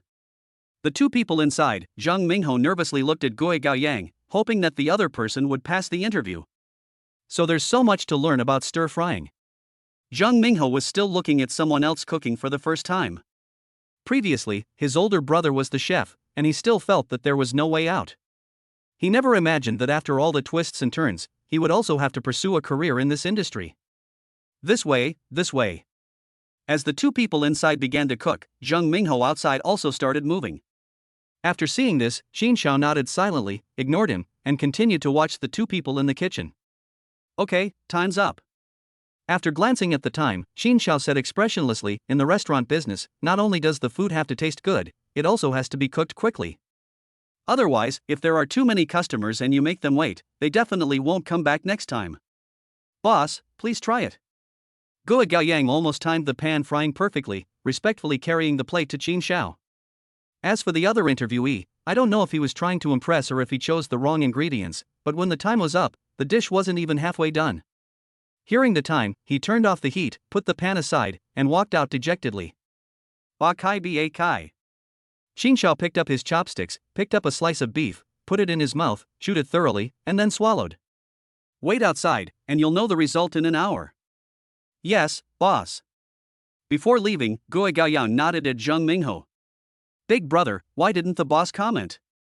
"Little brother, the chef already told you to stay behind, and you need to call him chef from now on. One more thing, that is, don't meddle in the interview. You can stay, but I was the one who shamelessly asked the chef. One of the interviewees who just came in seems to know my younger brother." "Got it, big brother."